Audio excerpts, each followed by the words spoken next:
your aptitude, your understanding about life, we can help you with everything.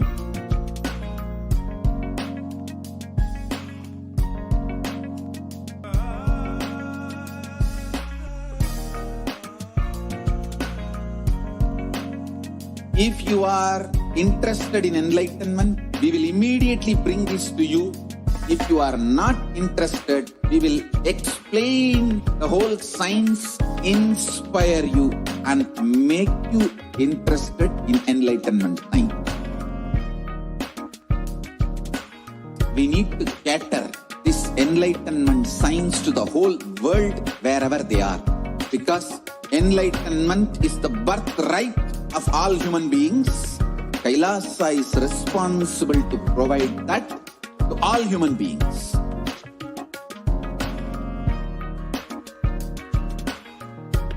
Kailasa is the totality of the knowledge I received from my gurus and practice manifested in my life, perfected by teaching millions of people from all cultures, time zones, backgrounds, genders, nationality, race, from every creed.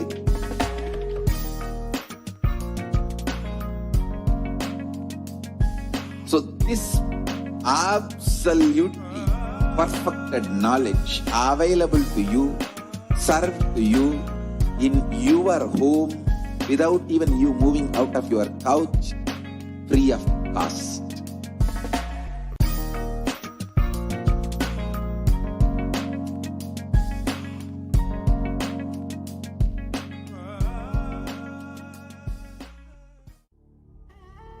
What I mean by the word e-Kailasa, listen intensely.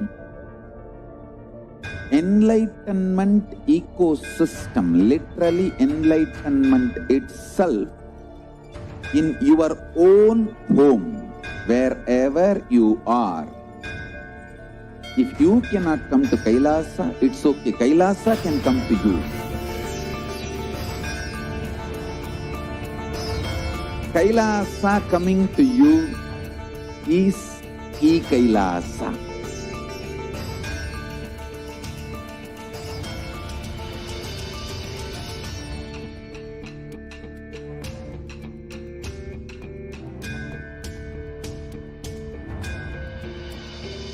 I will revive Hinduism.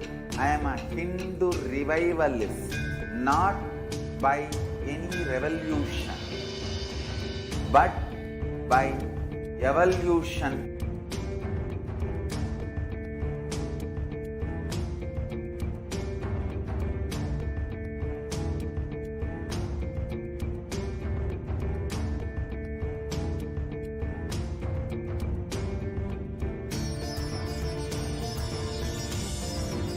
And setting model communities.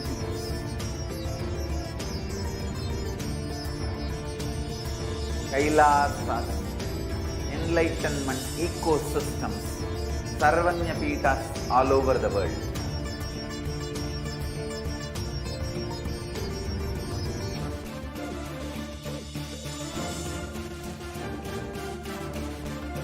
All powerful cognition, knowledge, only when you live, power manifestation and possibilities manifestation happens.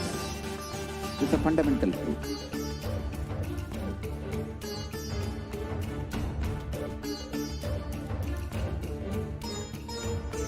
Hinduism cannot live exclusively as one sampradaya. No. All sampradayas of Hinduism is an ecosystem.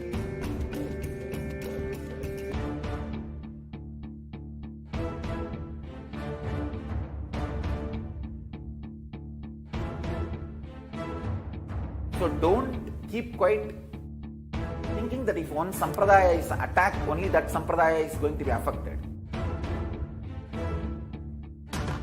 All of us are ecosystem.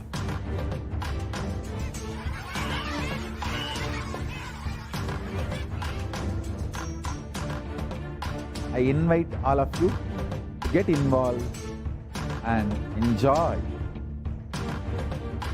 Hinduism by the principle of Dharmo Rakshati Rakshitaha. When you protect Dharma, Dharma protects you.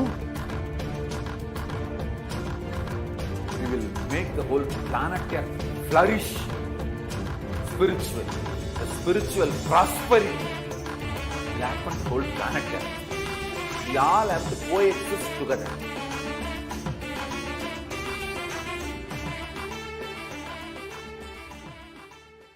Just be alive for next 3 years. Don't die within next 3 years.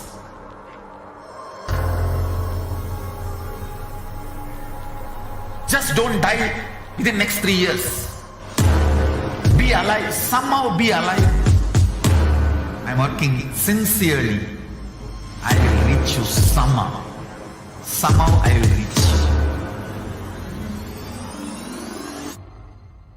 It's my commitment to humanity.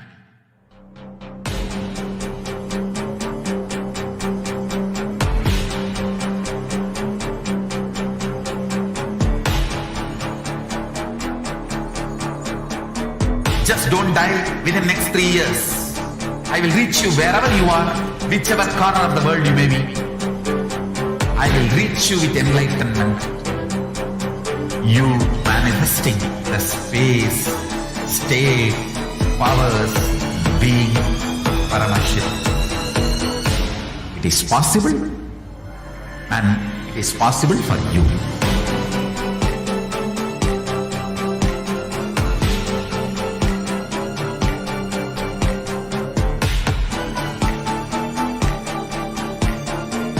Paramashivoham will reach you with enlightenment science.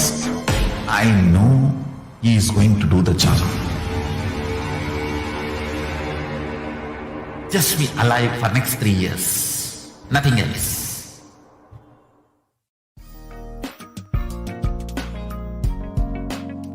We get you health. We get you ability to build beautiful relationships in your life. We get you direct spiritual support, and we make sure you become wealthy.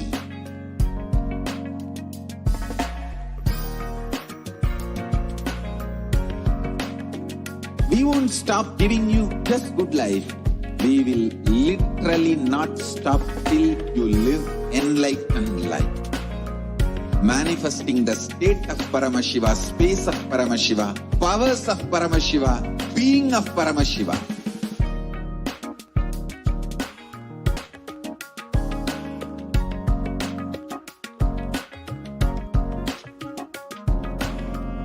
Whole world should become e-Kailashian. I want the whole world to know Hindus have something great to contribute to the world.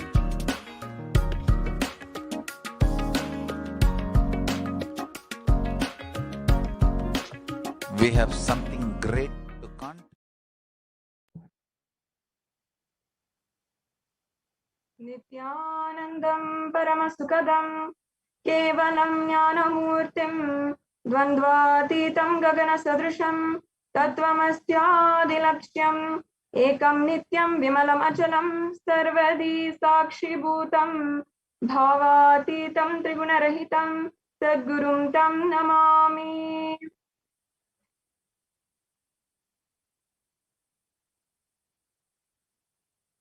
Nithyanandam, I offer my humble obeisance, my humble pranam at the divine lotus feet of the Supreme Pontiff of Hinduism, Jagat Guru Mahasannidhanam, His Divine Holiness, Bhagavan Nithyananda Paramashivam.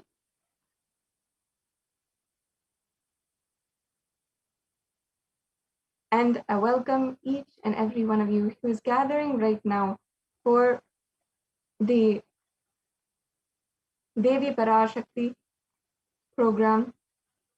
I welcome each and every one of you who is joining us on Facebook, Instagram, Twitter, on all the various different social media platforms, and in the two-way video conferencing. And also I will welcome each and every one of the Kailashians who is joining us on the from the de facto spiritual embassies, all the Kailasas across the world, as well as all of the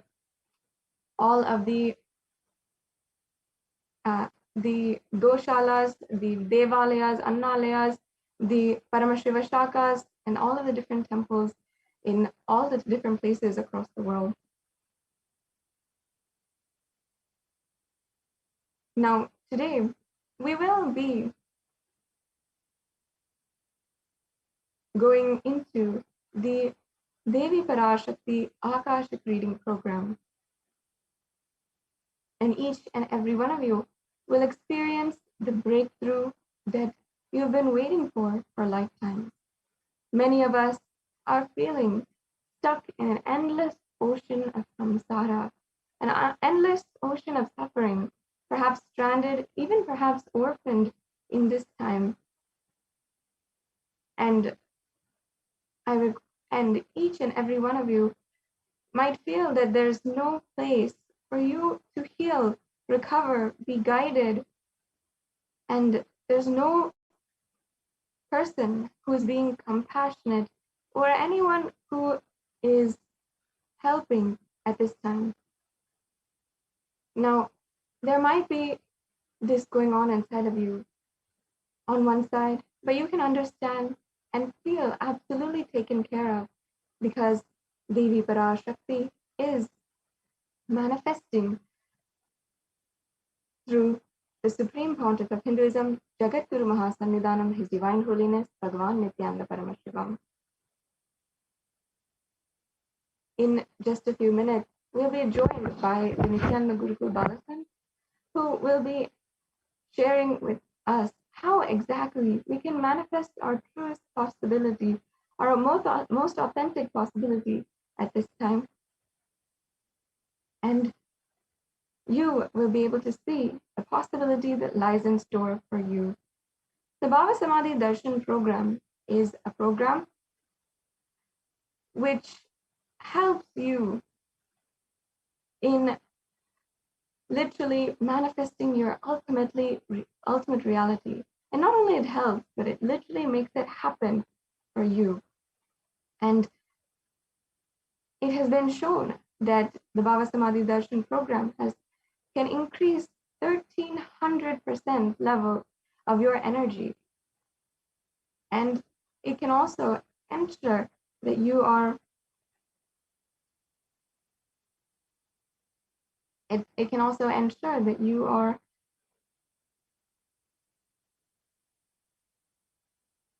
yes. And soon we'll be joined by the Nithyananda Gurukul Balasan, who will be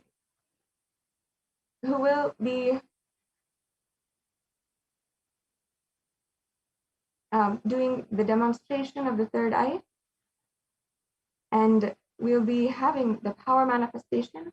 Before we go into that next segment, I'd like to briefly introduce the Supreme Pontiff of Hinduism. The Supreme Pontiff of Hinduism was born on the 2nd of January 1978 and is the reviver of Kailasa, the macrocosmic, ancient, enlightened Hindu civilizational nation. And as well, the Supreme Pontiff of Hinduism has revived and established 14 different ancient kingdoms, including the Tonde Mandalam Adinam, which is the Supreme Pontiff of Hinduism, is ordained as the 233rd Guru Mahasannidhanam, and as well he is the incumbent emperor of the Surya Vamsa Surangi Samrajya, and as well the Supreme Pontiff of Hinduism.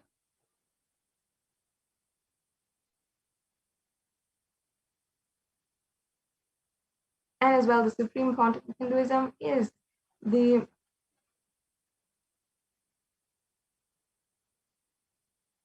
is the 293rd Guru Mahasannidhanam of the Madurai Adinam, and as well the Supreme Pontiff of Hinduism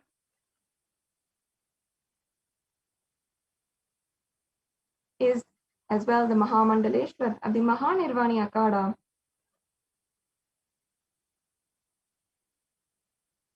And the Supreme Pontiff of Hinduism is the 1008th Acharya Mahamandaleshwar of the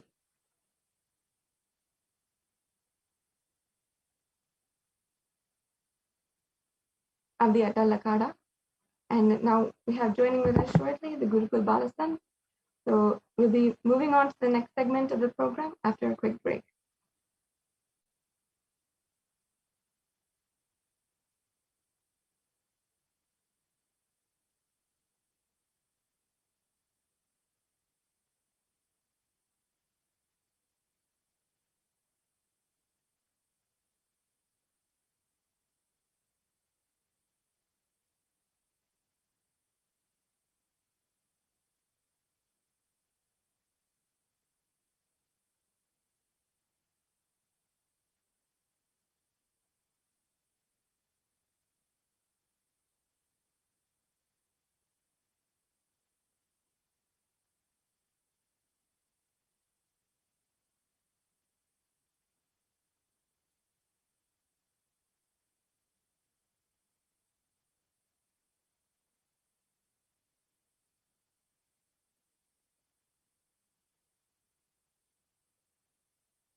We get you health.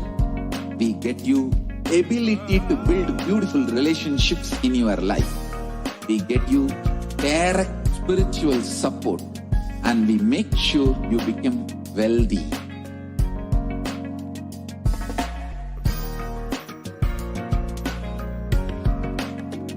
We won't stop giving you just good life. We will literally not stop till you live enlightened life. Manifesting the state of Paramashiva, space of Paramashiva, powers of Paramashiva, being of Paramashiva.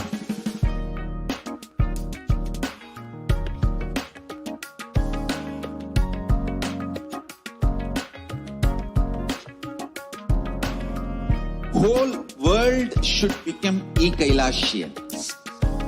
I want the whole world to know Hindus have something great to contribute to the world.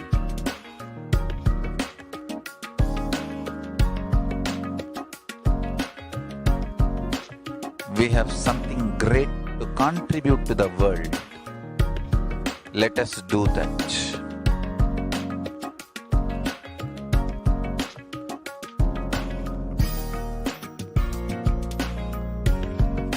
E-Kailasa is proper customized spiritual service helping you to identify your root patterns of suffering. We have perfected the science of helping every individual from every cultural, religious, nationality background.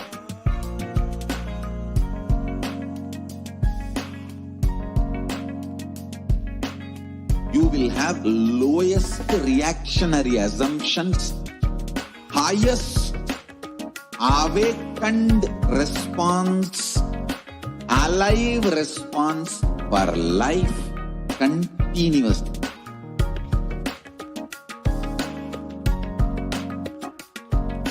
E-Kailasa is enlightenment ecosystem, literally enlightenment itself in your own home, wherever you are. Proper customized spiritual service helping you to complete with your life negativity, withdrawal from life, self-hatred, self-denial, self-doubt, so much of tiredness, laziness. We can support you, aligning your diet, your attitude, your aptitude, your understanding about life. We can help you with everything.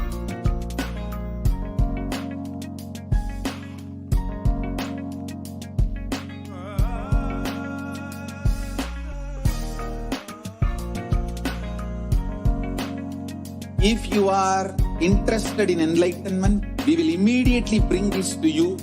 If you are not interested, we will explain the whole science, inspire you and make you interested in enlightenment science. We need to cater this enlightenment science to the whole world wherever they are, because enlightenment is the birthright of all human beings. Kailasa is responsible to provide that to all human beings.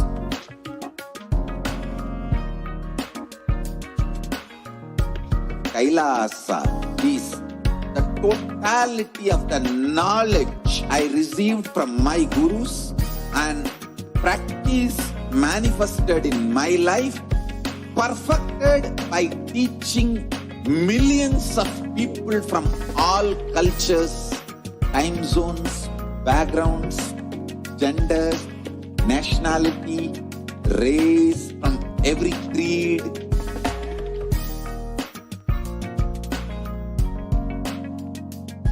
So this absolutely perfected knowledge available to you, served to you in your home without even you moving out of your couch, free of cost.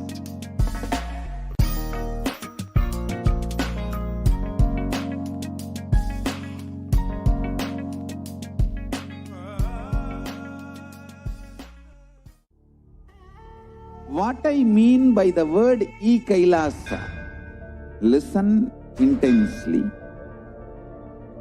Enlightenment ecosystem, literally enlightenment itself in your own home, wherever you are. If you cannot come to Kailasa, it's okay. Kailasa can come to you. Kailasa coming to you is E-Kailasa.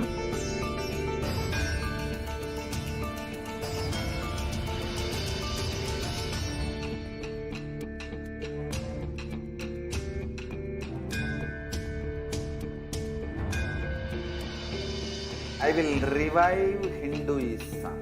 I am a Hindu revivalist, not by any revolution, but by evolution.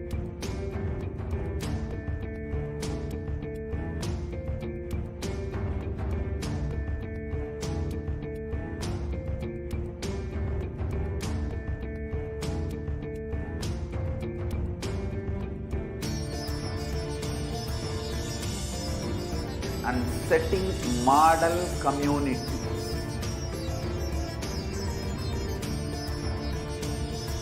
Kailasas enlightenment ecosystem, Sarvanya Peethas all over the world.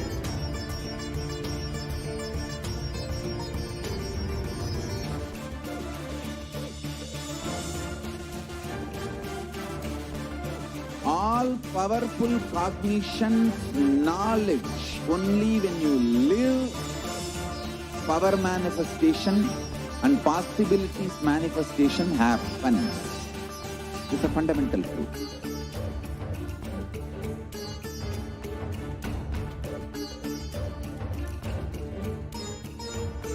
Hinduism cannot live exclusively as one sampradaya. No. All sampradayas of Hinduism is an ecosystem.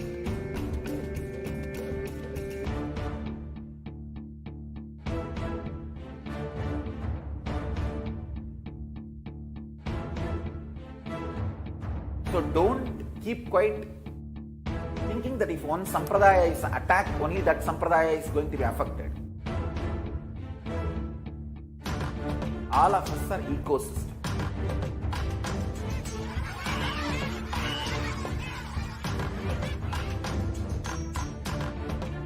I invite all of you to get involved and enjoy Hinduism by the principle of Dharmo Rakshati Rakshitaha. When you protect Dharma, Dharma protects you.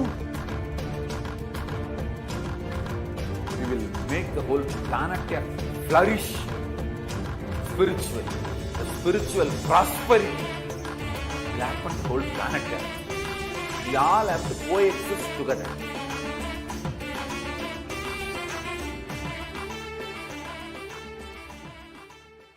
Just be alive for next 3 years. Don't die within next 3 years.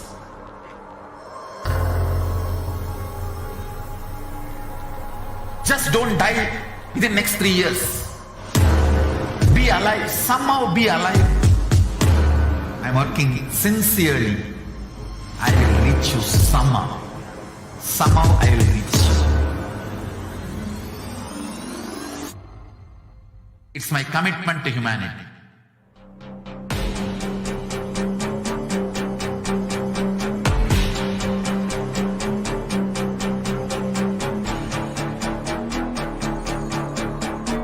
Just don't die within next 3 years. I will reach you wherever you are, whichever corner of the world you may be. I will reach you with enlightenment. You manifesting the space, state, powers, being Paramashivoham. It is possible, and it is possible for you.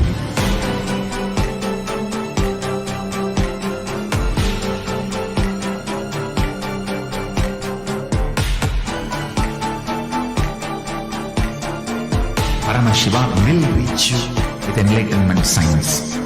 I know he is going to do the job.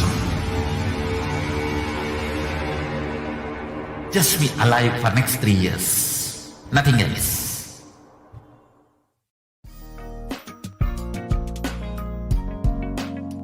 We get you health. We get you ability to build beautiful relationships in your life. We get you direct spiritual support, and we make sure you become wealthy.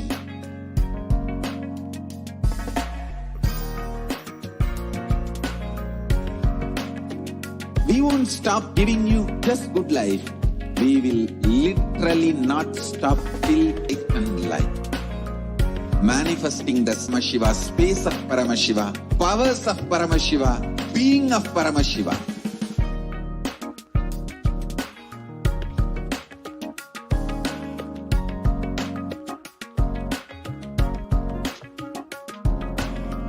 Whole world should become e-Kailashians. I want the whole world to know Hindus have something great to contribute to the world.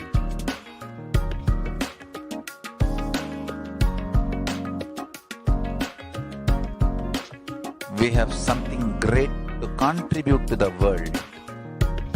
Let us do that.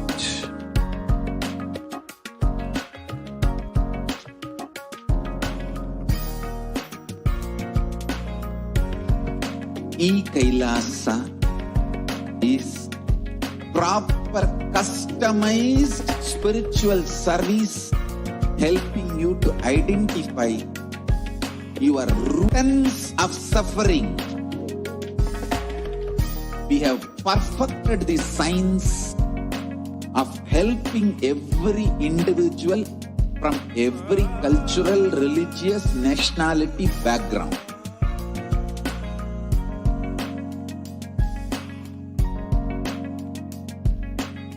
You will have lowest reactionary assumptions, highest awakened response, alive response for life continuously.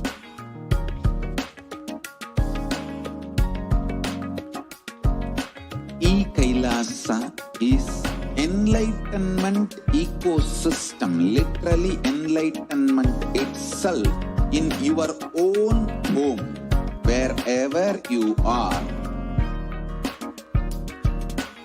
Proper customized spiritual service helping you to complete with your life negativity, withdrawal from life, self-hatred, self-denial, self-doubt, so much of tiredness, laziness.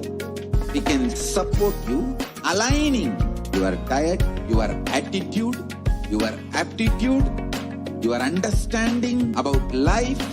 We can help you with everything.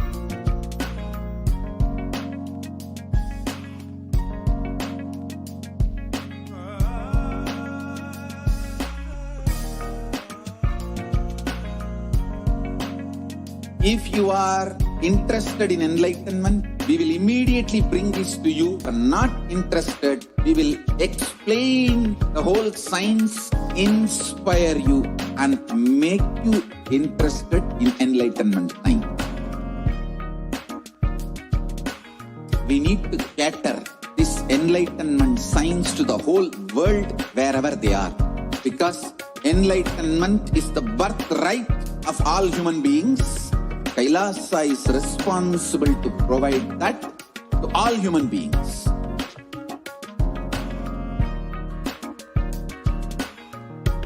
Kailasa is the totality of the knowledge I received from my gurus and practice manifested in my life, perfected by teaching millions of people from all cultures, time zones, backgrounds, genders, nationality, race, from every creed.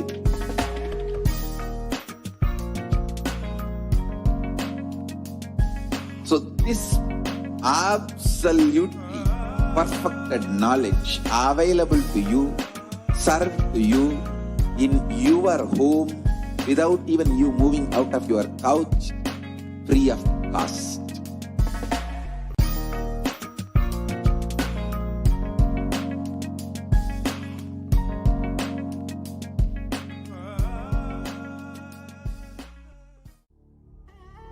What I mean by the word E-Kailasa, listen intensely. Enlightenment ecosystem, literally enlightenment itself in your own home, wherever you are. If you cannot come to Kailasa, it's okay. Kailasa can come to you. Kailasa coming to you is E-Kailasa.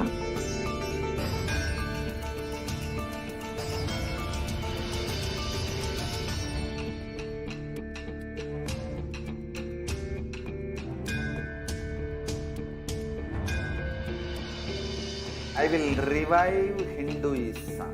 I am a Hindu revivalist, not by any revolution, but by evolution.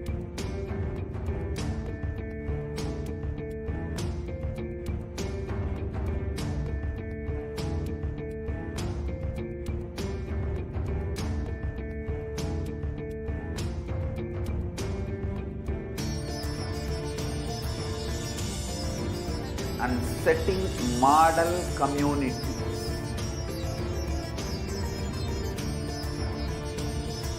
Kailasas, enlightenment ecosystems, Sarvanya Peethas all over the world.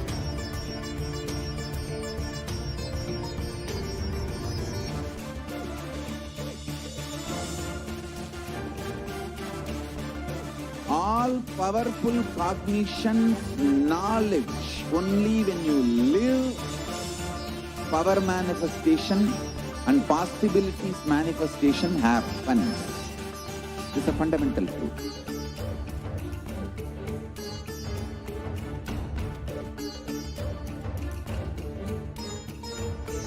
Hinduism cannot live exclusively as one sampradaya. No. All sampradayas of Hinduism is an ecosystem.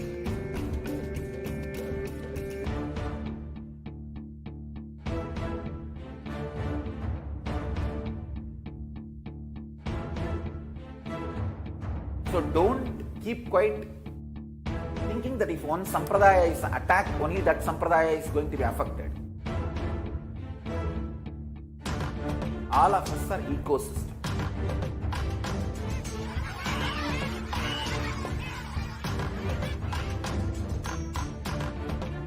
I invite all of you to get involved and enjoy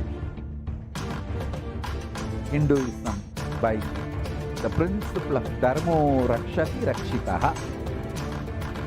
When you protect Dharma, Dharma protects you. We will make the whole planet flourish spiritually. The spiritual prosperity will happen to the whole planet. We all have to coexist together.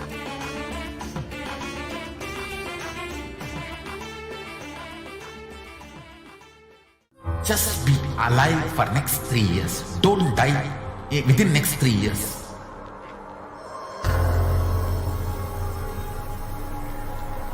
Just don't die within next 3 years. Nithyananda, everyone. So now all of us got to know what is the science of our civilization, who is the supreme point of Hinduism, and what we are going to be receiving in today's program. So now let's go into the next segment where we will be seeing the manifestation of extraordinary Shaktis. So in this segment, you will see the Nithyananda yogis, the Balasins, and the initiate disciples of the supreme point of Hinduism will be demonstrating the powers of third eye and sharing with all of us the experiences and results of the extraordinary manifestation awakened in us through the Diksha, the initiation. And in today's Baba Samaj Darshan, all of us will be receiving the initiations into the third eye awakening and various other powers with the blessings and the grace of the Supreme Point of Hinduism. We will be manifesting the following powers of third eye, which is seen with eyes blindfolded, and various other powers. And for those of you who might be wondering where the third eye is located and how it works, the third eye is a cosmic browsing center which is located in between the brows, and which upon initiation, one can effortlessly manifest powers and see through the third eye just as you would with your two eyes. And now let's understand what are Shaktis. What exactly are these Shaktis that we are speaking about and how they work? So in the Vedagas, the source scriptures of Hinduism, Paramashiva reveals in elaborate detail that every human being is hardwired to be able to manifest 463 plus extraordinary Shaktis, divine powers. And manifesting powers are described as a system, a method, and a science for human beings to explore the various possibilities and powers and have access to various states of consciousness. And these Shaktis manifest in the fundamental cognition that you are a divine and to manifest the divine, not that you are a man and you need to reach the divine. And Shakti is expressed in the space of enlightenment as a side effect of human connection with the divine and high integrity with the Guru and are a source of enlightenment. Whereas Siddhis, which is a common term which many of you might have heard, used for extraordinary manifestation, are powers that manifest from tapasya penance for enlightenment and are on the path of enlightenment.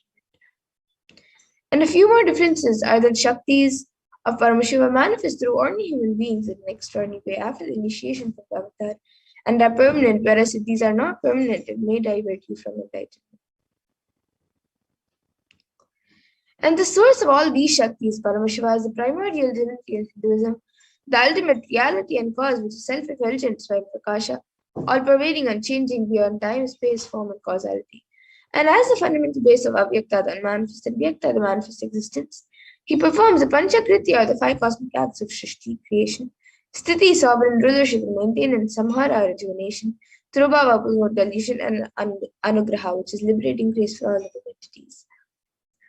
And now the avatar of Paramashiva, the supreme point of Hinduism, Jagat Guru Mahasanidan and his divine holiness Bhagavan Nithyananda Paramashivam, as the 1000th incarnation and representative of Paramashiva and the reviver of Kailasa, the ancient enlightened Hindu civilization nation and the great cosmic body civilization. He is reviving, the supreme point of Hinduism is reviving these yogic sciences and transmitting it to the world at a record-breaking pace which is never accomplished before. And the knowledge and this science of power manifestation, these Shaktis are passed down from one generation to the next through Diksha, the initiation by enlightened Gurus. And this in Sanskrit is called the Guru Parampara, the lineage of Gurus. And the supreme point of Hinduism, being recognized as an incarnation at a very young age, was trained and taught these sciences to revive the knowledge repositories for billions to manifest the science of power manifestation from the disciplines of Vedanta, Tantra, Sri Vidya, Yoga and Yogic powers, Mantra Shastra, Siddha Vidya, science of Aushadha, Advaita, Bhakti Yoga, Paramashivoham, and Paramashivoham. And how do we awaken these divine Shaktis in us? How can we manifest them ourselves? Every ultimate truth, jnana, is mapped into your consciousness, prajna, and manifests as a possibility and power of every being, prajnana. And the science of power manifestation is authenticated through 4 aspects of evidences or pramanas. So the first is the Shastra Pramana, which are the eternal, unchangeable truths revealed in the source scriptures. And then the next is the Apta Pramana, which are the experiences and results of Aptas or authorities of Hinduism, where in the Vedic tradition, the Rishis and the scientists have time to verify these sciences.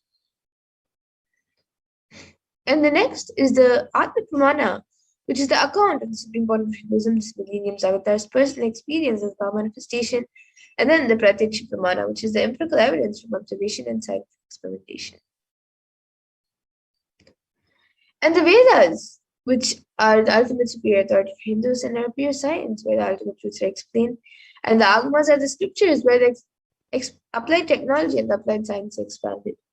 So the Vedas and Agamas, the Veda Agamas, which is a living applied science for Hindus, and the source of all these sciences are directly revealed by Paramashiva, and so they are given the status of Shruti, eternal unchangeable truths. And reference cited from these Shastras or source scriptures is called the Shastra Pramana. And it's a very unique and very exciting demonstration of the power of third eye. Once we go through the Pramanas for the first power of seeing with the eyes closed, the blindfolded reading. So the Shastra Pramana for this power comes from the Vijnana Bhairava Tantra. Kapalantar manonyasya tishtanmilita lochanaha kramena manasodadyat lakshaye lakshyamuttamam. And the translation for this verse is, by fixing the mind on the inner space within the crown center and sitting stably without any movement, having the eyes closed in succession, by that stability of the mind in inner space through the power of the third eye, one directly sees the ultimate goal Lakshyam by having the vision beyond the sight that reveals any object or place, attaining the space of oneness with the source, Paramashiva. And the next is the Apta Pramana, where Krishna initiates Arjuna into the power of third eye. Natumam shakyase drashtu manenaiva svachakshusha divyam dadami te chakshuhu pashyam me yogam aishwaram. And in this, Bhagavan Krishna says to Arjuna, but you cannot see my cosmic form with these physical eyes of yours. Therefore, I grant you divine third eye vision. Behold my cosmic opulence. So in the Hindu Purana Bhagavad Gita, Bhagavan Krishna initiates Arjuna into the power of third eye to behold Bhagavan Krishna's Vishwarupa Darshan, the vision of his cosmic form. And specifically in the 11th chapter of Bhagavad Gita, which contains the description of Bhagavan Krishna's cosmic form, is completely narrated by Arjuna as he sees Bhagavan Krishna through his third eye. And the Atma Pramana for his power is found these own words. The first experience is that I was able to see everything around me, above me, the whole 360-degree, 10 directions. Above me, everything. I realized not only I was able to see, I was able to feel and experience all of that as. And then all of you now can see the Pratyaksha Pramana, which were study measures done on brainwaves with the Supreme Point of Hinduism using a PET, a positron emission tomography.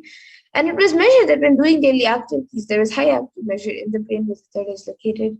And when in deep samadhi state, only the third eye region is active, the rest of the brain is at peace. And now we'll be getting the Sakshi Pramana, the live demonstration of these Shaktis, which is a science being made available to humanity for our ultimate enrichment and conscious evolution. So let's now get ready to witness the live demonstration, the Sakshi Pramana of this power.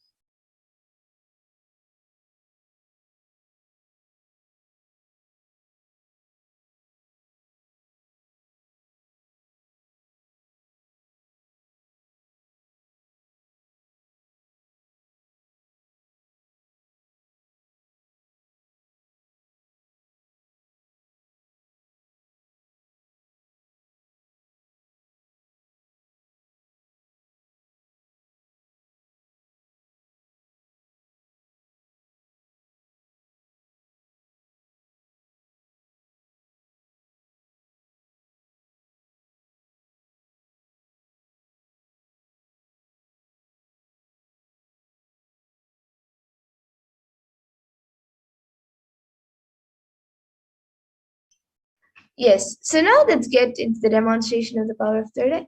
So with me, I have this eye band that I'll be using for the power of third eye. It is certified by ophthalmologists. This eye band is certified by ophthalmologists, and in front it is just a thick plastic sheet, and in the back it is thick black sponge, which will not allow any type of light to enter into the eyes. And now I have a volunteer with me who will be tying on this eye band on my eyes, and then anyone who would like, you can put your comments in the YouTube comment section and I will be reading your comment.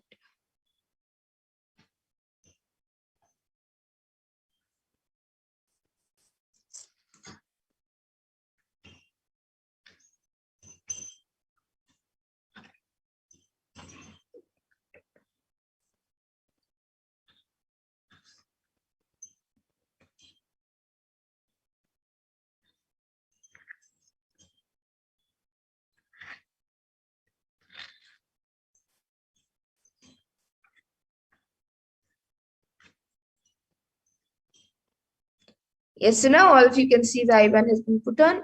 I'm turning to my right, left, up, and down.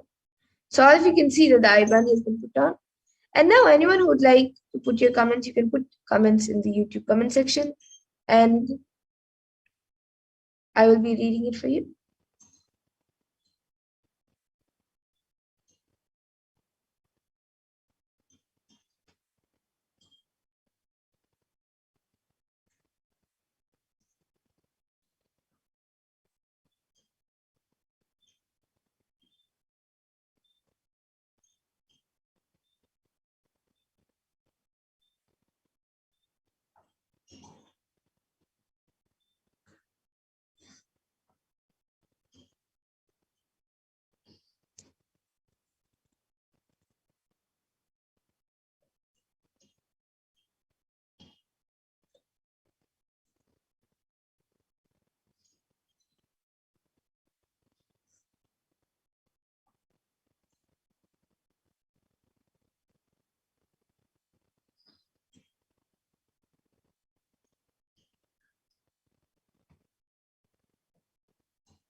Yes, we're just lowering the comments.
Yes, so we have the last comment from Naveen S, who has put Nithyanandam, and then expressions of me. I am Mahajalandhar Sitananda has put Nithyanandam Mahamadura and Mamata. It's Nithyanandamma. Good to see you in the Parashakti Akashic meetings. And we hope you have a wonderful experience in this program. And now we have Poitra Vajda, who has put, please send me the healing one. Yesterday, in the interest of time, we will be moving on to the further segments after this bout. But with the grace and blessings of Swamiji, you will be healed, ma. And you can always come back at again at 2 a.m. IST for the demo, and we will be more than happy to do a body scan for you. And before that, we have Purushananda has put Krishna consciousness, and then Navinas has put a smiley heart eyes and an emoji of lips. So now with that, I request the volunteer to now remove the IBAN.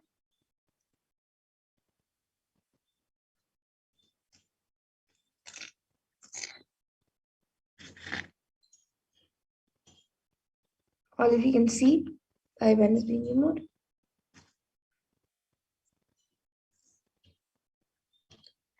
And you can all see that there's nothing added, nothing removed from this IBAN. It's just as it was before we showed to you.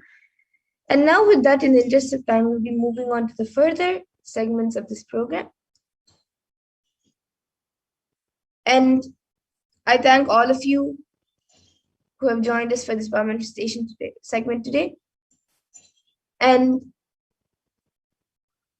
if you would like a body scanning, again at 4 p.m. IST, so at 2 p.m. IST, we'll be having the power manifestation segments and many other segments.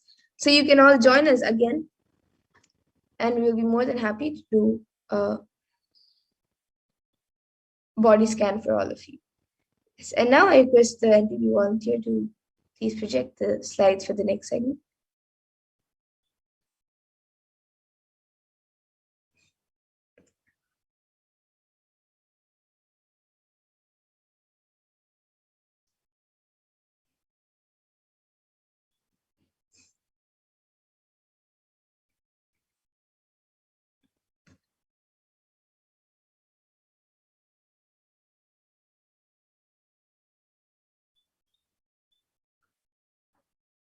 Yes, so now in this next segment, we will be learning about who is Devi Parashakti.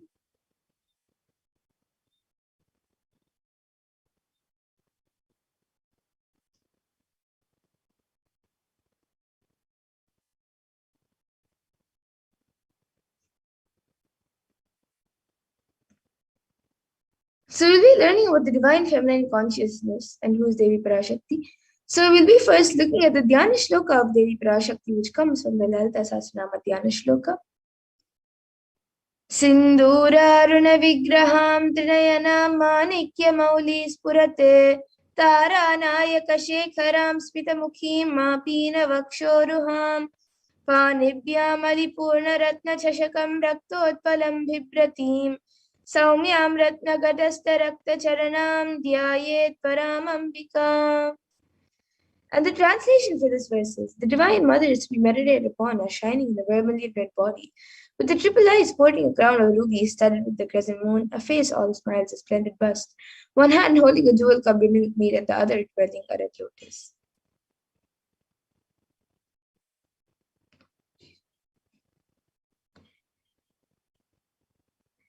And the next Dhyana Shloka, which also comes from the Lalita Sahasranama, Arunam Karunam Dritapashankusha Pushpabana Chapam Animadibhiravritam Ayukaihirahamityeva Vibhavaye Bhavani. And the translation for this verse is, I meditate on the great empress. She is red in color and her eyes are full of compassion. She holds the noose, the good, the bow, and the flowery arrow in her hands. She is surrounded on all sides by powers such as anima for rays, and she is the self within.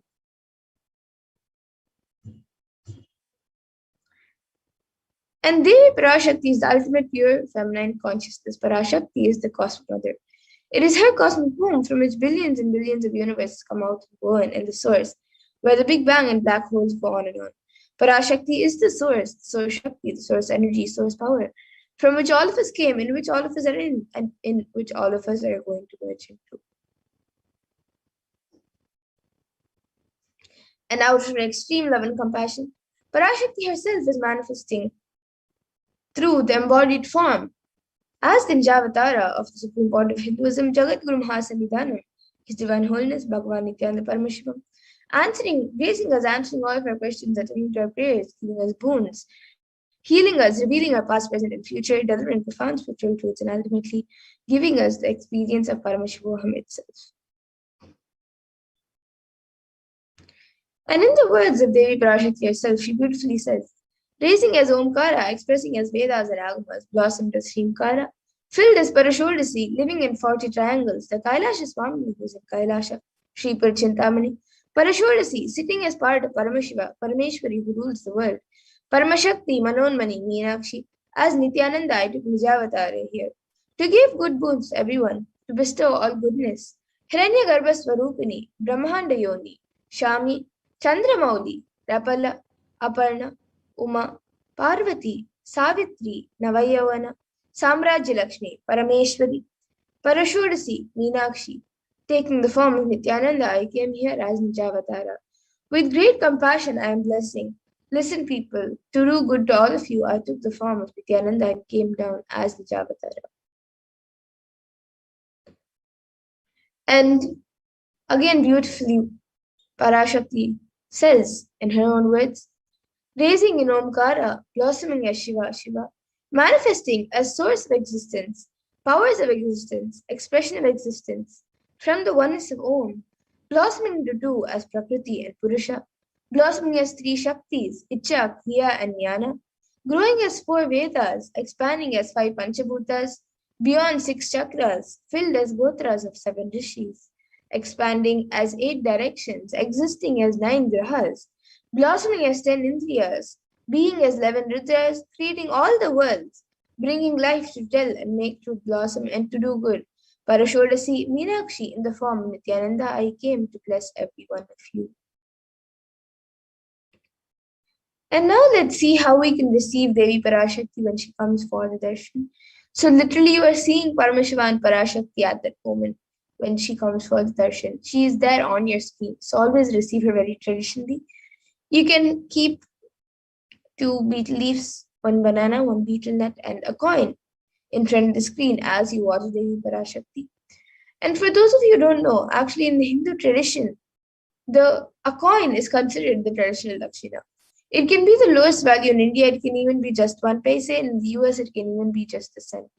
Swamiji says, I'm not trying to monetize. Keep even 1 cent, it is okay. So for 100 days, if you have darshan, it will add up to $1. In India, even 1 paise is okay. And you can offer that to Devi Parashakti. And once the darshan is over, you can do namaskar and eat the banana, the betel leaf and the betel nut, taking it as prasadam immediately. And the coins that you collect, you can send it to the LA temple, to the Los Angeles temple for the further procedures. And some of you might be wondering, how does betel leaf and betel nut may benefit you? Whether it will benefit you in your health or in your mental stability, how will it benefit you? So this betel leaf and betel nut may look too small, but in a few days you will see how much it adds to your sentiment that really Devi Parashakti is there, really she is there. And you will not take the Devi Darshan for granted. Rituals will break your monotonous unconscious mentality and lifestyle and remind you and raise you to powerful cognition. It will break your unconscious behavior. And now all of you can see how you can set up your tambulam, the 2 betel leaves, the 1 banana, the 1 betel nut, and the coin. You can set all of this up in a plate, as you can see in the image. These are the 4 basic items that are kept as part of the tambulam. But if you would like, you can also keep a few additional items, such as a coconut, some glass bangles, red bangles, some fresh flowers, and some turmeric, And so these are the few additional items. But the four basic items that are kept as part of the tambulam is the betel leaf, the betel nut, the banana, and the coin.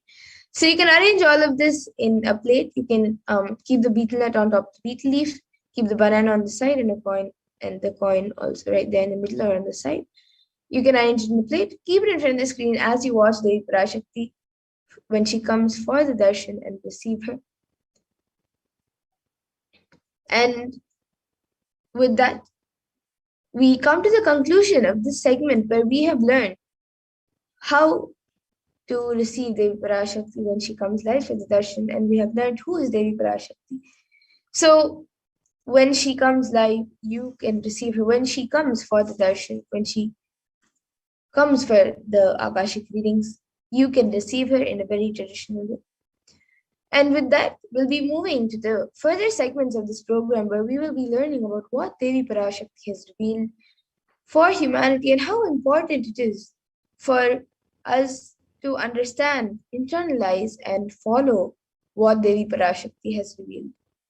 So with that, we'll be moving to the further segments of this program after a really short break.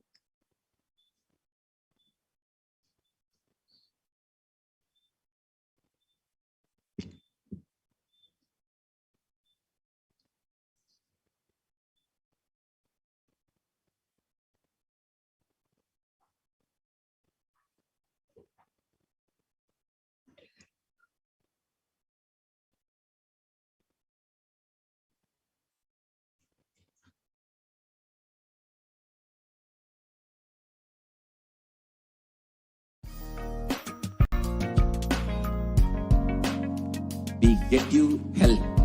We get you ability to build beautiful relationships in your life.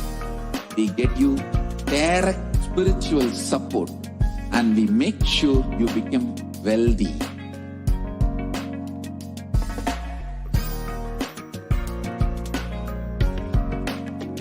We won't stop giving you just good life. We will literally not stop till you live enlightened life.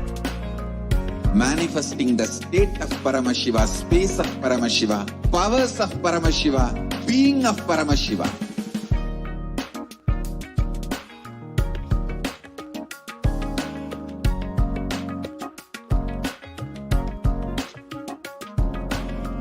Whole world should become e-Kailashians.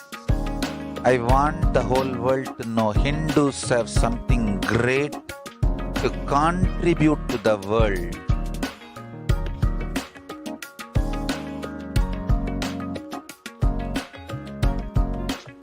We have something great to contribute to the world. Let us do that.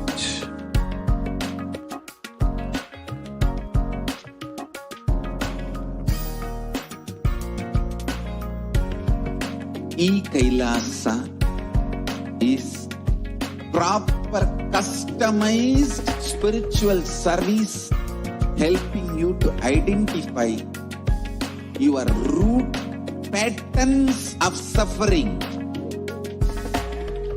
We have perfected the science of helping every individual from every cultural, religious, nationality background.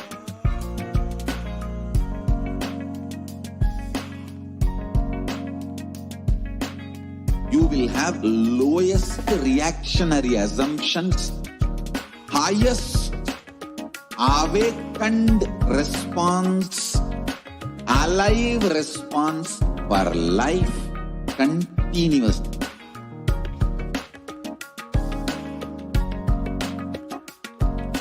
E-Kailasa is enlightenment ecosystem, literally enlightenment itself in your own home, wherever you are. Proper customized spiritual service helping you to complete with your life negativity. Withdrawal from life, self-hatred, self-denial, self-doubt, so much of tiredness, laziness.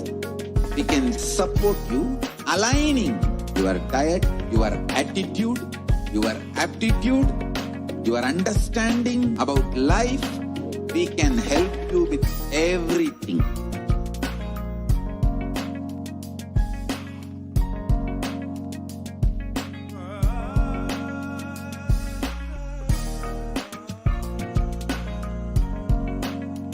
If you are interested in enlightenment, we will immediately bring this to you.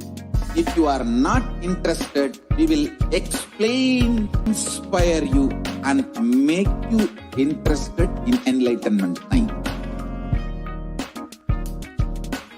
We need to cater this enlightenment science to the whole world wherever they are. Because enlightenment is the birthright of all human beings. Kailasa is responsible to provide that to all human beings.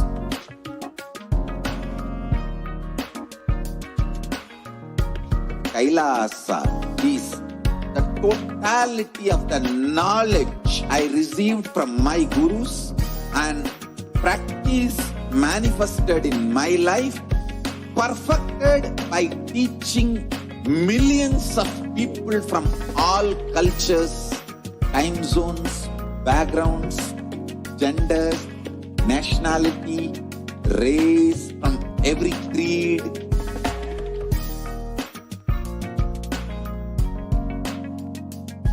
So this absolutely perfected knowledge available to you, served to you in your home without even you moving out of your couch, free of cost.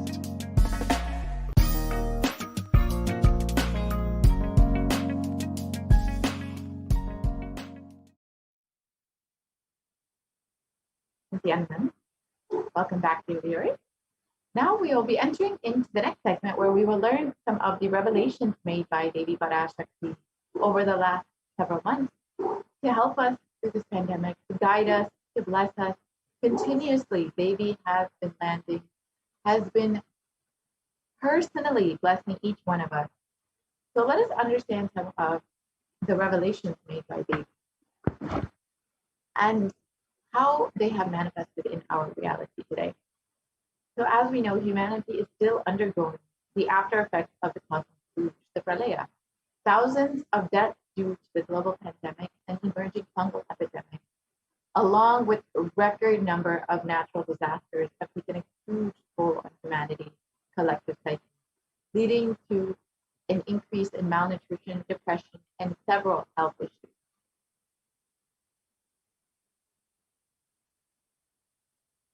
So who has caused this? Who was behind this? How could we have avoided this? What is the solution for this? In this segment, let us go through an analysis of Devi Parashakti's revelation on the cause and solution for this pralaya.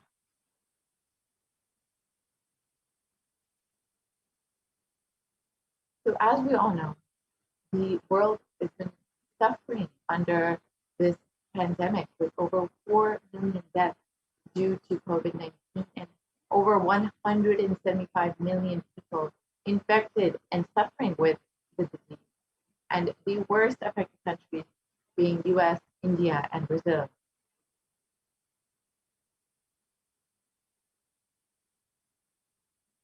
And in India alone, there have been over 29 million people who have been affected with COVID-19 and over 374,000 deaths, with over 75 million people falling into poverty since the beginning of this pandemic. And the number of deaths and the number of people infected has been severely underreported.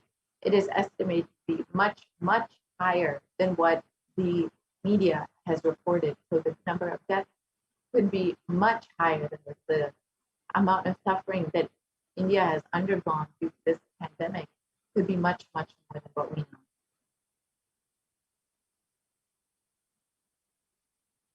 And along with the ongoing pandemic over the past 1.5 years, the rates of suicide and depression have been skyrocketing in India.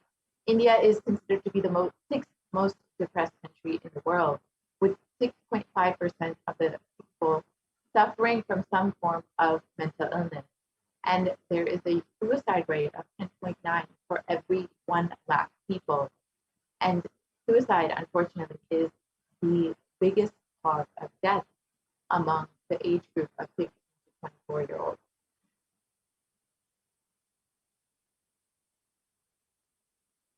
And along with this ongoing pandemic, India is also suffering with ongoing natural disasters. The cyclone in Kerala devastated the state a few months ago, and now the floods in Maharashtra have been deeply affecting the country, the state, just a couple of weeks back. And along with this, India is gearing up for this third wave that it is already approaching.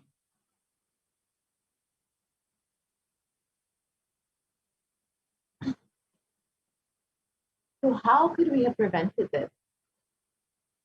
Let us look at Devi Parashakti's revelation on this pandemic and this pralaya.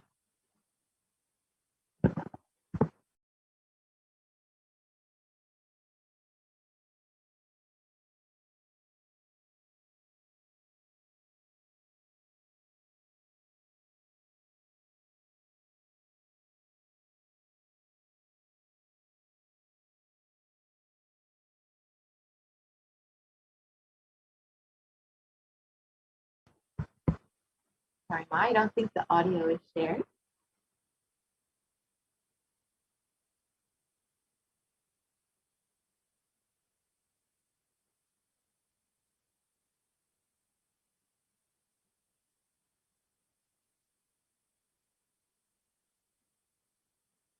So as we wait for that.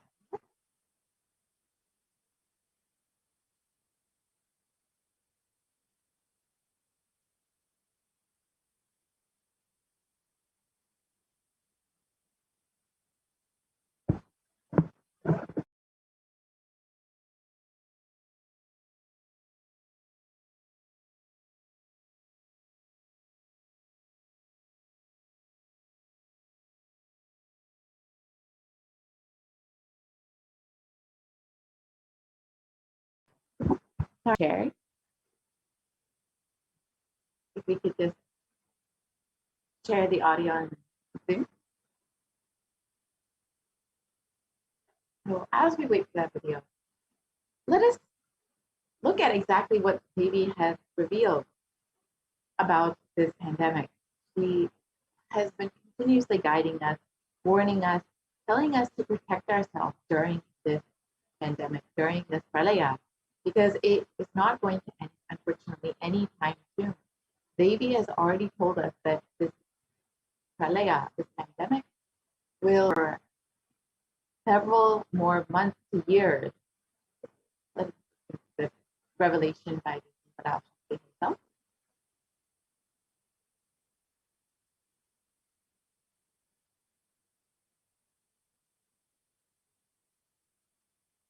Sorry, Ma, I don't think the audio has been shared.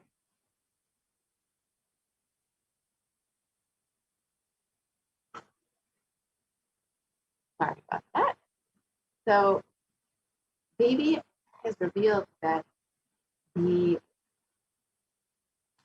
original plan for 2020 was for the Supreme Pontiff of Hinduism to conduct the Padayatra throughout India and to do the re-energizing process of the 12 Jyotirlingas. And this re-energizing process was in order to protect humanity from this pralaya, protect humanity from ongoing pandemic. However, unfortunately, due to various circumstances, which we will go through today, the Supreme Pontiff of Hinduism was not able to perform the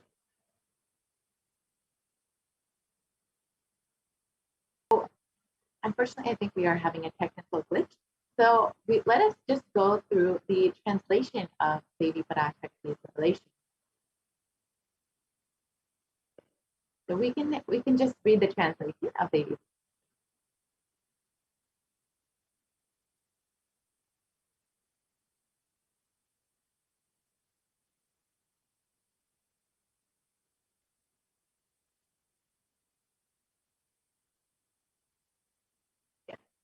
So Devi revealed for this huge Kirmi Bhojanam held not to come to India in 2020 itself.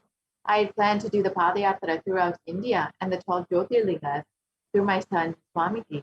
They chased the captain out of the country. See what is going to happen now.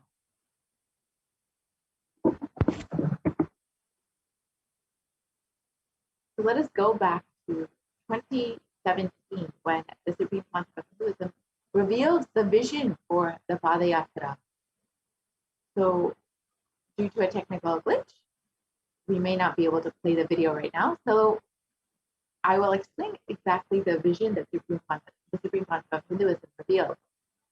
The vision for the Padayatra was to conduct a Padayatra with 10,000 power manifestors, walking from Kanyakumari to Kashmir, literally enriching every single person along the way. The Supreme Council of Hinduism was ready to go on ground in order to meet people where they are, in order to let them see the avatar where they are, to bless them, to give them solutions to every problem they may be facing, whether it is a physical problem, a mental problem, a psychological problem. The Supreme Council of Hinduism was ready to attend to people in any way they needed. This literally would be a huge movement across the country and would be like the spread of Buddhism once again. So this was the vision that the Supreme Council of Hinduism had revealed in 2017 itself for this Padayatra.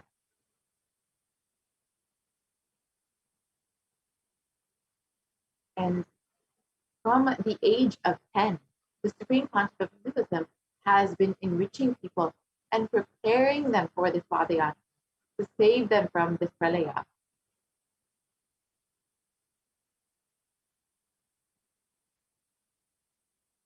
And from that age, the Supreme Council of Hinduism has been enriching and initiating the masses into the science of enlightenment through various satsangs, discourses, and initiations.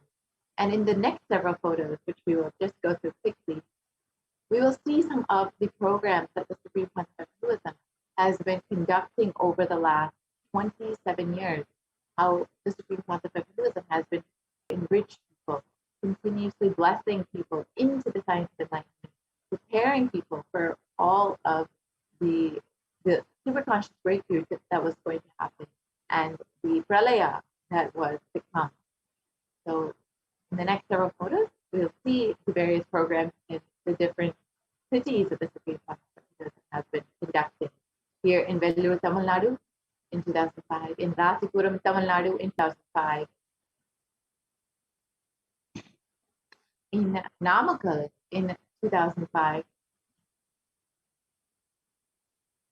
in Salem, Tamil Nadu in the Nithyananda program, the Nithyanandam program in Pirdi, Bangalore, the Birth Star celebration in Tirunamalai, and the Jayanti celebrations in Adi Kailasha Satyakapita, the Jayanti celebrations in Tirunamalai, the Nithyananda Spurana program in Chennai.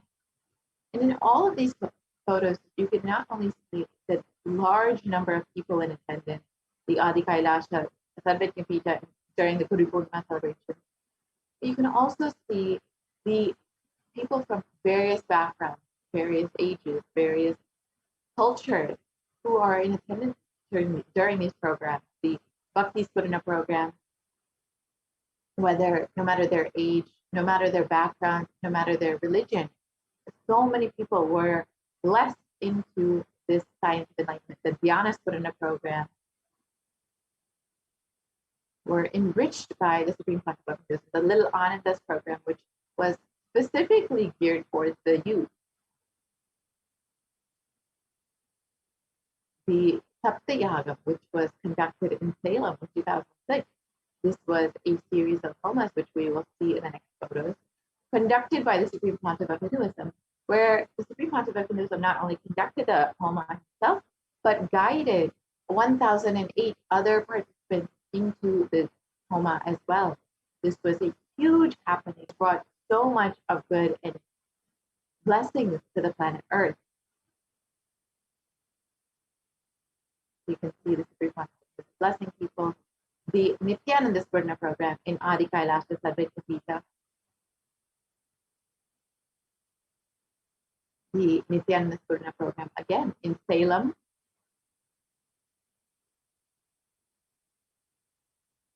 And all of these programs, all of these satsangs, the Supreme Concept of Hinduism was tirelessly working to enrich people, to guide them, to bless them, and to ensure that they are guided through this pralaya, however, and be able to prepare them to do this padayatra, to do the re-energizing process throughout India through the 12 Jyotirlingas.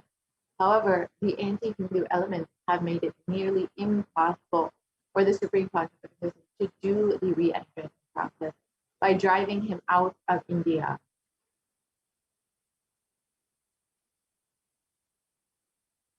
And Devi has revealed the solution for this.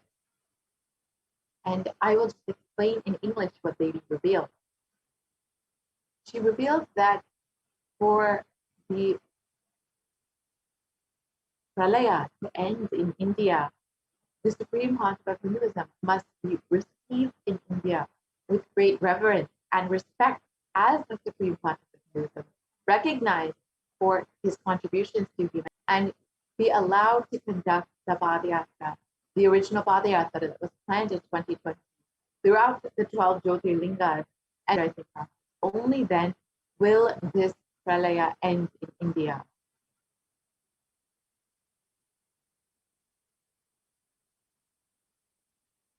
And as we look around, we see so much of suffering and destruction in our world today. And we see what the great rishis of the Vedic civilization had forewarned as this Kali Yuga. And Kali Yuga was considered to be the worst of the 4 yugas, where man was his own worst enemy.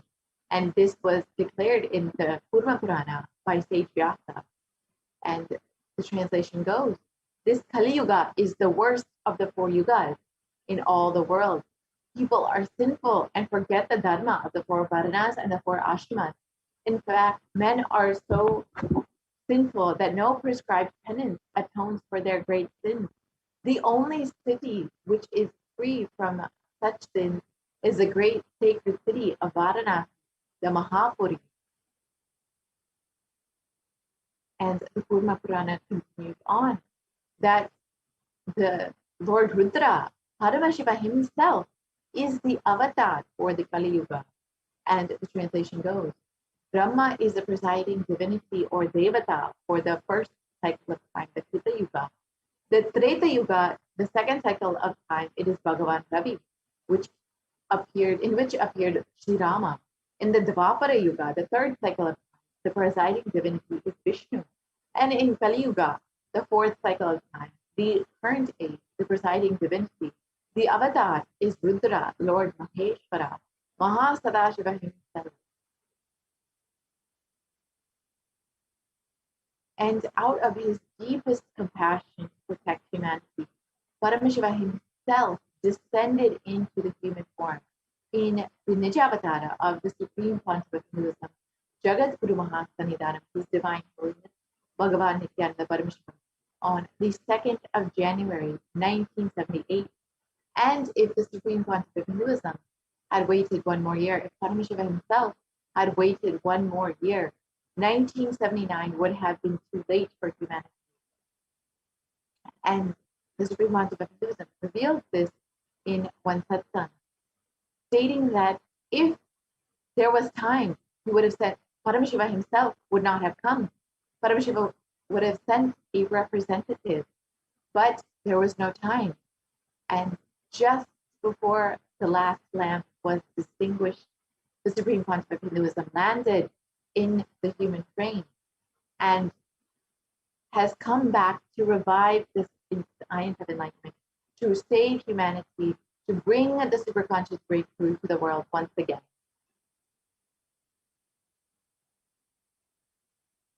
And the avatar's advent onto planet Earth was to protect the world from this great cosmic deluge, to bring the new age, the Satya Yuga.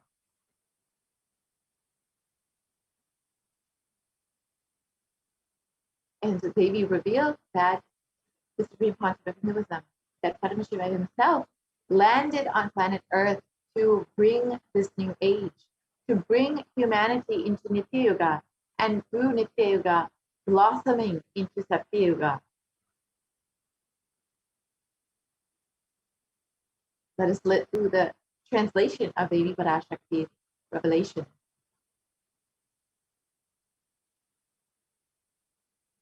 People of the world, Kali Yuga has matured, and over time, it has come for Satya Yuga to happen. So this great pralaya has come. Do not worry, people. In the form of Nithyananda, I myself have come. I will make Nitya Yuga. Nitya Yuga will blossom as Satya Yuga. Be blissful. For this huge hell kidney bhojanam not to come to India, 2020 I had planned to do the Padayatra throughout India in the 12 Jyotirlingas to my son Swamiji.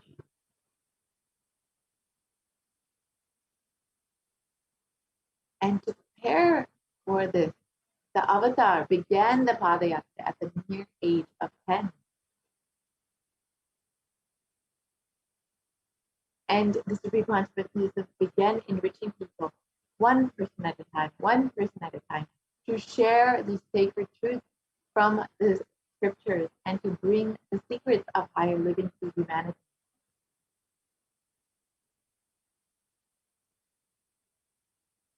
And even at the young age of 14, the classmates of the Supreme Concept of Hinduism recall the yatra where the Supreme Concept of Hinduism led them from Gudiyatam, Tamil Nadu to Tiruvannamalai, the birthplace of the Supreme Concept of Hinduism, and an enormous spiritual pilgrimage center.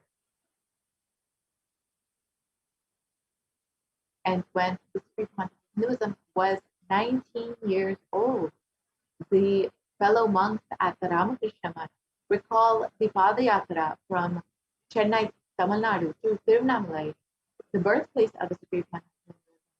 And the Supreme Concept of Hinduism led them on this unforgettable pilgrimage trip experience.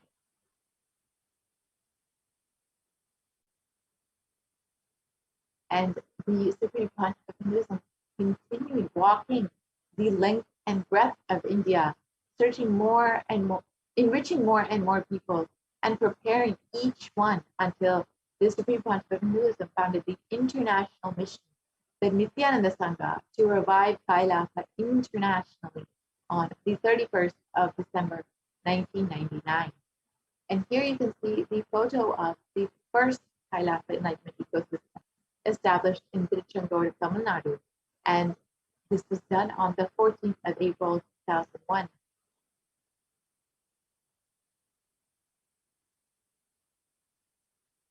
And in 2008, the avatar continued his Vijayatra all over the world to enrich people from various backgrounds.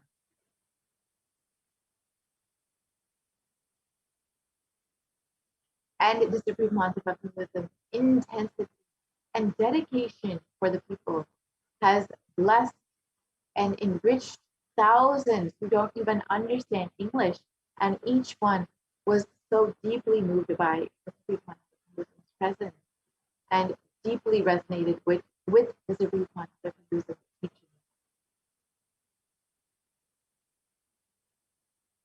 And in 2004, the avatar led his disciples on the first Himalayan Yatra, visiting temples, delivering satsangs, and initiating them into the superconscious breakthrough.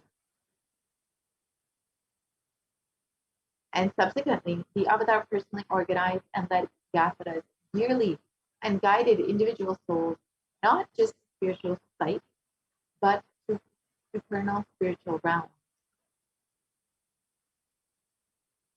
And the Padayatras were taken to the next level with the Kodikan Padayatra, where crores were impacted by the Nithyanandeshwara and Nithyanandeshwari deities who traveled from city to city, continuously blessing people.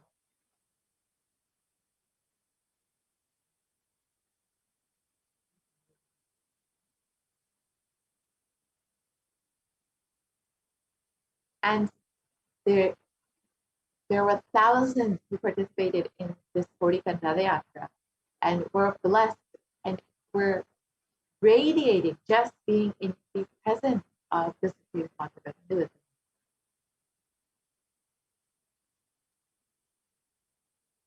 And the Kodikan Padayatra culminated in the consecration and inauguration of the Garbha Mandir, the Sanctum Sanctorum of the Nithyanandeshwara Paramashivam, Nithyanandeshwari Parashakti, and the Swayambhulinga at the Adi Kailasa Sarvajñapita in South India.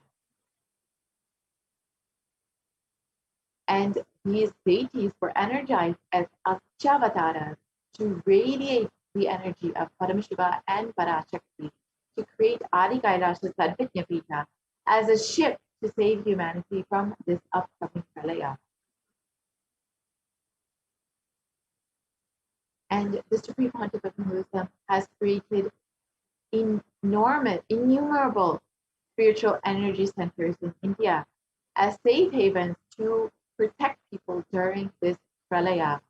And here are just three: the Kailasa in Tiruchendur, the Adi Kailasa Sarvajñapita in Bangalore, and the Kailasa in Hyderabad.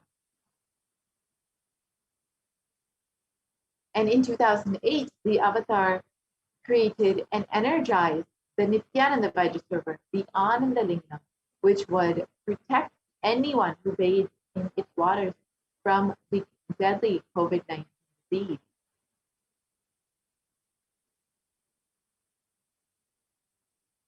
And in 2009, the Avatar held yet another Kodikan Padayatra and garnered international attention, creating a movement where lakhs of Hindus once again embraced Hinduism. And wherever the Avatar's feet have graced the planet Earth, there the seeds of superconsciousness have been sown.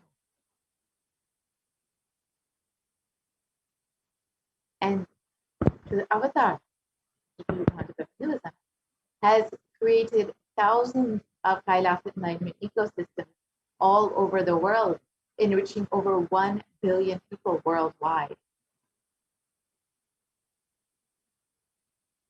And just a few of the Kailasa enlightenment ecosystems we will be seeing in the next several photos. The Kailasa and Erode, which was the Adi Nithya established by the Supreme Concept of Hinduism. We will just quickly run through the photos of the Sarvajñapitas established by the Supreme Concept of Hinduism. The Adi Kailasa Sarvajñapita in Bangalore, the Kailasa in Tiruvannamalai, the Kailasa in Columbus, Ohio, the Kailasa in Los Angeles, the Kailasa in San Jose, the Kailasa in Seattle, the Kailasa in Houston, Texas, the Kailasa in North Carolina, Charlotte, the Kailasa in New York, the Kailasa in Washington, D.C., the Kailasa in Toronto, the Kailasa in Oklahoma City, Oklahoma, the Kailasa in Phoenix, Arizona, the Kailasa in St. Louis, Missouri,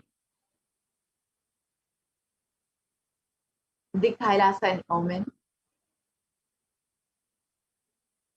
the Kailasa in Dubai, the Kailasa in London, UK, the Kailasa in Scotland, UK, the Kailasa in Netherlands,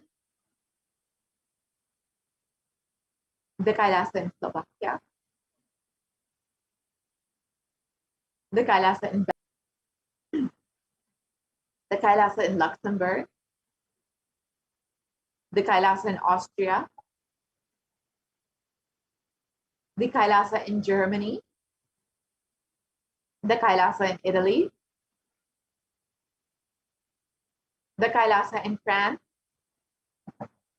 the Kailasa in Switzerland, the Kailasa in Mauritius, the Kailasa in South Africa,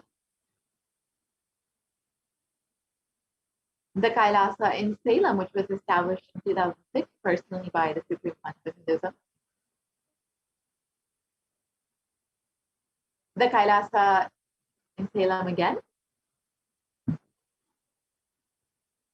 the Kailasa in Hosur, the Kailasa in Patnam,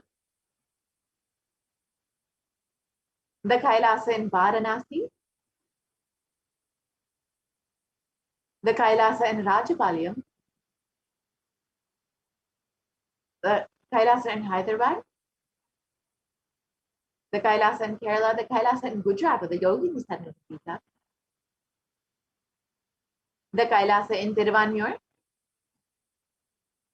the Kailasa in Alankulam,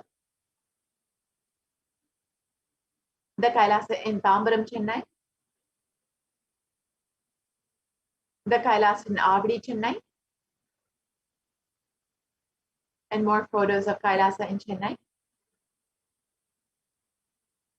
and the Kailasa in Melbourne, Australia,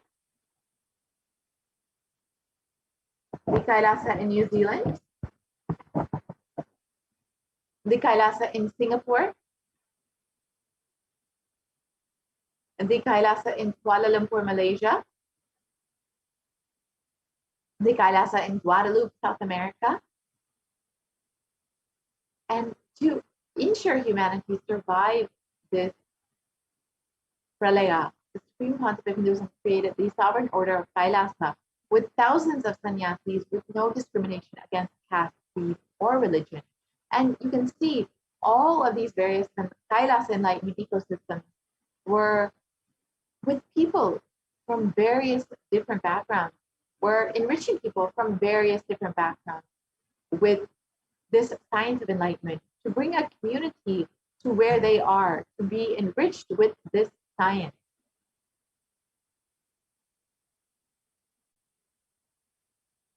And the Supreme Council of Hinduism initiated thousands into Nithyananda spiritual healing, and they are still actively healing millions all over the world. There have been over 2,500 satsang centers, padaka mandirs, and home temples that operate as de facto spiritual embassies of Kailasa. And the avatar has inspired thousands all over the world to reclaim their Hindu-centric freedom, with thousands of padayatras conducted by the Hindu diaspora worldwide, honoring the hard work of the Supreme Council of Hinduism and the revival of Kailasa, silently preparing each being for what was to come.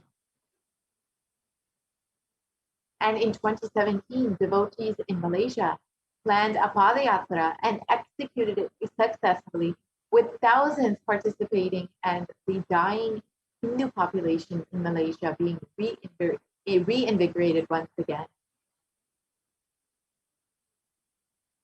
And for every major festival from all over the world, padayatras have been conducted out of sincere devotion and love for the avatar by devotees. And the Supreme Council of Hinduism has contributed tirelessly to humanity over the last 26 plus years, and has provided over 1 billion free nutritious meals to people all over the world.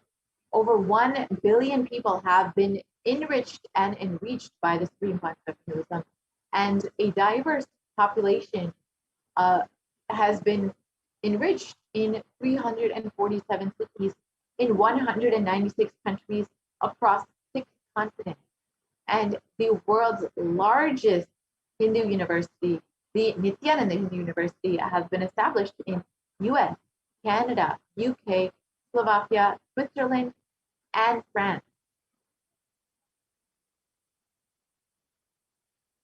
And the world's greatest digital Hindu nation is Kailasa with over 1 billion views.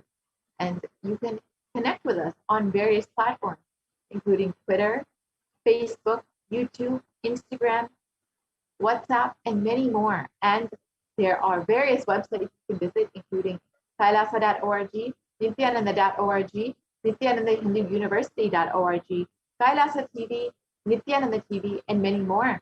And if you would like to connect with us on your phone, you can download the Enlightenment app, which was exclusively established for the sake of enriching people. And you can continuously stay connected, continuously be enriched with the teachings and blessings of the Supreme Concept of Buddhism.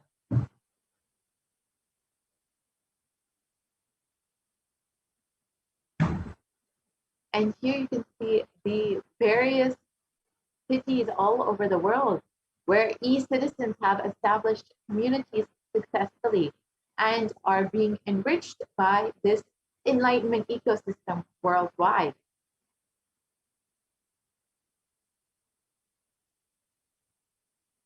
And the Supreme Concept of Buddhism has various global initiatives that include holistic health, education, and the development of human potential. And the Supreme Concept of Hinduism has been continuously sharing the practical application of Hinduism, Sanatana Hindu Dharma, and its science of enlightenment, through which the world has had various breakthroughs.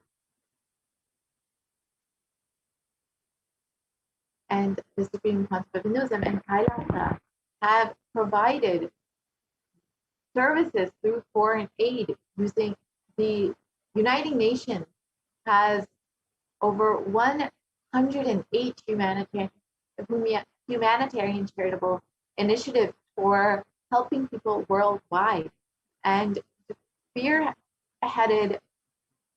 is spearheaded by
We get you health.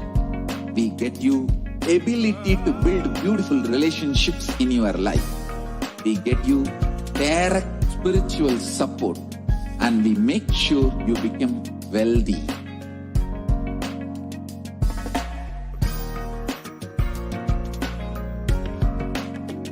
We won't stop giving you just good life. We will literally not stop till you live enlightened life. Manifesting the state of Paramashiva, space of Paramashiva, powers of Paramashiva, being of Paramashiva.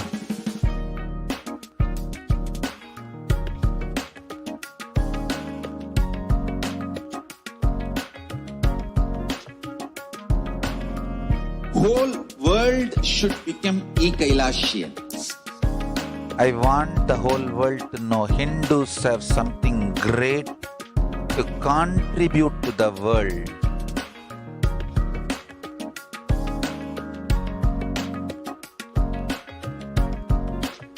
We have something great to contribute to the world. Let us do that.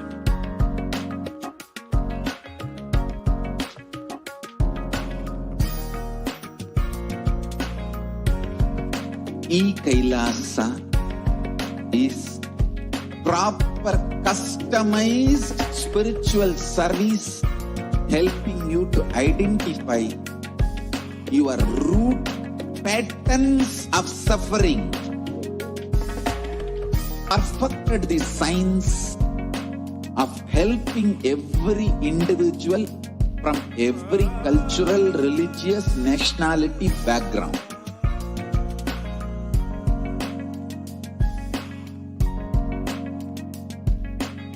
You will have lowest reactionary assumptions, highest awakened response, alive response for life continuously.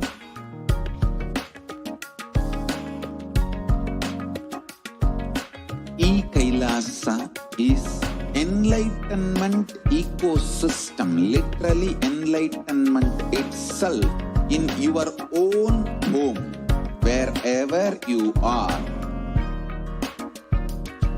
Customized spiritual service helping you to complete with your life negativity. Withdrawal from life, self-hatred, self-denial, self-doubt, so much of tiredness, laziness. We can support you aligning your diet, your attitude, your aptitude, your understanding about life. We can help you with everything.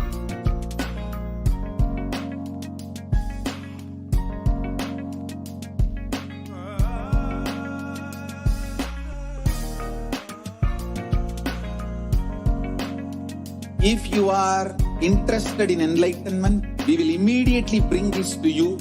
If you are not interested, we will explain the whole science, inspire you, and make you interested in enlightenment science. We need to cater this enlightenment science to the whole world wherever they are, because enlightenment is the birthright of all human beings. Kailasa is responsible to provide that to all human beings.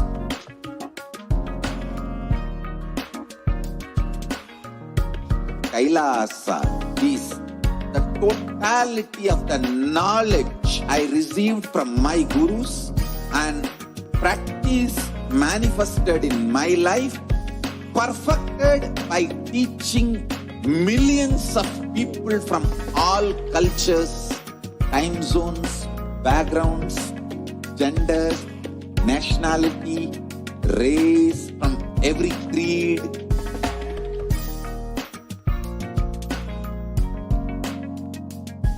So this absolutely perfected knowledge available to you, served to you in your home without even you moving out of your couch, free of cost.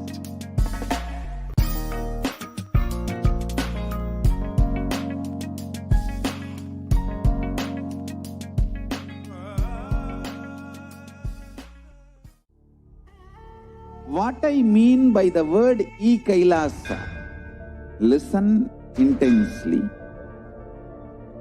Enlightenment ecosystem, literally enlightenment itself, in your own home, wherever you are. If you cannot come to Kailasa, it's okay. Kailasa can come to you. Kailasa coming to you is e-Kailasa.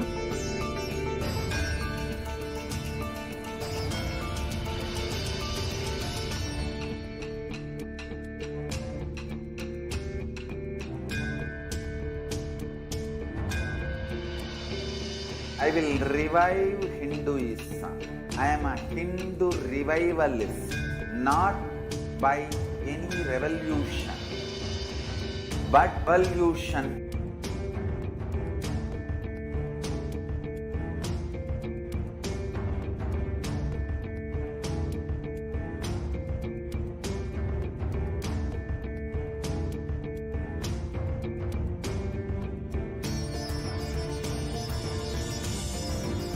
And setting model communities.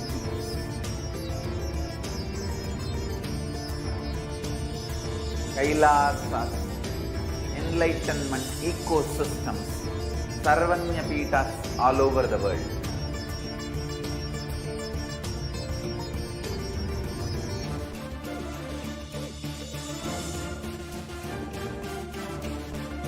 All powerful cognition, knowledge, only when you live, power manifestation and possibilities manifestation happens. It's a fundamental truth.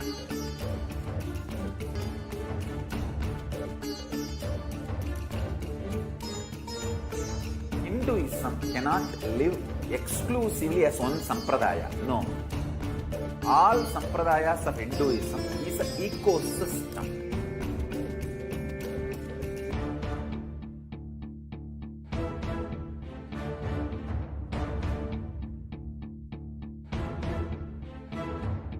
So don't keep quiet thinking that if one sampradaya is attacked, only that sampradaya is going to be affected.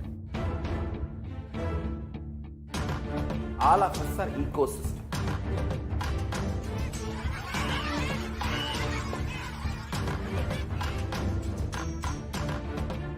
I invite all of you to get involved and enjoy Hinduism by the principle of Dharmo Rakshati Rakshitaha. When you protect Dharma, Dharma protects you. We will make the whole planet flourish spiritually. The spiritual prosperity will happen to the whole planet. We all have to coexist together.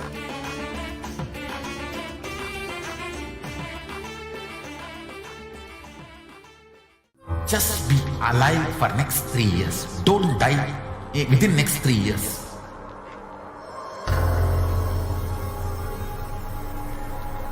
Just don't die within next 3 years. Be alive. Somehow be alive. I'm working sincerely. I will reach you somehow. Somehow I will reach you. It's my commitment to humanity.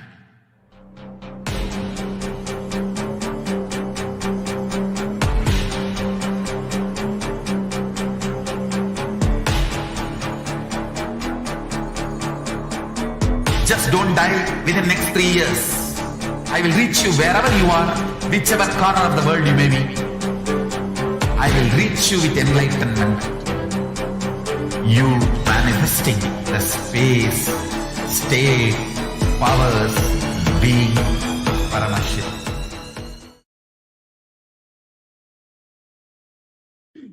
Nithyananda. Welcome back, dear viewers. Sorry for a technical glitch. So, as we were sharing, the Kailasa and the Supreme Content of Hinduism have been providing foreign aid through various initiatives. And a strong diplomatic network that has a order of 73 sovereign orders of Kailasa, and the national and international governments and organizations relationship over the past 4 years. The next slide, please.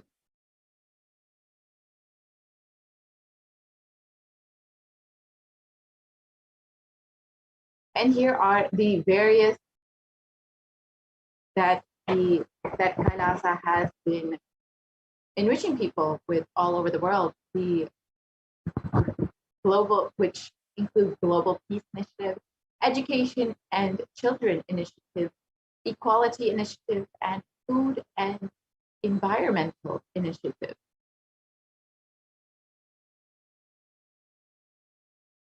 And the Kailasa has been providing free education in over 150 countries. And Nithyananda Hindu University is the world's largest Hindu university with extended campuses in 150 countries. And we offer free education to 20 million children and youth world over. And we have 1,000 or 7,000 plus courses. And Kailasa has served over 1 billion plus free meals and continues to serve free meals all over the world today. With the vision of No Hungry Home, this initiative has multiple services, including Annadan, organic agriculture, and many more. And we have offered over 1 billion free meals all over the world.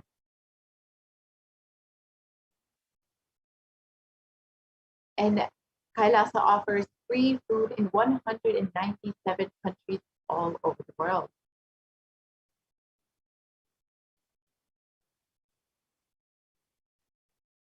And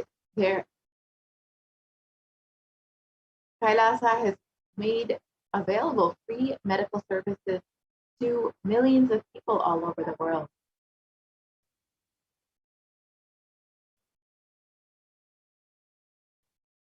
And the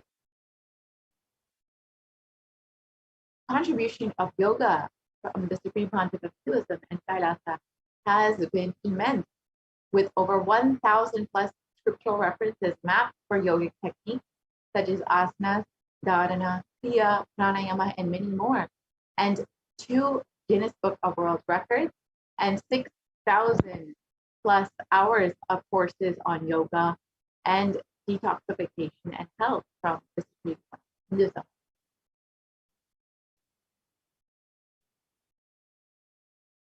And the Kailasa Sacred Arts University has produced more than 4,000 Hindu deities, which are now consecrated and worshipped in 600 plus locations across the globe. And this includes over 3,270 deities made of stone, 400 made of the Panchaloka, the 5 metals, and 100 have been made of marble, 15 traditional wooden chariots, and 1,000 plus Hindu vessels, puja items, have been used for this enlightenment ecosystem. And the world's largest Hindu library has over 1 million plus palm leaf scriptures and has collected, preserved, and made them available freely to the world.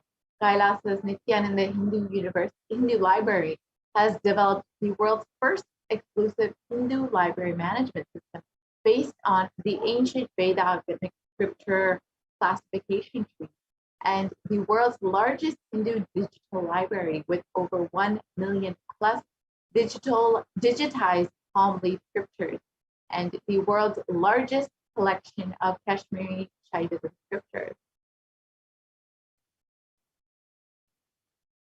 With the Supreme Pontiff of Hinduism's sincere hard work and devotion over the past 26 years, millions of people have been inspired, one person at a time,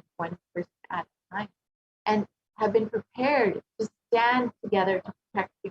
The Supreme Pontiff of Hinduism announced the plan to traverse once again on foot from Kanyakumari to Kashmir and to re-energize the Jyotirlingas to protect India from this pralaya.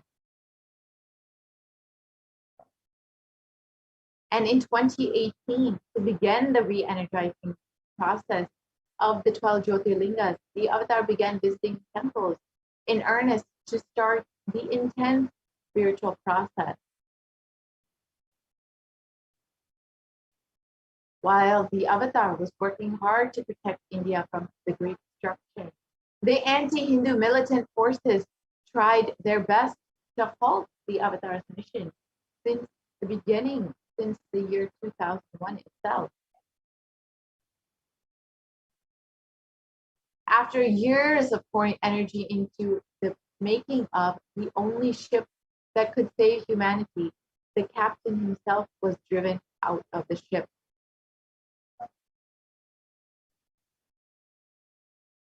And militant anti-Hindu forces followed the Supreme Concept of Hinduism for 2 decades, instigating the deadliest and most brutal attack against a single Hindu leader. Since 2009, the Supreme Concept of Hinduism has survived over 70 assassination attempts, incessant lawfare, and repeated attacks against himself and his disciples.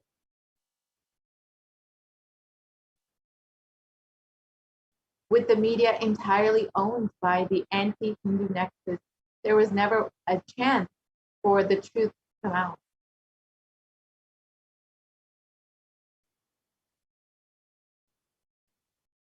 And there have been 14,000 hours of hate speech flooding the internet over the past 10 years. And this was broadcasted on the media to incite hatred and character and assassinate the Supreme Concept of Hinduism.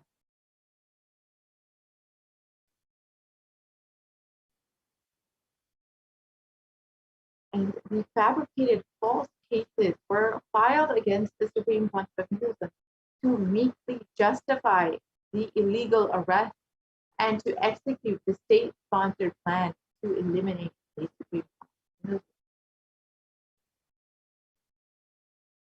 In 2018, the avatar was forced to leave India after a nearly fatal assassination attempt.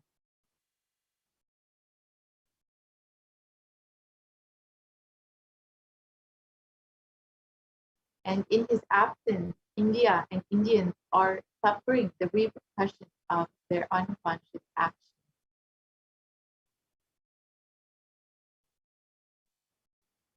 In the Puranic age, the whole kingdom of Ayodhya suffered with economic meltdown, death of cattle and crops, and the inconsolable depression when Lord Rama left for the 14-year exile. And in the same way, the economy began falling 2 months after the avatar left India. And today, India faces the most brutal effects of the pandemic with no end in sight.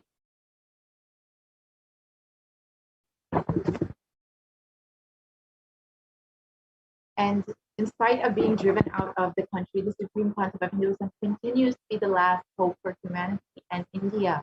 The Supreme Concept of Hinduism has opened up the Kailasas in India for the sake of quarantine, for multi-layered quarantine, and to protect India and Indians during this pandemic. If you would like to avail the benefits of this multi-layered quarantine, you can sign up at kailasa.org/kailasacare.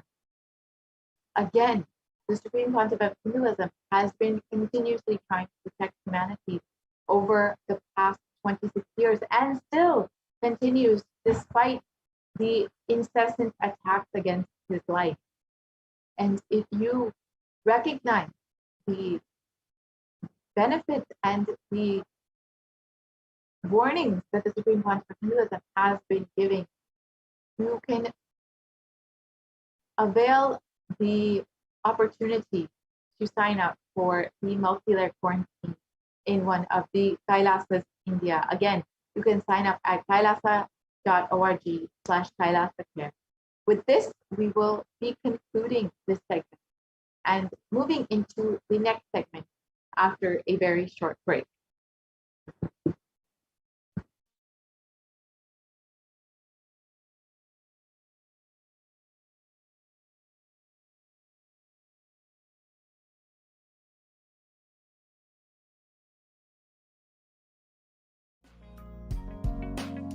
We get you health.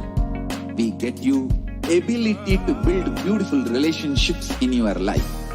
We get you direct spiritual support, and we make sure you become wealthy.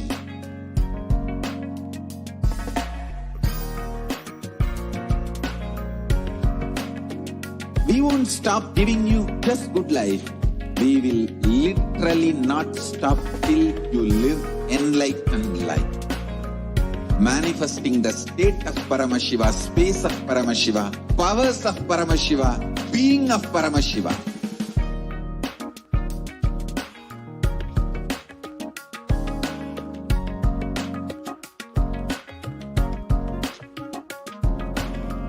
Whole world should become Kailashians. I want the whole world to know Hindus have something great to contribute to the world.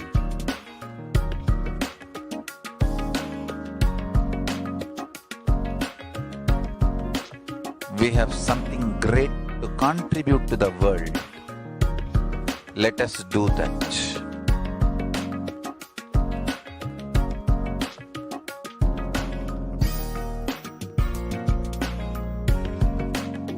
Kailasa is proper customized spiritual service helping you to identify your root patterns of suffering. We have perfected the science of helping every individual from every cultural, religious, nationality background.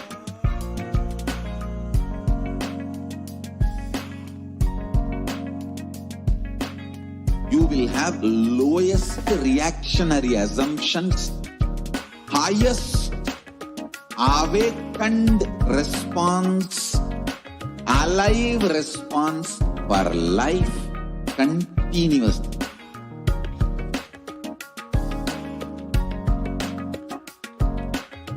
Kailasa is enlightenment ecosystem, literally enlightenment itself in your own home, wherever you are.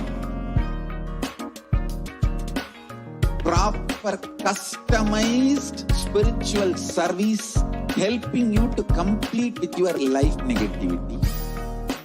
Withdrawal from life, self-hatred, self-denial, self-doubt, so much of tiredness, laziness. We can support you aligning your diet, your attitude, your aptitude, your understanding about life. We can help you with everything.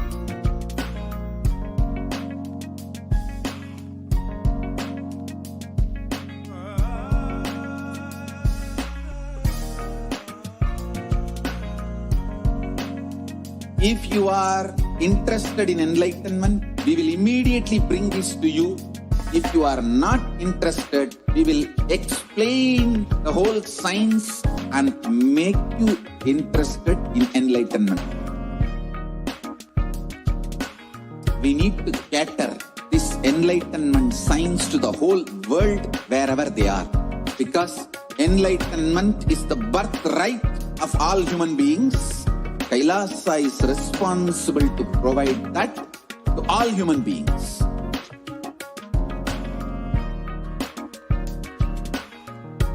Kailasa is the totality of the knowledge I received from my gurus and practice manifested in my life, perfected by teaching millions of people from all cultures, time zones, backgrounds, genders, nationality, race, from every creed.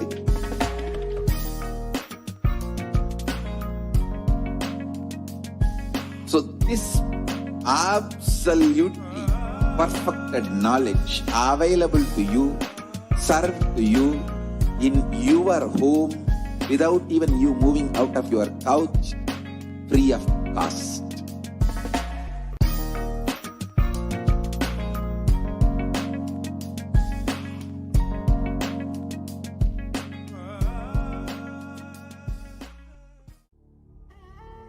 What I mean by the word e-Kailasa, listen intensely.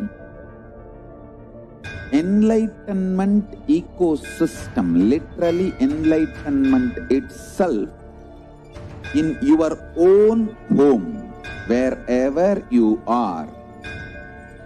If you cannot come to Kailasa, it's okay. Kailasa can come to you.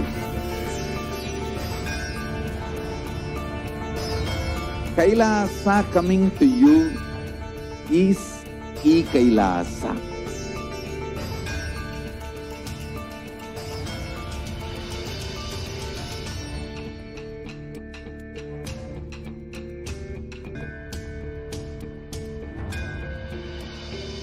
I will revive Hinduism.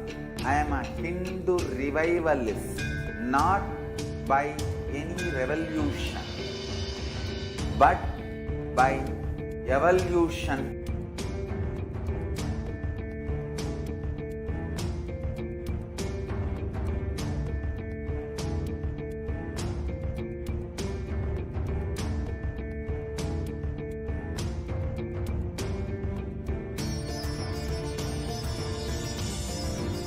And setting model community.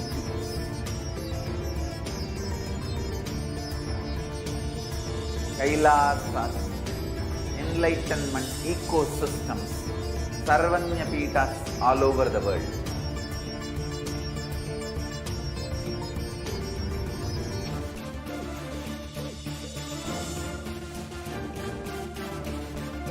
All powerful cognition, knowledge, only when you live, power manifestation and possibilities manifestation happens. It's a fundamental truth.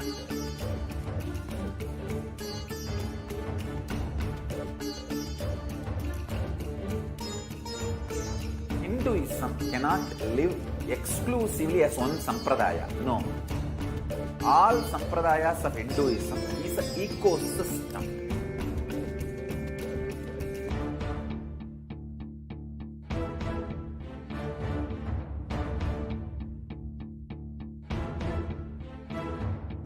So don't keep quiet thinking that if one sampradaya is attacked, only that sampradaya is going to be affected. All of us are ecosystem.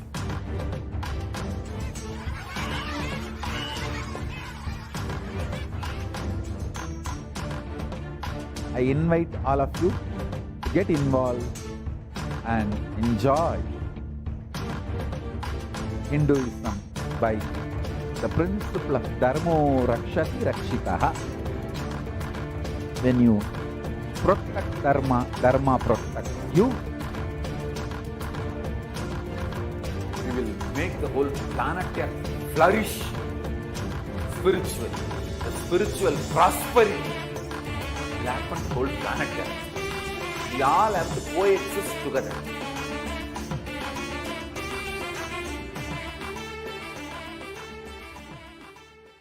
Just be alive for next 3 years. Don't die within next 3 years.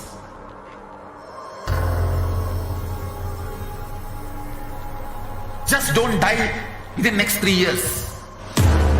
Be alive. Somehow be alive. I'm working sincerely. I will reach you somehow. Somehow I will reach you.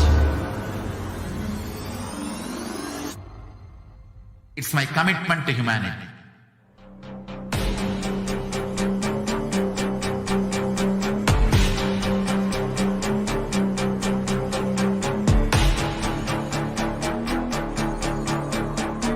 Just don't die within next 3 years.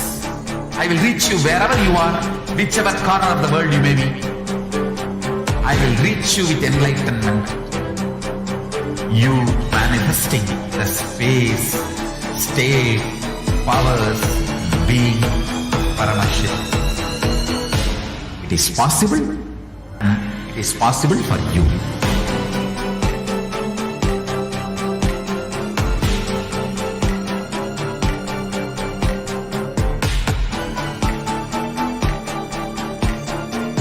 Paramashiva will reach you with enlightenment science. I know he is going to do the job. Just be alive for next 3 years. Nothing else.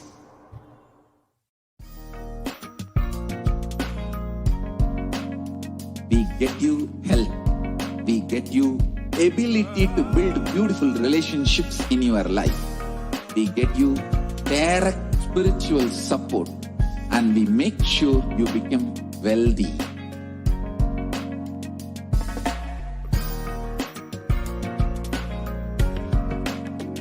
We won't stop giving you just good life.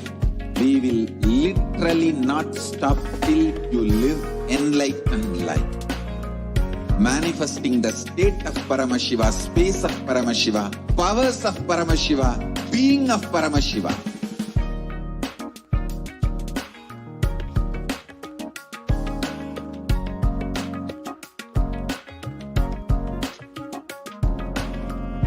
Whole world should become e-Kailashians. I want the whole world to know Hindus have something great to contribute to the world.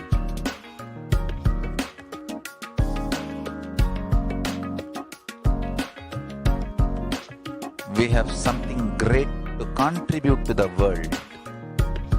Let us do that.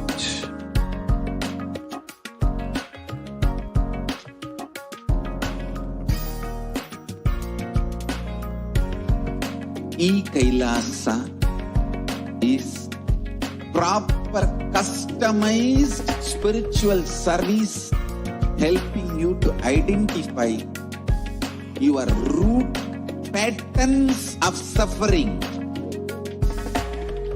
We have perfected the science of helping every individual from every cultural, religious, nationality background.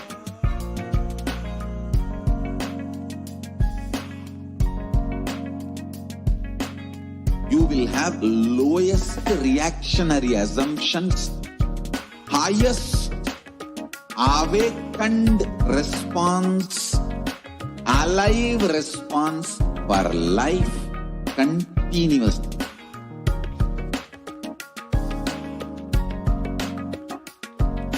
E-Kailasa is enlightenment ecosystem, literally enlightenment, your own home, wherever you are. Proper customized spiritual service helping you to complete with your life negativity. Withdrawal from life, self-hatred, self-denial, self-doubt, so much of tiredness, laziness. We can support you aligning your diet, your attitude, your aptitude, your understanding about life. We can help you with everything.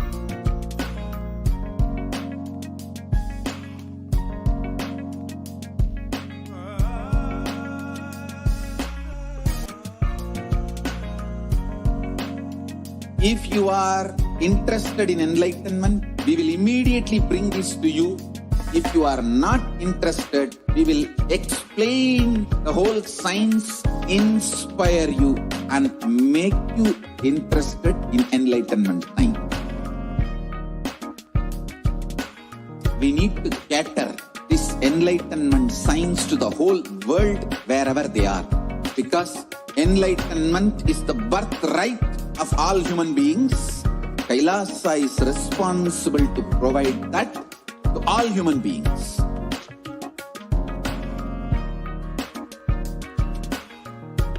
Kailasa is the totality of the knowledge I received from my gurus and practice manifested in my life perfected by teaching millions of people from all cultures, time zones, backgrounds, genders, nationality, race, from every creed.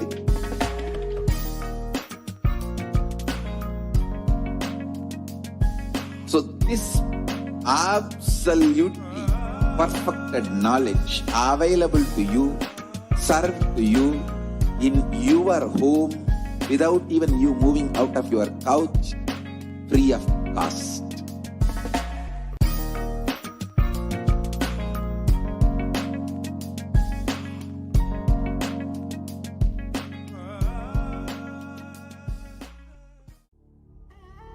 What I mean by the word e-Kailasa, listen intensely.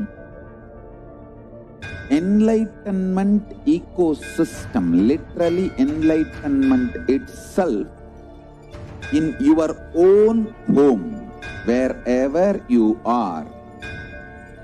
If you cannot come to Kailasa, it's okay. Kailasa can come to you.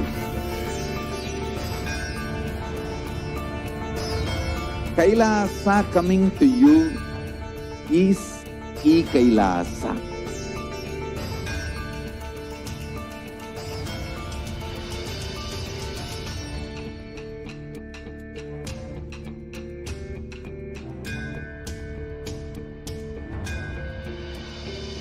I will revive Hinduism. I am a Hindu revivalist, not by any revolution, but by evolution.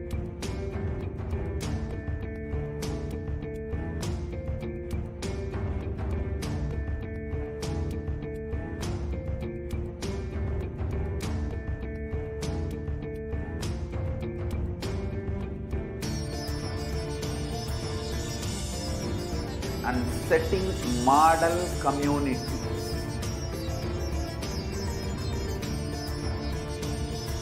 Kailasas, enlightenment ecosystems, Sarvanya Pitas all over the world.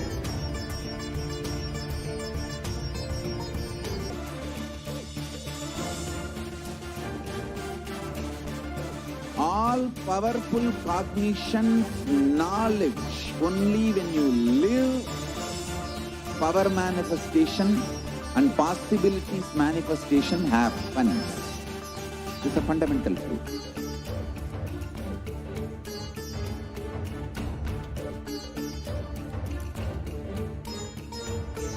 Hinduism cannot live exclusively as one sampradaya. No.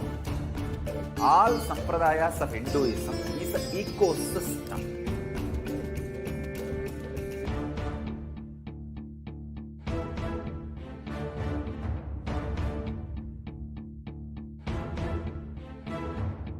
So don't keep quiet thinking that if one sampradaya is attacked, only that sampradaya is going to be affected.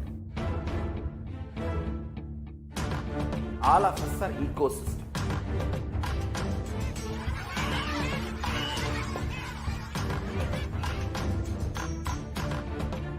I invite all of you to get involved and enjoy Hinduism by the principle of Dharmo Rakshati Rakshitaha. When you protect Dharma, Dharma protects you. We will make the whole planet flourish spiritually. The spiritual prosperity will happen to the whole planet. We all have to coexist together.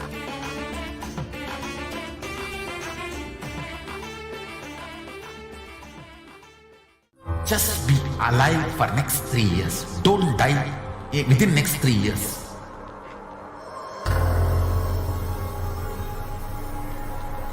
Just don't die within next 3 years. Be alive. Somehow be alive. I'm working sincerely. I will reach you somehow. Somehow I will reach you. It's my commitment to humanity.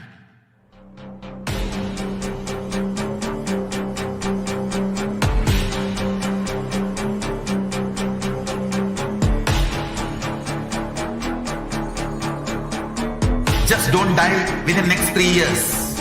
I will reach you wherever you are, whichever corner of the world you may be. I will reach you with enlightenment. Nithyananda, welcome back, dear viewers.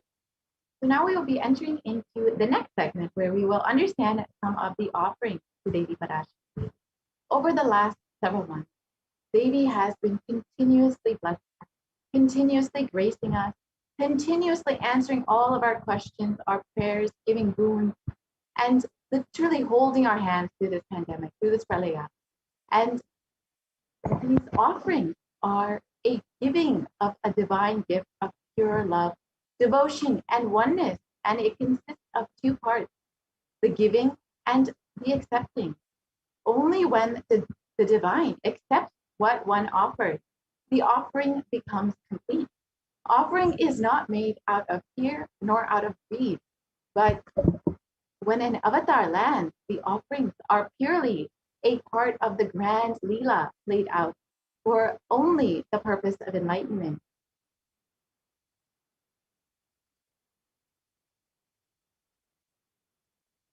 So as we enter into this next segment, let us deeply decide to connect with Devi and decide to receive her blessing and offer our love and gratitude. First, we'll look at the Dhyana Shloka, the translation of the Dhyana Shloka for Devi Parashakti. Moon-like face, holding the Vedas on one hand, fire in eyes with lotus flower, gracing and blessing hands, and one hand with the Japamala, beautifully decorated with jeweled ornaments in wonderful clothes and shining crown. Her name is Manomani.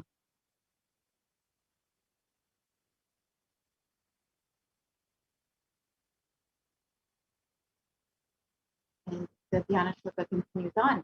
I meditate on Devi with 3 eyes glowing like a moon and holding the Vedas, the lotus, and gracing with blessing and gracing hands. She is wearing beautiful ornaments. She is worshipped by Brahma and other many gods and showers auspicious boons for all actions every day.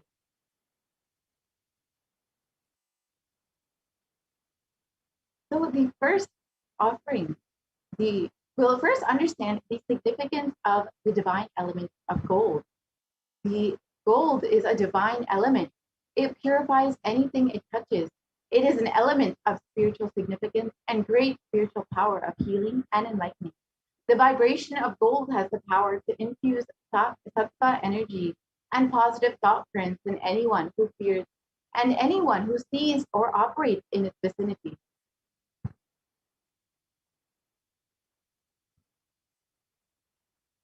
And the translation continues on.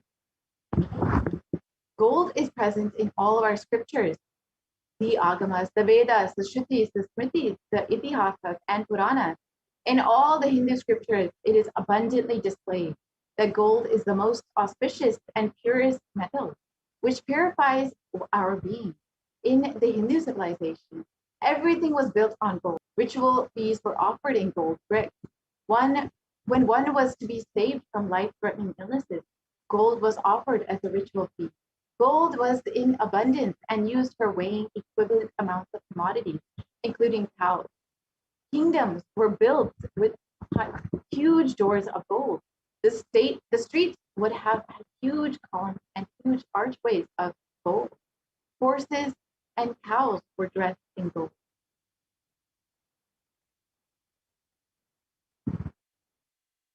The Hindu civilization thrived on the banks of rivers of gold. In this river was called Hiranyamaya in Rig Veda. The river Saraswati was called Hiranyavartini in the Atharva Veda. Gold is the supreme element for offering gifts to the ones who love and revere. Temples are constructed and paved in gold. Deities are made in gold and decked and adorned in gold because it preserves the enlightenment energy for thousands of years. It lasts forever.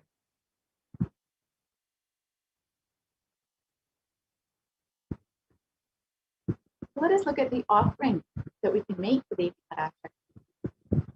The translation for this verse, Devi is fond of true devotion and is realized through true devotion. She can be won over through true devotion. She removes all.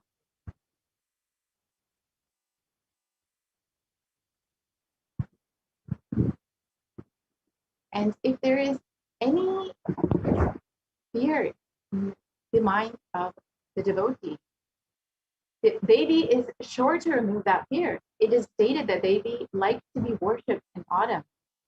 And here it is not meant the autumn of the season, but rather the autumn of our lives, when our thoughts turn more and more inward. The role of the divine is known and understood clearly. The need for Devi worship becomes stronger. And so the first offering, which is a very simple Hi Hundi offering, we can make Devi. We can directly offer on line one through the Hi Hundi offering. And yes, we can continue on to the next slide. And the Sankalpa chanting, which is just $1, the translation for this, the benefits of it. The goddess enchants this universe, and she herself gives birth to the universe. That goddess being prayed without interest in anything gives that knowledge that leads to salvation and gives wealth in materialistic sense. And this is from Devi Mahatmya. And you can offer the Sankalpa, the blessing to the conscious resolution that blesses the person offering with all fruition of the desires and wishes in the yearning of the person. And the next offering that you can make is the Sahasranama Swarna Kastu. This is the gold coin offering. And Devi is known as Nama Parayana Pita, the one who likes the repetition of her various names. And this is the offering of the 1008 names of Devi Parashakti. It is a very special and unique Archana offering to the Mahameru of Devi Parashakti. And the offering of a gold coin inscribed with each one of the 1008 names, and you can receive the blessing to have the Ananta Kalyana Gunas, all the divine qualities of Devi Parashakti herself.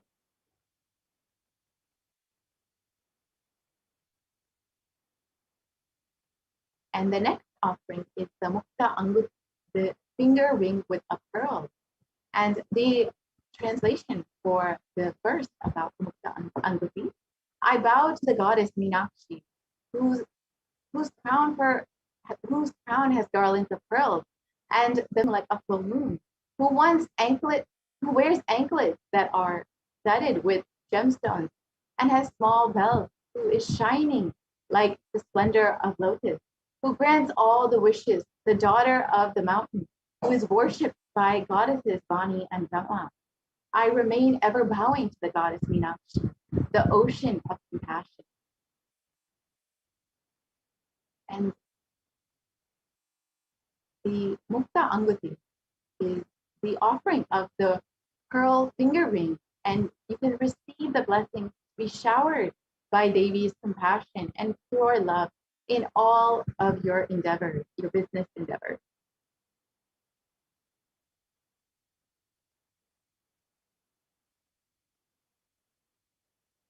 And the next offering is the Swarna Padma Pushpa, the offering of the golden lotus.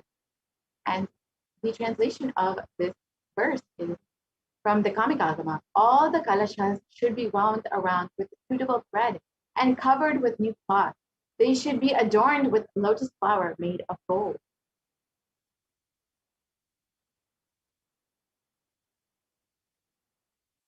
And there are hundreds of scriptural references for using the lotus in worship of Paramashiva.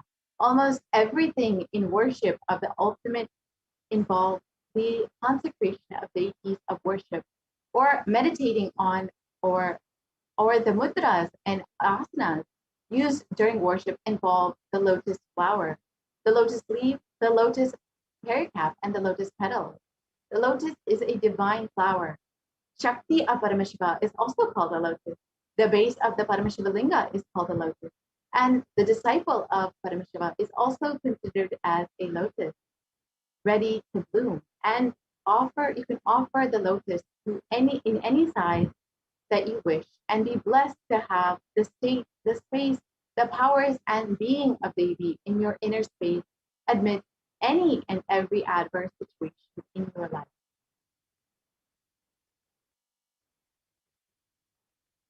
And the Swarnamit, the golden co-ring. And the translation of this verse, you whose brightness from the toenails destroys the darkness of ignorance from the minds of your devotees, who prostrate at your feet. You whose brightness from your 2 feet overpowers that of the lotus flower.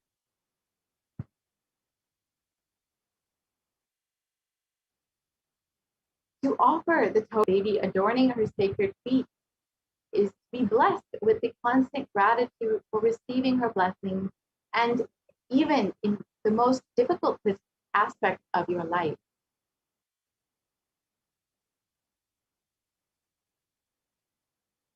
And the next is the Swarna Martika, the golden hairline jewel. The translation for this, she who makes the nectar flow in all of our nerves from the Sahasrara, she who gives the very pleasant experience of the ultimate. The Mantika represents the nectar flowing from the Sahasrara chakra, which is fully open.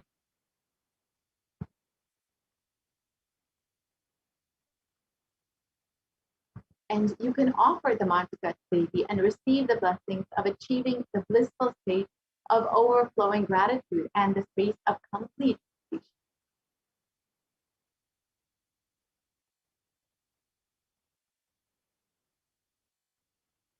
And the most favorite offering of all the disciples and devotees is the Pratyaksha Pada Puja, the Pada Puja offered directly to the feet of the Guru. The illuminating, and you can see the translation for this verse, the illuminating splendor of Devi's toenails dispel the darkness of the ignorance in the devotees prostrating at her feet. Her feet defeat the lotus in beauty.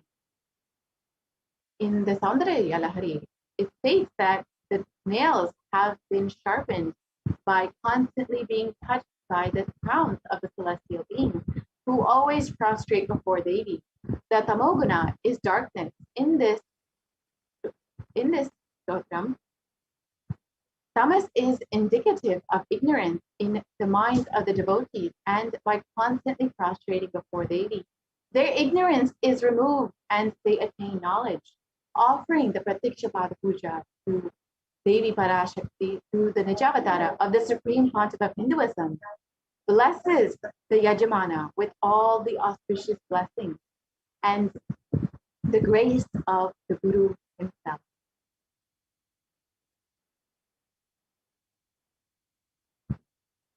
And you can offer the Vastra Seva as well, the offering of clothing.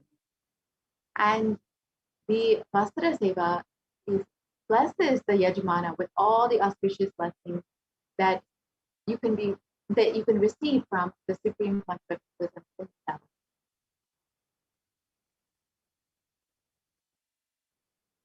And here you can see the list of all the offerings. And if you would like to make any of these offerings, you can visit tiny.cc/Devi offering.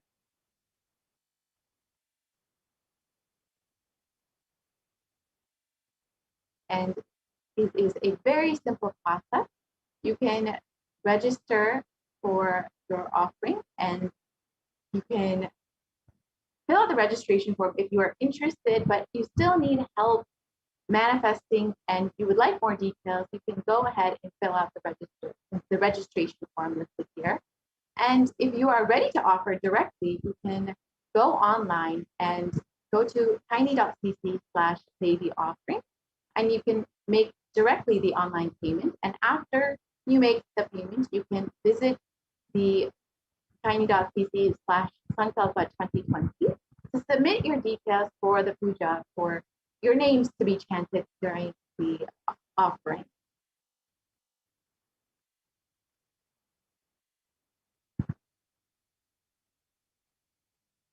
we can actually visit the website tiny.cc/Devi offerings and quickly go through how to make the offering.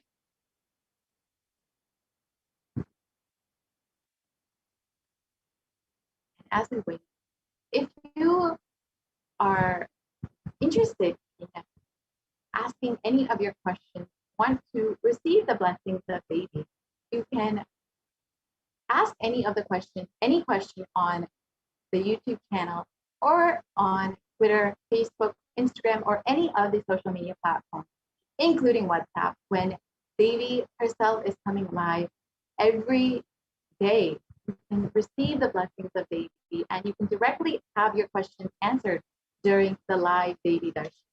So here we can visit, this is the tiny.cc/Devi offerings, and it is a very simple process. You can go ahead and select whichever offering you would like to make, whether the Pratiksha Pada Puja or the Vastra Seva, whatever offering you would like to make, you can go ahead and select that.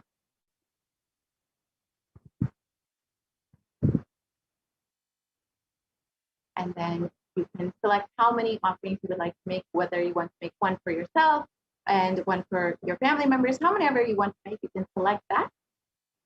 And then you can continue on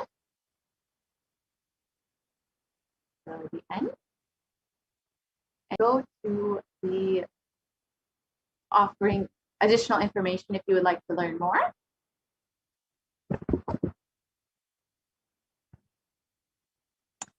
And then you can continue on to the next page.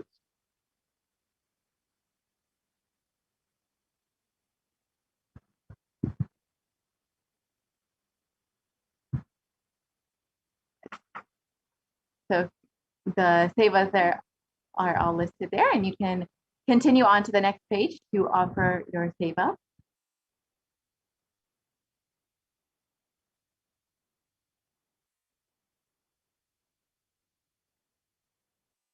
Yes, so you can choose one of the options. You can choose Pratiksha Pada Puja or whatever. If you can just choose one of the options.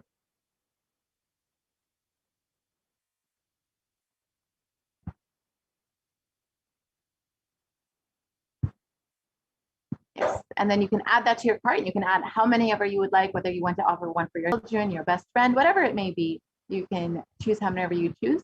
And then you can go to your cart and go ahead and make your payment. You have your cart total, and then you can proceed to the payment, and you can make the payment just as you would for any payment that you would fill out online, any order that you would fill out online.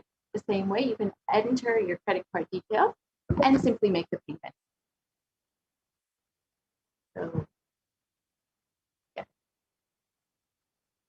You can proceed to the cart, and just as you would for any other online payment, you can fill out your details and make the payment. So with this, we will be concluding this segment and moving into the next segment, where we will learn some of the wonderful benefits of living in Adi Kailasha Satyajnapita and availing the benefits of the multi-layered quarantine.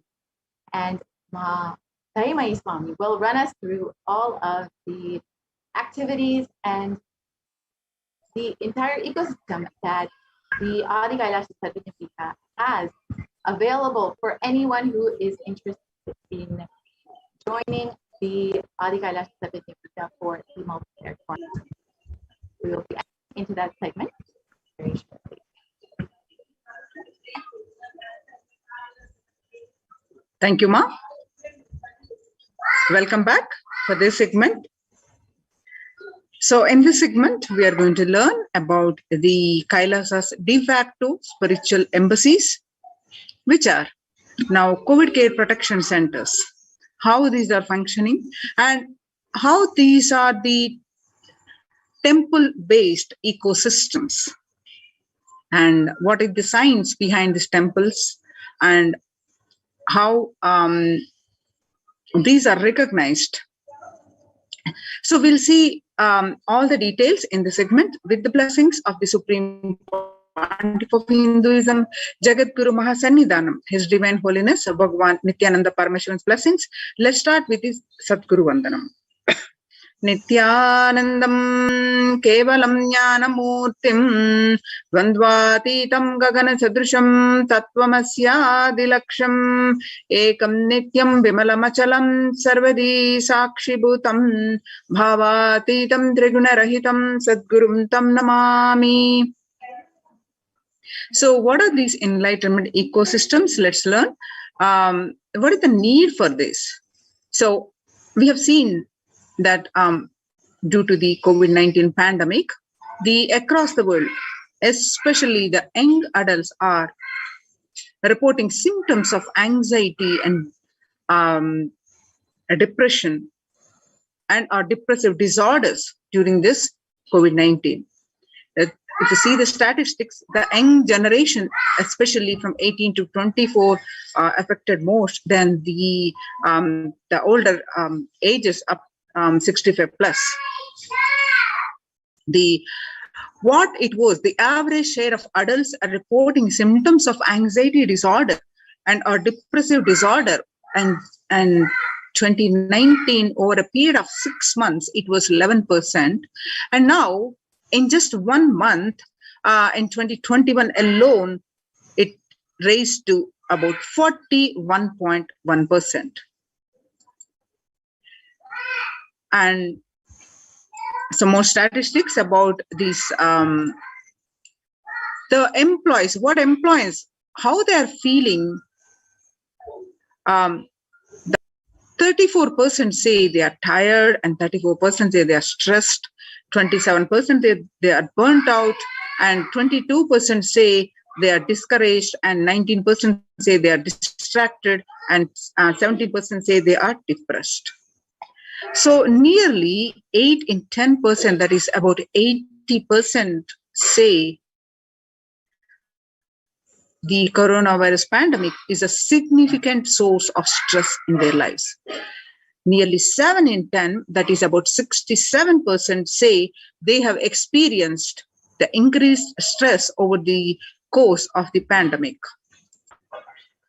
1 in 4 essential workers, that is about 25%, diagnosed with mental health disorder since the start of the pandemic.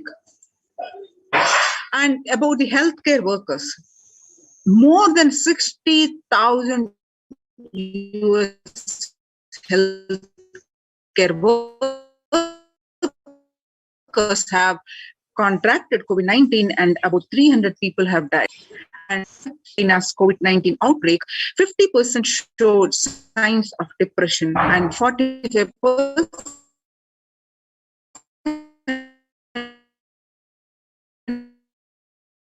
showed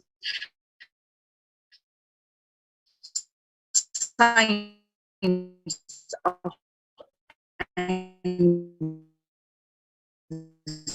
anxiety. Depression is COVID-19 7%, according to the Helio survey. Then the anxiety levels in this pregnant and new mothers, which was before the pandemic was 29%, and now during this pandemic it raised to 72%. The US cases of depression have tripled during the COVID-19 pandemic, which is a lot in the United States, reporting symptoms of depression during this COVID-19 pandemic. The number of adults experiencing depression in the United States have tripled. According to a major survey study, researchers estimate that more than 1 in 4 US adults are now report experiencing symptoms of depression. Before this pandemic, just 8.5% US adults are reported being depressed. That number has been raised to 27.8% as the country struggles with COVID-19. And the employees say burnt out Again, the young adults about 22 to 25 reports 89%, and about 26 to 37 about 83% say they are burnt out, and ages 38 to 54 about 73%, and about 55 to 74 age group 62% say they are burnt out. So what are the Kailasa's contributions from Kailasa, the Department of Human Services? With the blessings of the Supreme Pontiff of Hinduism, Kailasa's Department of Enlightened Civilization presents. So Kailasa's Department of Religion and Worship, and each of Kailasa's temple consider the right of happiness to be the highest fundamental right of all humans. In fact, all beings. The ultimate goal of Hinduism and Kailasa, led by the Supreme Pontiff of Hinduism, Jagadguru Mahasannidhanam, His Divine Holiness Bhagwan Nithyananda Paramashivam Plus, it is the material and spiritual well-being and prosperity of humanity. Kailasa is a place where everything related to super consciousness is revived. All the sampradayas, all the spiritual ecosystems created for enlightenment will be revived and established in such a way it never gets lost again. They're forever serving the humanity, says the Supreme Pontiff of Hinduism. Now you see how the Supreme Pontiff of Hinduism tirelessly worked over a period of 27 plus years to establish these Kailasas. You can see the glimpses, temple occasions,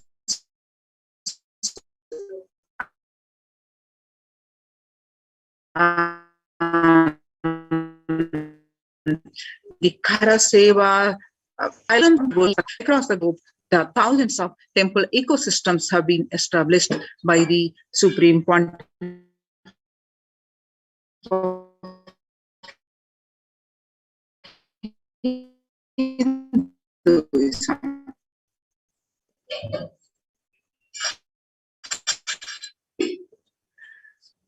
In 1994, where the Mataji Vibhudananda Puri, Kailasa in Tiruvannamalai is traditionally passed on to the hands of the Supreme Pontiff of Hinduism, Jagadguru Mahasannidhanam, Bhagwan Nithyananda Paramashivam. And a rightmost picture that you see, Kailasa in Tiruvannamalai receiving the visitors and delegates for the Kalpataru meditation workshop.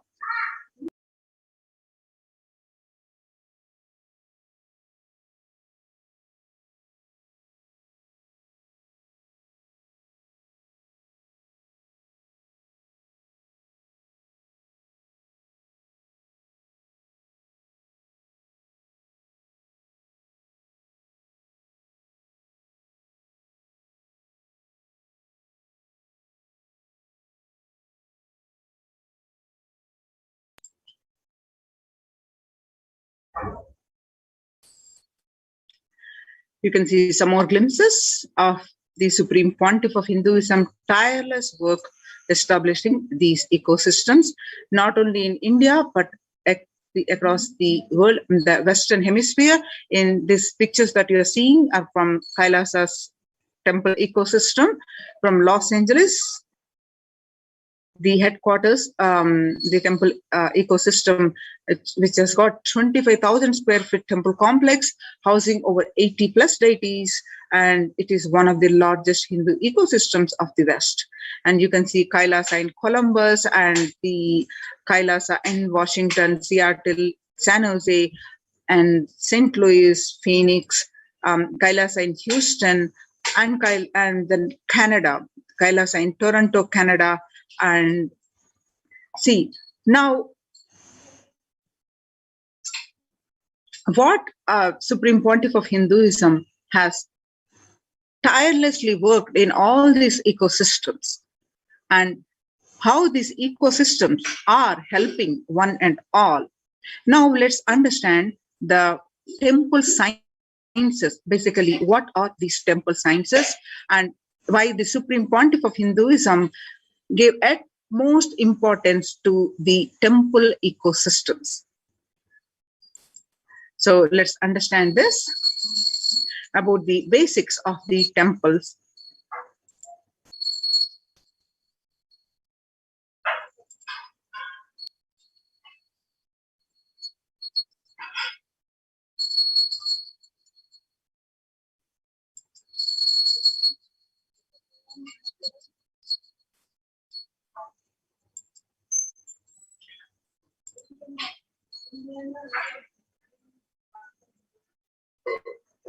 Yes.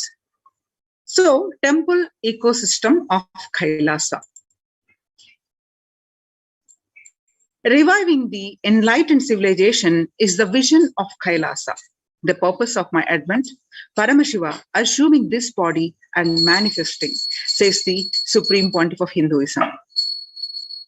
Kailasa is basically an enlightened civilization where everything happens based on the ultimate cosmic principle and ultimate possibilities and powerfulness. You want to know about the universe, they will show you how the universe and teach you. And you want to know about the cosmos, they will just show you the cosmos and simple and straightforward way. In Sanatana Hindu Dharma, we had at least 10,000 sampradayas, religions, spiritual traditions, keeping this enlightenment science alive. Each Hindu sampradaya is a spiritual ecosystem created for keeping the enlightenment science alive. Every monastery, every adhinam, every mutt, every temple, every Veda Pathashala, every Sarvajna Pita is a lineage. Sampradaya created to keep the ecosystem of spiritual enlightenment alive. Some may be Shakta, some may be Yoga. These are the various traditions. Some may be Vedanta, some may be Tantra, some may be Yoga Vedanta, some may be Yoga Shaiva, and some may be Vaidika Shaiva, and all kinds of permutations and combinations.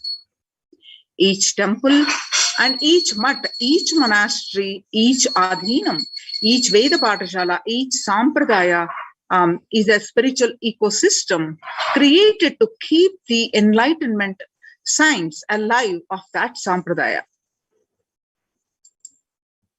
Hindu temples are not just worship altars or religious congregation places or just memorial for certain legendary person or incident. Hindu temples are residents of God. That is why in Chidambaram, Nataraja is one of the Dikshita. In Srirangam, Ranganatha is one of the Bhaktar who is doing the puja. Temples are the residence of the God in Hindu tradition, not just Hindu tradition, in every tradition. There was a time in Hinduism had 56 nations, 200 states, and 1,700 provinces and 10,000 sampradayas. Almost 95% of the population of these were Hindus. Slowly, the brutal terrorists invading life-negative gangs enter, destroy, rob, and plunder the temples, destroy the spiritual ecosystem and enlightenment ecosystem. In last 1,000 years, we did not have a single nation, and we did not have a single state. We did not have a single province practicing Hinduism as a state religion legitimately, and in 10,000 sampradayas, without any doubt, the Supreme Pontiff of Hinduism says only 200 are left alive, struggling to be alive. Three unique things of Hinduism's ability to make the divine land and God get rooted in the deity Prana Pratishta, and incarnations landing, the ecosystem where the incarnations land, the enlightenment spiritual ecosystem where incarnations happen. Third, the devotion to feminine consciousness, Devi worship. These three are unique to Hinduism. Kailasa is a place where everything related to superconsciousness is revived. All the sampradayas, all the spiritual ecosystems created for enlightenment will be revived and established in such a way it never gets lost again. there forever serving the humanity. The enlightenment ecosystem are the Kailas. Every monastery, temple is an ecosystem for keeping the enlightenment sign and flourish, which can automatically make people enlightened.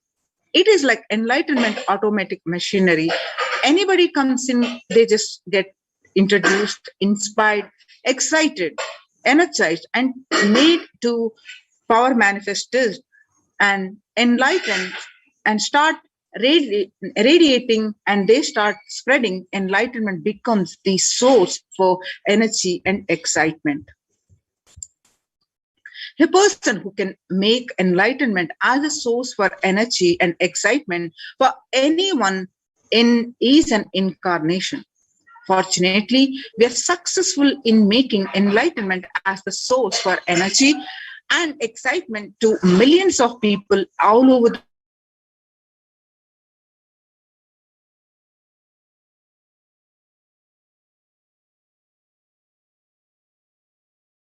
available for everyone to experience. Significantly, all the major Vedic temples built over the centuries have been consecrated by the enlightened masters. Or rather, the temple has grown around the intense energy field established by and for the benefit of humankind. Just as the rich man leaves behind his wealth for the next generation after he leaves the body, the enlightened masters leave behind the huge energy that they bring with them in the form of temples.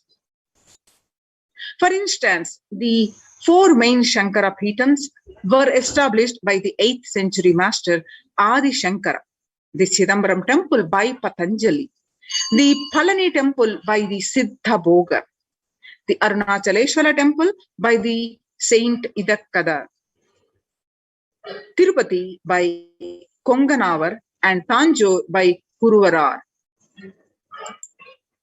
The powerful spiritual traditions present in these places are so palpable that even the most casual visitor can feel its effect in the form of being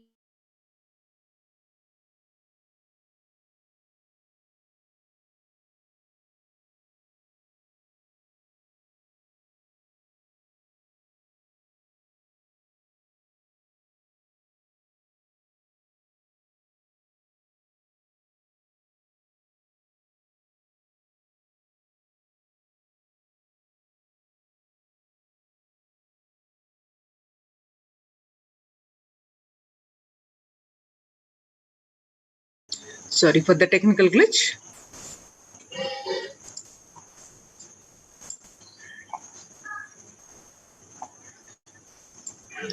So, when maintained properly using the subtle powers of mantras, rituals, and meditation, temples can hold and radiate this precious energy for thousands of years.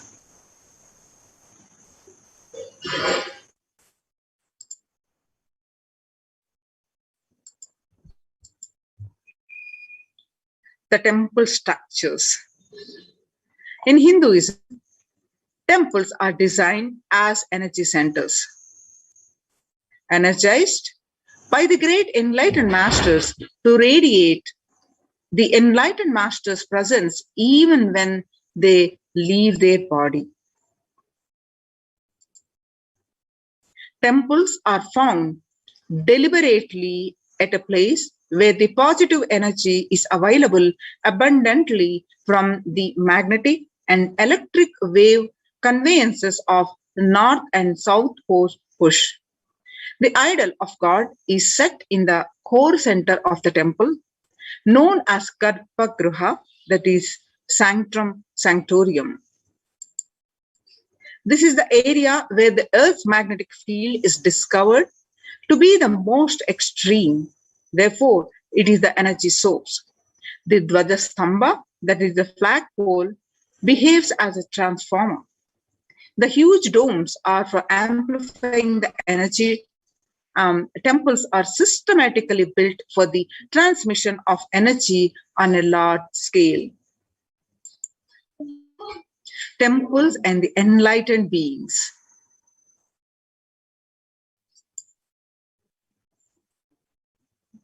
When a rich man dies, he leaves behind his wealth to his wife, daughters, sons. When enlightened masters leave the body, they leave their wealth of energy, penance, and goodness to humanity at large. Temples are built on these energy fields or left behind by them.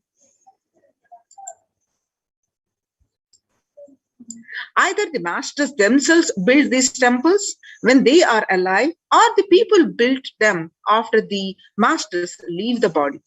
These temples are further sanctified through rituals that harness energy. The famous temple at Kedarnath in the Himalayan range was built by the great master Shankara. The Arunachaleswara temple of Tiruvannamalai, South India, is ascribed to a great saint called Idakkadan. These temples are divine gifts of these great masters to humanity. There are two types of people. The first type generate energy from their own system. They are like the solar system. Wherever they are, they produce energy and they radiate energy. Whatever they do, they excel in it. Whatever they touch flourishes. They are the ones who nourish the world. They are the enlightened masters. And the second type of people are those who have forgotten the art of producing energy from their inner source. These people may flourish, but maybe only in one or two fields, and that too out of the superficial energy source called mind. Since their source is superficial, multidimensional flourishing remains a dream for them. Either the masters themselves build these temples when they are alive, or the people build them after masters leave the body.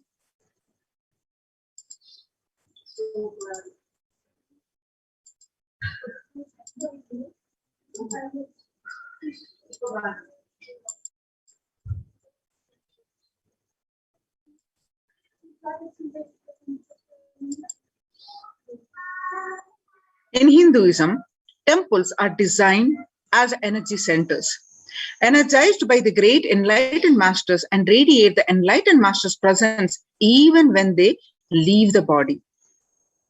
Temples are deliberately at a place where the positive energy is available abundantly from the magnetic and energetic wave conveyances of North and South poles push.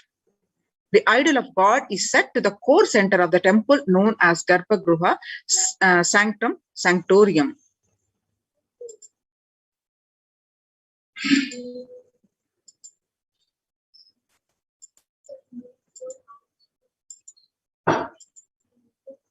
The powerful spiritual vibrations present in these poles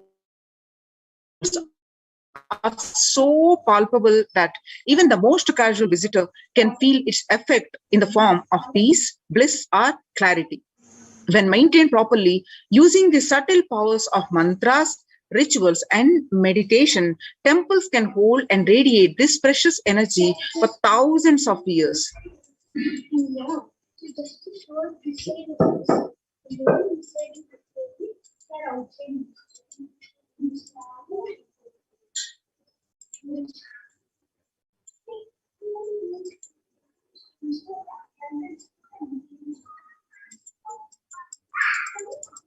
Sorry for the technical glitch.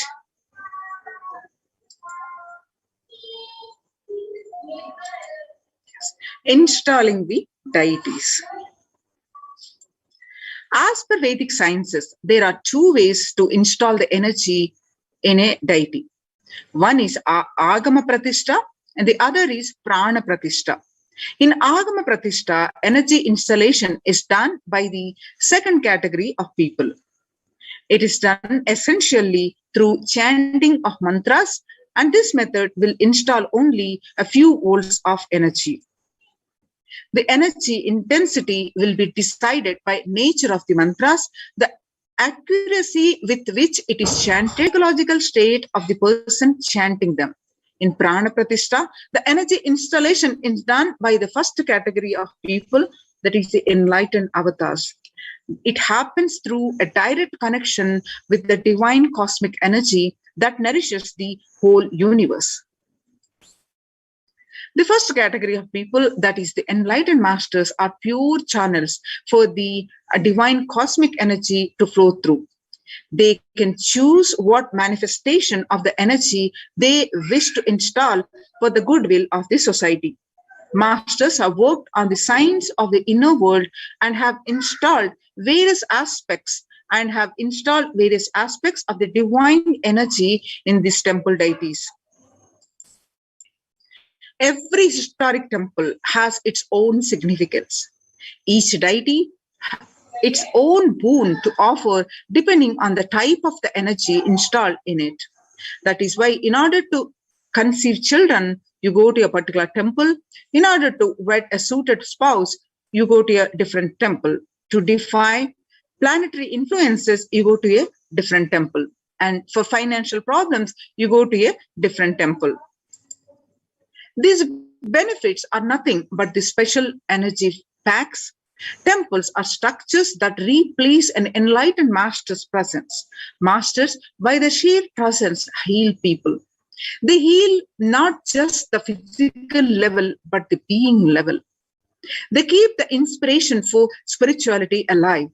Their presence offers as of sacredness. Temples are spaces created by the masters to offer these same things that they offer.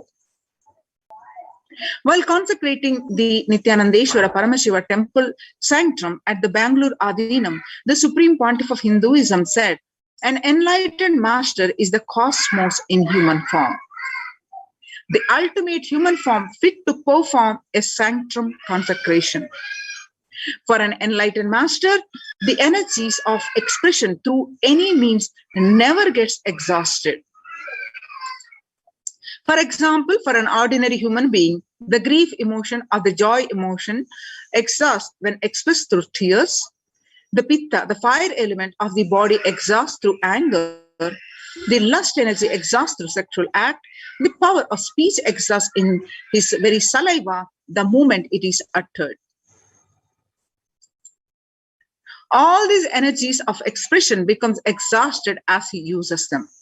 An enlightened master's energy of expression cannot be exhausted through any of these means, because his existence, the inexhaustible source of energy in human form. Because masters do not need a body to execute their work, they do even after they have left their physical body. The sanctum created and energized by them will radiate inexhaustible energy and nurture energy being that seeks it. Only a master who can function without the help of his body is capable of creating a true sanctum, one that will materialize things exactly the way he does. If God is everywhere, why go to a temple? The answer to this question, Sri Ramakrishna, a great enlightened master of the 20th century, gave a beautiful answer. There is milk all over the cow, but we can't get it by just piercing it anywhere. Through the cosmic energy, though the cosmic energies are available everywhere, we cannot, we're not able to perceive it because it is extremely subtle. Cosmic energy is available to the most subtle form. An enlightened being or the highly evolved soul knows the science of distilling this subtle energy into a gross form which we can perceive and absorb. Temples are engineered by the great rishis in such a way that the cosmic energy becomes available to all as a source of healing and spiritual transformation. Why so many temples in Hinduism? In India, about 90% of all tourist attractions are temples. There are lakhs of temples across length and breadth of India. And in places like Varanasi, for every person living there, there is a temple. But why so many temples? Whatever a civilization thinks as the highest experience, it builds structures related to that. If people in a country think football is the greatest experience, they build magnificent football stadiums all over. If people think education is the greatest experience, they build schools and colleges. For thousands of years, Hindus in India thought of enlightenment and God as the highest experience. So they built temples. For this reason, in any city, there will be a large temple built first, and around it, the city will be built around it. The human body is considered a miniature of the cosmos.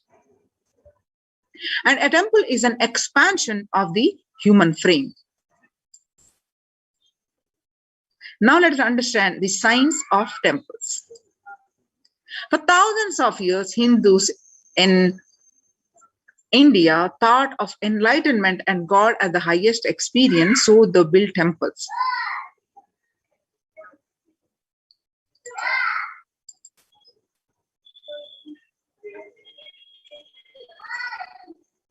Temples are created to replace an enlightened master's presence. Enlightened masters, when they leave their body, they wanted a space which can continuously inspire people, which can continuously heal, which can give them the experience of spirituality, which can give them a sacred feeling. In every tradition, creating a space for divine or creating a place in which people can relate with the divine has become a part of their culture, part of their life. People have put aside any constraints of money and time to erect inspiring structures built on faith, science, and mystery, as well as greed and fear. Throughout the passage of time, some of these magnificent structures around the world have become museums and wonders, and some continue to be the seats of religious authority.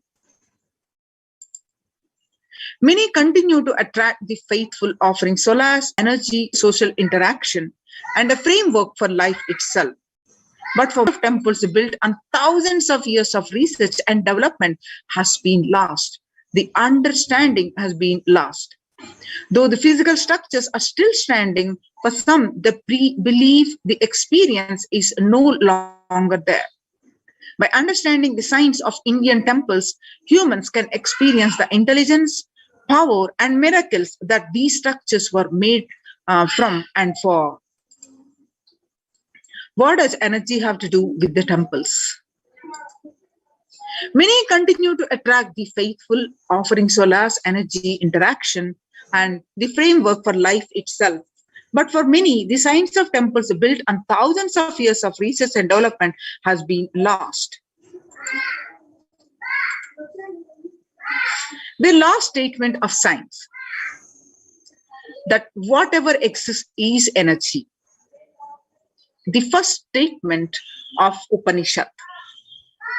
As research is proving every day the cosmic truths that quantum physics is still struggling to comprehend were already commonplace in the ancient and rich Vedic tradition of India.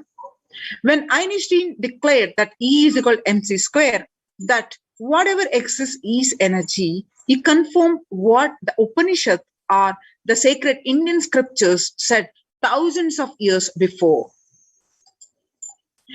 With an enlightened insight into the play of matter and energy that makes up the universe, the Vedic seers had declared more than 10,000 years ago that whatever exists is nothing but energy. Isha Vasham Idam Sarvam. From the Isha Vasha Upanishad, the last statement of science, that is E is equal to mc square, that whatever exists is energy, is the first statement of Upanishad. Isha Vasham Idam Sarvam. Whatever exists is energy. So the last statement of the science is the first statement of the Upanishad. Whatever exists is energy. In modern time, temples are truly the oxygen bars for the souls. Whether one is aware of it or not, a constant energetic exchange is happening between the humans and their environment. People live and move in an ocean of chaotic energies, both positive and negative. On certain levels, people are powerfully influenced by the energies and thousands of others, the energies of living and working spaces. The residual energies of the objects that are touched and the situations encountered. Energy imbalances in the body are the root cause. For a vast majority of elements, from obesity to insomnia to mood swings. Today, more than ever before, the Vedic intelligence that gave rise to the concept of temples can be appreciated for its ancient and modern technology based on thousands of years of research and development. The powerful positive vibrations present in the inner temple can flush out negative energies without even being aware of it. Deep cleansing, recharging, and ultimately purifying of the being can happen effortlessly in a temple, resulting in physical and mental healing. In modern times, temples are truly the oxygen bars for the soul. A temple is more than a building. The entire art of building temples is not mere art. It is a science. Temple architecture is a highly developed science. Every single facet of it, from the size of the idols and the size of the rooms and the courtyards, the directions in which each has to be situated, to the process of installing the idol in the sanctum, all these are laid down in detail in manuals that were developed thousands of years ago, says the Supreme Pontiff of Hinduism. An Indian temple is more than just a building or a structure. It is the image and energy of the divine. A temple is a miniature cosmos comprised of the 5 elements and a presiding deity. A temple is an outgrowth of the deity which has its own independent intelligence and from which energy is constant radiating. Temples are also used for social interactions, spiritual education, cultural events, and economic exchange. Temples provide the opportunity for transformation towards a higher consciousness by experiencing the divine in an outer form through worship. Temples and the deities act as a vehicles of bridge for inner transformation. Essentially, temples were designed to be the spaces where the mind spontaneously moves within and meditation happens effortlessly. Every aspect of the temple, from architecture to the rituals to the kinds of worship offered, have been consciously created to make this experience happen. When thousands and millions of people congregate to celebrate the divine and offer gratitude, any place becomes a temple, a place of worship. The symbolism of temples.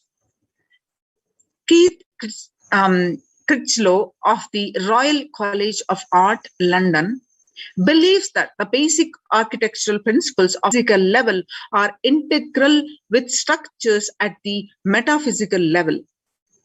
The Agamas and the Upanishads make several references to the corresponding of the human body and soul to the temple.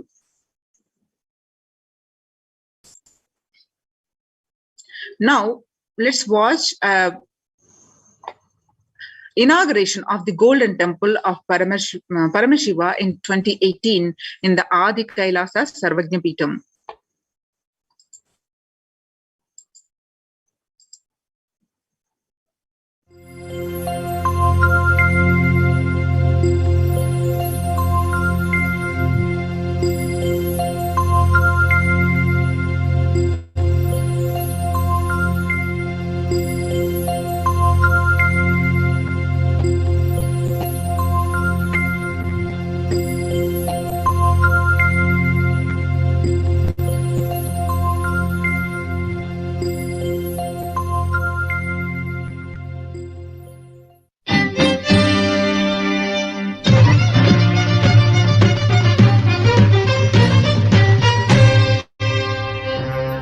श्रीनित्यशिखरदर्शनं समस्तपापहरणम्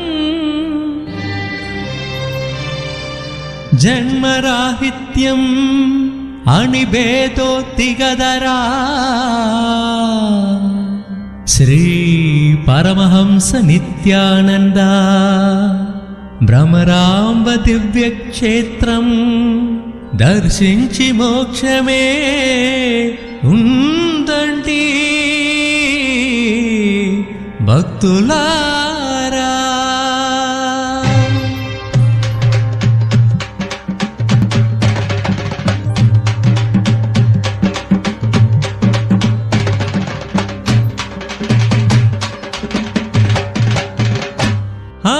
అదిగో అదిగో శ్రీశైలం నిత్య భక్తులకు నిత్య పురివాసం. అదిగో అదిగో శ్రీశైలం నిత్య భక్తులకు నిత్య పురివాసం. అదిగో అదిగో శ్రీశైలం నిత్య భక్తులకు నిత్య పురివాసం. అదిగో అదిగో శ్రీశైలం నిత్య భక్తులకు నిత్య పురివాసం. మోక్షమునర్చగే శ్రీశైలం నిత్య సన్నిధి జయ గురు శైశైలం. మోక్షమునర్చగే శ్రీశైలం నిత్య సన్నిధి జయ గురు శైశైలం. ఓం హర హర నిత్య హర హర నిత్య. అదిగో అదిగో శ్రీశైలం నిత్య భక్తులకు నిత్య పురివాసం. అదిగో అదిగో శ్రీశైలం నిత్య భక్తులకు నిత్య పురివాసం.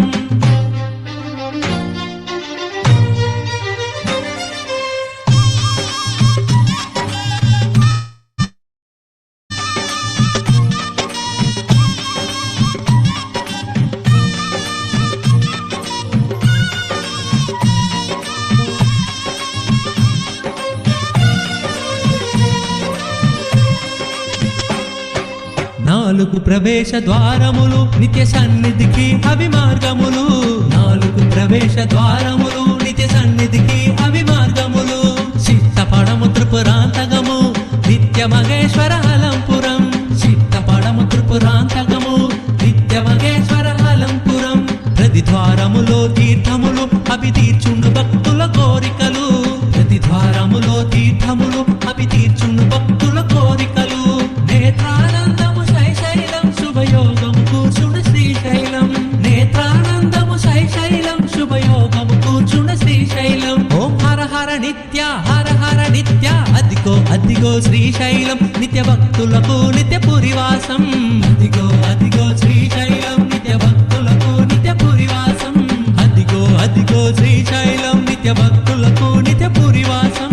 అదిగో అదిగో శ్రీశైలం నిత్య భక్తులకు నిత్య పురివాసం. మోక్షమునర్చగే శ్రీశైలం నిత్య సన్నిధి జయ గురు శైశైలం. మోక్షమునర్చగే శ్రీశైలం నిత్య సన్నిధి జయ గురు శైశైలం. ఓం హర హర నిత్య హర హర నిత్య.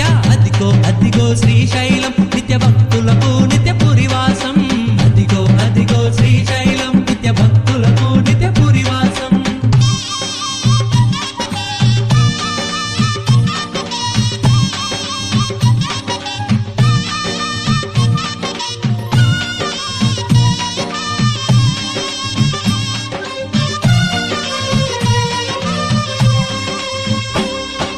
నిత్య హృదయమే శ్రీశైలం ఆరునిదేజమే శ్రీశైలం. నిత్య హృదయమే శ్రీశైలం ఆరునిదేజమే శ్రీశైలం. జోకోదరుడు జియకరుడు శ్రీ నిత్యరుని శుభక్షేత్రము. జోకోదరుడు జియకరుడు శ్రీ నిత్యరుని శుభక్షేత్రము. మహిమాన్వితము పవిత్రము శ్రీశైలము భక్తుల యోగము. మహిమాన్వితము పవిత్రము శ్రీశైలము భక్తుల యోగము. వేదసారము పురాణము కీర్తించిన క్షేత్రము శ్రీశైలం. వేదసారము పురాణము కీర్తించిన క్షేత్రము శ్రీశైలం. ఓం హర హర నిత్య హర హర నిత్య. అదిగో అదిగో శ్రీశైలం నిత్య భక్తులకు నిత్య పురివాసం. అదిగో అదిగో శ్రీశైలం నిత్య భక్తులకు నిత్య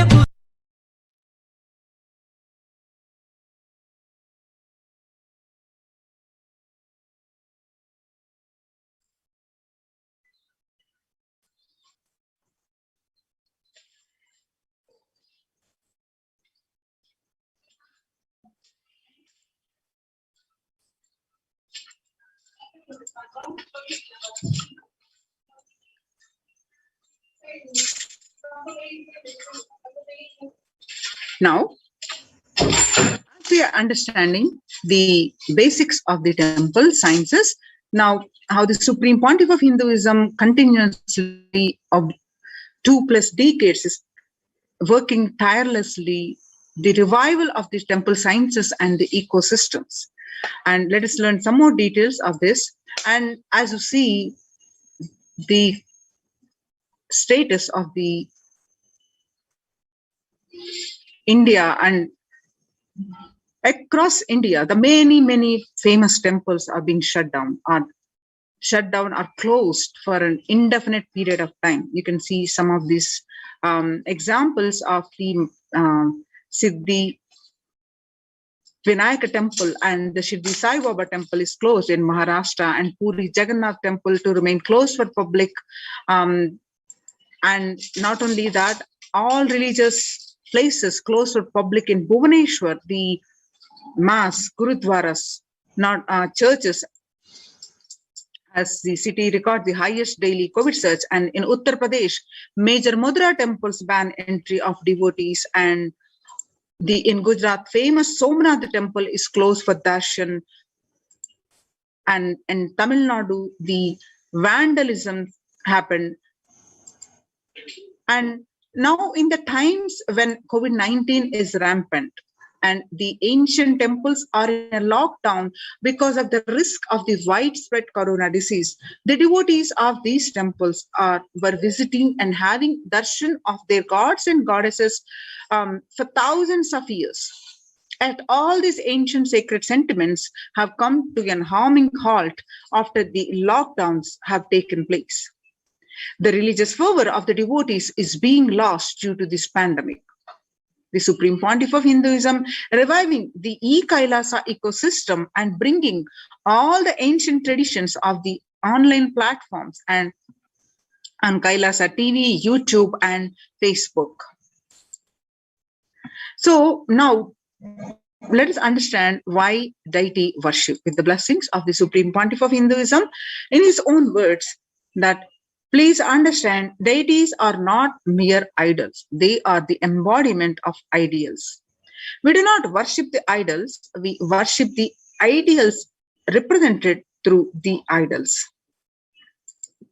When the divine is present before him, in a form he can see, touch, and relate to, the transmutation becomes an easy and joyful process. Second, the deities in a real kshetra are always in the form of ancient masters and enlightened beings. Even though no longer in the body, they can be invoked through the name or form they used while in the physical plane. When we pray to the deity or chant his name, the corresponding divine vibration automatically awakened and becomes available on the energy plane and guide. The Supreme Pontiff of Hinduism says, we mastered the science of bringing the divine to the deities and expressing the divine through the deities. The whole science has been mastered in the Vedic tradition. The revival of the temples will be the revival of the world peace and world bliss. The revival of temple culture, the deity worship, where people are made to look in. That is where the revival of Sanatana Dharma, the Advaita Satya, is going to happen. The divine has got the infinite auspicious qualities. In Sanskrit we call Ananta Kalyana Gunas. For example, Shiva saved Markandeya from death, and that became an independent deity as Kala Kala. Same way, he danced in ecstasy, and that action became Nataraja. Vishnu's very action of showering blessings on the world becomes Lakshmi. And Brahma's very action of continuously, constantly sharing the wisdom becomes Saraswati. So each of the actions of the ultimate becomes independent intelligence and energy. When you connect with those independent intelligences, those deities, whatever you want immediately happens. Whatever result you want, worship with rites, those divine energies who are the personification of those specific actions. Immediate results are achieved by connecting with those deities. In this world, this can be a powerful method through which you can achieve whatever you want in your life. So join in Kailasa's COVID care protection centers, the temple-based ecosystems. The register now through the link below, https://kailasa.org/Kailasa care. Kailasa's temple ecosystems span across the globe, and Kailasa is a place where everything related to super consciousness is revived. All the sampradayas, the sampradaya is a multiple arms of the Hinduism, each exploring the science of awakening the individual's peak possibility in a unique, time-tested, foolproof way. All the spiritual ecosystems created for enlightenment will be revived and established in such a way it never gets lost again. They are there forever, serving the humanity. Now let's listen from the Supreme Pontiff of Hinduism, the revival of the temple ecosystems. I am going to revive Hinduism by setting up a model community, enlightenment ecosystem. I am going to create absolutely from the scratch newly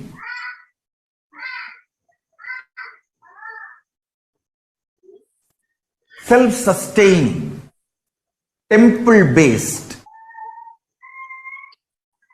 Hindu ancient enlightenment ecosystem and civilization based on that. Understand? Kailasa is reviving the ancient Hindu enlightened civilization.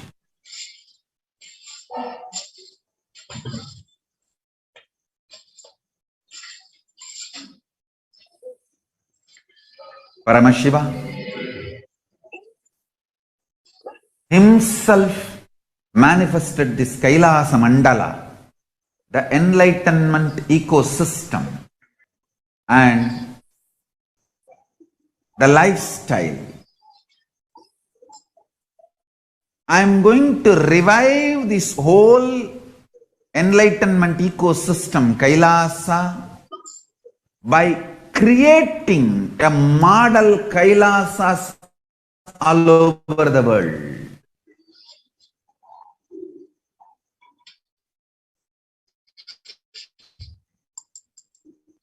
In adulation of violence in recent disruption in several nations, affecting millions of lives with mental distress, physical health elements, defalcation of food supply, and pinpointed destruction to the infrastructure of several countries.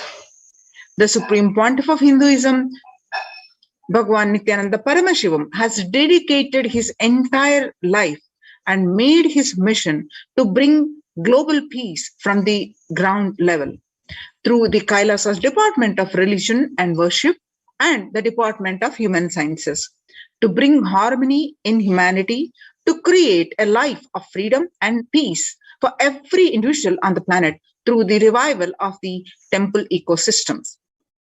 The director of the National Institute of Mental Health, Joshua Gordon, pointed out that environmental factors present both risk and protective influences on mental health. He grouped such factors into three types: individual factors such as the microbiome, and the natural and built components include green spaces, housing, and highways, which may play a role in health disparities. The third, the social factors like family structure, poverty, and other social determinants of health. From 1994 to this date, the Supreme Pontiff of Hinduism has worked tirelessly in the revival of the temple ecosystems globally. Through Kailasa's Department of Religion and Worship and Kailasa's Human Services led by the Supreme Pontiff of Hinduism, this lifelong commitment to the mission and vision of bringing global harmony, sustainable living, and reproducible ecosystems has been proven in building active, contributing temple ecosystems around the world. Now you can see the glimpses of these ecosystems, and following a meditation under the sacred banyan tree in Adi Kailasa, the peacekeepers of Kailasa, along with the children and of the Nithyananda Gurukul, celebrate the auspicious occasion of Deepavali. The pictures that you're seeing are taken Adi Kailasa Sarvagnipeetam on 21st October 2006. And the pictures that you're seeing are from the participants of the Paramashivoham meditation workshop in the year 2018, take part in the celebrations of traditional flag hoisting ceremony taken on 22nd December. And the Supreme Pontiff of Hinduism conducting the Nithyananda Paramashivam Convention, which is also called Program Level 2, a meditation workshop, and which was taken on 14th December 2006. And similarly, the Supreme Pontiff of Hinduism conducting the Nithyananda Paramashivam Convention, which is also called Liblish Program Level 2 at the St. Peter's Engineering College, Chennai. These pictures are taken on 17th December 2006.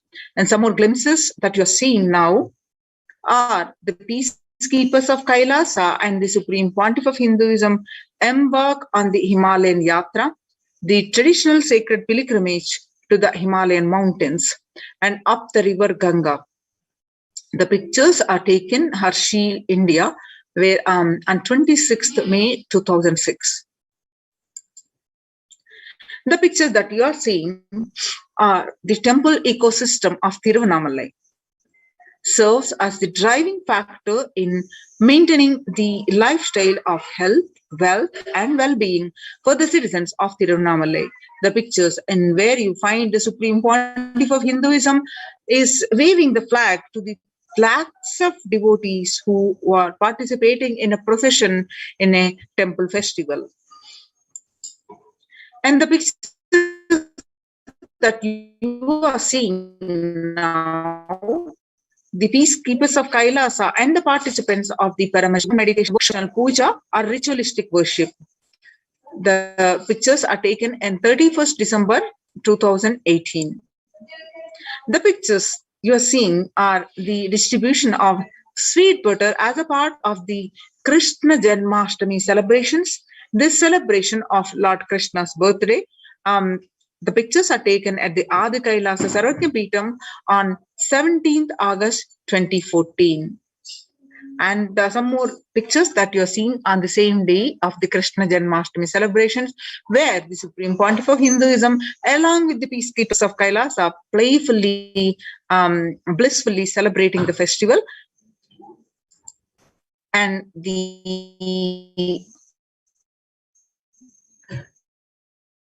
as part of the Krishna Janmashtami celebrations, peacekeepers of Kailasa are distributing the free organic food to the public.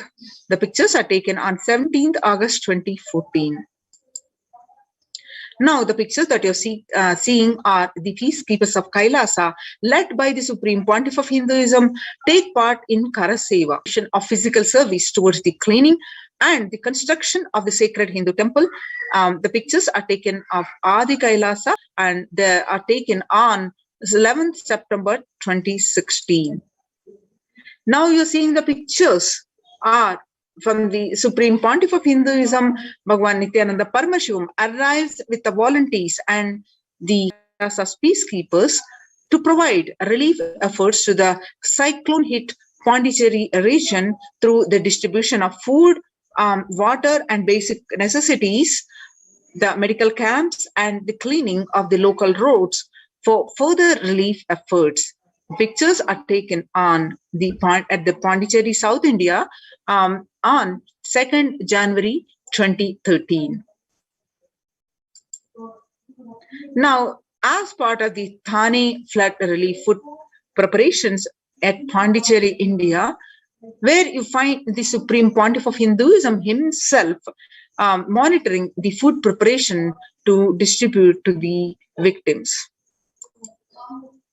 The pictures that you are seeing now are the Thane flood relief medical camps. Pictures are taken on 3rd January 2012. Kailasa's ecosystems around the world, as you are aware, the Supreme Pontiff of Hinduism tirelessly working, as we see in some of these glimpses, and establish the ecosystems across the world, continents, and the thousands of ecosystems you will see in this picture are the Kailasa's ecosystems. Starting from the 1994, the leftmost picture that you see, where the Mataji Vibhudananda Puri handing over the Kailasa in Tiruvannamalai, traditionally passed on to the hands of the Supreme Pontiff of Hinduism, Jagat Guru Mahasannidhanam, His Divine Holiness Bhagwan Nithyananda Paramashivam. And the rightmost picture that you are seeing are from 2017, where the Kailasa in Tiruvannamalai receiving visitors and delegates for the Kalpataru meditation workshop and the Shiva Diksha. The pictures that you're seeing are from Kailasa in Tiruvannamalai, where the Supreme Pontiff of Hinduism directly serving Annadan, the traditional temple services. The pictures are taken on January 2011, where you find the Supreme Pontiff of Hinduism himself serving the 3 Sattvic meals to everyone. Now, you're seeing the pictures are the thousands arrived to celebrate the enlightenment ecosystem and to traditionally meet the Supreme Pontiff of Hinduism. The pictures are taken and the Kailasa in Tiruvannamalai and on 11th March 2017. Now, you're seeing the pictures are from Kailasa Tiruchengodu Sarvajna Peetham, Adi Nithyananda Peetham, the first temple ecosystem established by the Supreme Pontiff of Hinduism, Jagat Guru Bhagwan Nithyananda Paramashivam.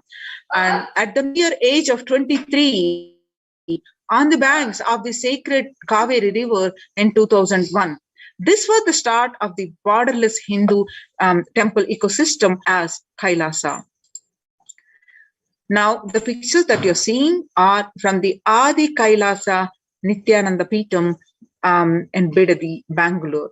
After having a vision of the sacred banyan tree, the Supreme Pontiff of Hinduism has established the Adi Kailasa temple ecosystem with the same banyan tree at his heart, the main headquarters of the Kailasa. The pictures are taken where at the 2003, where the Supreme Pontiff of Hinduism doing the Bhumi Puja, the worship of the Mother Earth, and putting the first stone brick for this Sarvajna Peetham. And the rightmost picture that you're seeing is the sacred banyan tree. The sacred banyan tree that you see, the leftmost, is called Kalpa Vriksha. And you can see this Kalpa Vriksha tree and the deities Nithyanandeshwara Paramashiva, Nithyanandeshwari Paramashakti, Deshwara Linga. You can see continuously the temple ecosystem of Adi Kailasa is continuously available to all of you from wherever you are. You can see from the live stream. And you can see the continuous flow of worship and temple services that are happening. And the pictures that you're seeing are from Kailasa in Columbus, Ohio, United States of America. The first temple established by the Supreme Pontiff of Hinduism outside of India. The temple physically came to life in just 9 months. The chief presiding deities of the temple of Nithyanandeshwara Paramashiva and Nithyanandeshwari Paramashakti. The deities are 7 feet tall, made of granite and weighing 6 tons. And their divine faces have been directly hand-carved by the Supreme Pontiff of Hinduism. Now you're seeing the pictures are from Kailasa in Los Angeles, California, where the Los Angeles temple is the first inaugurated in 2005 and then established in its permanent location in 2007. The house is the largest Shiva Linga and the Rajarajeshwari in North America. The Los Angeles, Kailasa in Los Angeles, Sarvajnapeetham has the temple complex of 25,000 square feet, housing over 80 plus deities. It is one of the largest temple ecosystems in the West and is the headquarters of the Western Hemisphere. And the pictures that you're seeing are from the Kailasa in Seattle, Washington, the housing the blissful dancing form of Ganesha and the largest living Nataraja deity outside of India. Kailasa in Seattle is also known as Chidambaram of West. Chidambaram temple, the ancient temple, Hindu temple where Paramashiva resides as Nataraja. The cosmic dancer and expression of Akasha or space. The big toe of Nataraja has also been revealed to be the center of the Earth magnetic equator. Now the pictures that you're seeing are from Kailasa in San Jose, California. Inaugurated in 2009, Kailasa in San Jose radiates the energy of the Madurai Meenakshi Amman temple. And the chief presiding deities of this temple are Devi Meenakshi, Paramashiva Linga and Nithyanandeshwara Paramashiva and Nithyanandeshwari Paramashakti, which have been created, installed and energized by the Supreme Pontiff of Hinduism himself. Meenakshi Amman temple is the home to Devi Meenakshi, the divine cosmic mother and the consort of Lord Sundareshwara, the most blissful form of Lord Shiva. The pictures that you are seeing are from the Kailasa in St. Louis, Missouri. Alongside the Shivalinga and Nityananda Ganesha, the Kailasa in St. Louis carries the energy of Tirumala Tirupati of South India. And houses one of the tallest Venkateshwara deities in North America, along with his consorts Sri Devi and Bhudevi. The beautiful landscape nestled among the woods and rolling hills of Missouri stretches for 20 acres. The Tirumala Tirupati is one of the most beloved of Lord Vishnu, whose temple is the most visited of any religion in the world. The pictures that you are seeing are from Kailasa in Phoenix, home to over 21 deities and with the temple structure of over 2,500 square foot. Kailasa in Phoenix has been directly established by the Supreme Pontiff of Hinduism, serving as an energy field of worship, meditation, and celebration for over 7 years. Now, the pictures that you're seeing are from Kailasa in Houston, Texas. Formally inaugurated in 2017, the Supreme Pontiff of Hinduism has declared the Kailasa in Houston as the Parihara Sthala for all the Navagraha doshas. The Parihara Sthala, place where all the ill effects of the 9 celestial bodies are removed. The picture that you're seeing are from Kailasa in Toronto. Inaugurated on July 2011, Kailasa in Toronto is the only Hindu temple in the West with all the 63 Naimanas and 18 Siddhas residing as deities. The temple deities here are seated exactly as they existentially preside in Kailasa around Paramashiva, the primordial deity of Hinduism. Naimanas are the most endearing and notable saints of Hinduism. Siddhas are the meaning accomplished, perfected ones. Active and alive from 2011 onwards, Kailasa in Toronto has been blessed to radiate the superconsciousness energy of Kailasa. This temple ecosystem goes on providing various temple services to the community, such as Annadan and the traditional Hindu ceremonies. Kailasa's Department of Religion and Worship, Kailasa's Human Services, and each of Kailasa's temple ecosystems consider the right of happiness to be the highest fundamental right of all human beings. In fact, all beings. The ultimate goal for Hinduism and Kailasa, led by the Supreme Pontiff of Hinduism, is the material and the spiritual well-being and prosperity of humanity. So join now in the Kailasa's COVID care protection centers. Register now through the link below, https://kailasa.org/Kailasa care. The link again, https://kailasa.org, KAILASA.org/Kailasa care. KAILASACARE. So with this, let's move on to the next segment. Please sit straight, and we'll be moving on to the satsang. Please sit straight. Inhale deeply, exhale deeply. Chant the Mahavakya. Om Nithyananda Paramashivoham. Om Nithyananda Paramashivoham.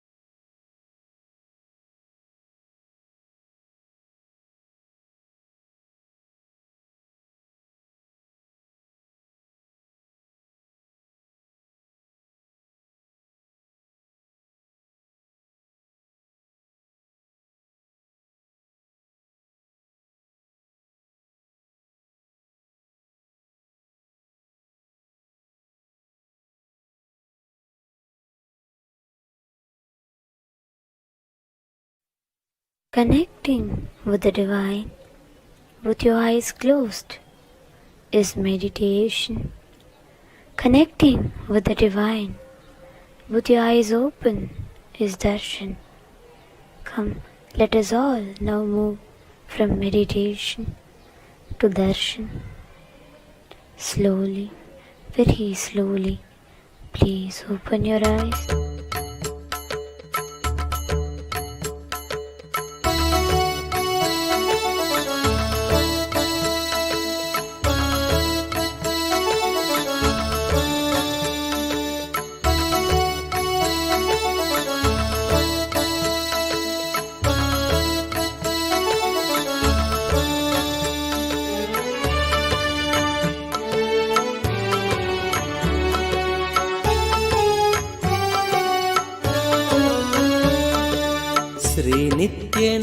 श्रीनित्यनन्दार्थबन्धो भस्मलिप्ताङ्गगाङ्गेय कारुण्यसिन्धो श्रीनित्यनन्दार्थबन्धो भस्मलिप्ताङ्गगाङ्गेय कारुण्यसिन्धो श्रीनित्यनन्दार्थबन्धो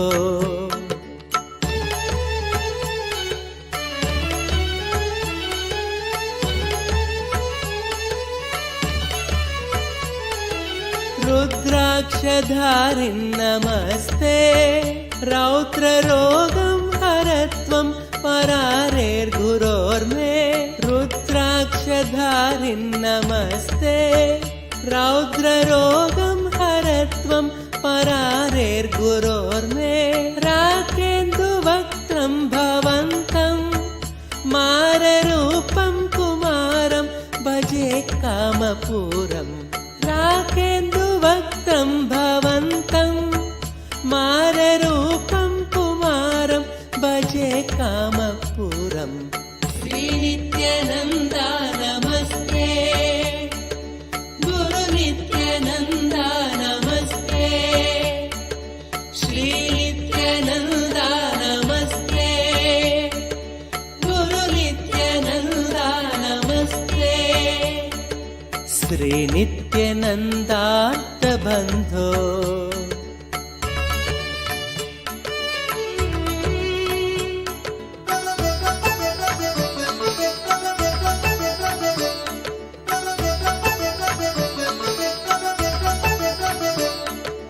मां पाहि रोगादघोरात् मङ्गलापाङ्गपादेन भङ्गात् स्वराणां मां पाहि रोगादघोरात् मङ्गलापाङ्गपादेन भङ्गात् स्वराणां कालाच्च दुष्पाककुलात् कालकालस्य सूनु भजे क्रान्तसानुं कालाच्च दुष्पाककुलात् कालकालस्य सूनुं भजे क्रान्तसानुं श्रीनित्यानन्दा नमस्ते गुरुनित्यानन्दा नमस्ते श्रीनित्यानन्दा नमस्ते गुरुनित्यानन्दा नमस्ते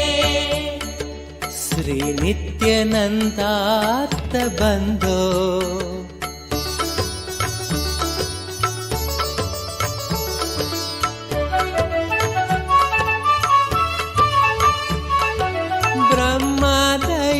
यस्य शिष्या ब्रह्मपुत्रा गिरौ यस्य सोपानभूता ब्रह्मादयो यस्य शिष्या ब्रह्मपुत्रा गिरौ यस्य सोपानभूता सैन्यं सुराक्ष्वापि सर्वे सामवेदादिगेयं भजे नित्यानन्दम् सैन्यं सुराक्ष्वापि सर्वे सामवेदादिगेयं भजे नित्यानन्दम् श्रीनित्यानन्दा नमस्ते गुरुनित्यानन्दा नमस्ते श्रीनित्यानन्दा नमस्ते गुरुनित्यानन्दा नमस्ते श्रीनित्यानन्दात्तबन्धो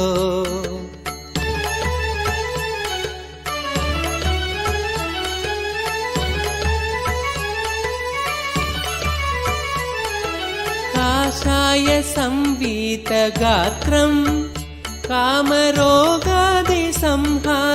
भिक्षान्नपात्रं काषाय संवीतगात्रं कामरोगादिसंहारि भिक्षान्नपात्रं कारुण्यसम्पूर्णनेत्रं शक्तिहस्तं पवित्रं भजे नित्यानन्दम् कारुण्यसम्पूर्णनेत्रं शक्तिहस्तं पवित्रं भजे नित्यानन्दम् श्रीनित्यानन्दा नमस्ते गुरुनित्यानन्दा नमस्ते श्रीनित्यानन्दा नमस्ते गुरुनित्यानन्दा नमस्ते श्रीनित्यानन्दात्तबन्धो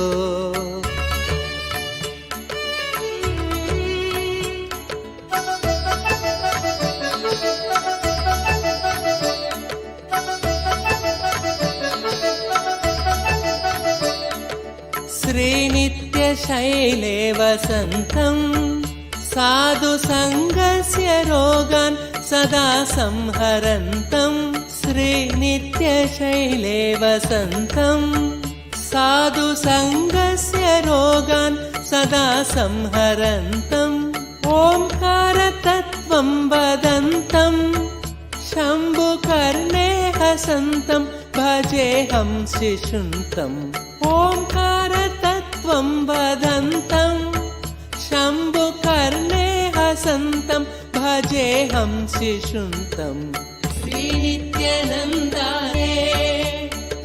गुरुनित्यानन्दा नमस्ते श्रीनित्यानन्दा नमस्ते गुरुनित्यानन्दा नमस्ते श्रीनित्यानन्दार्थबन्धो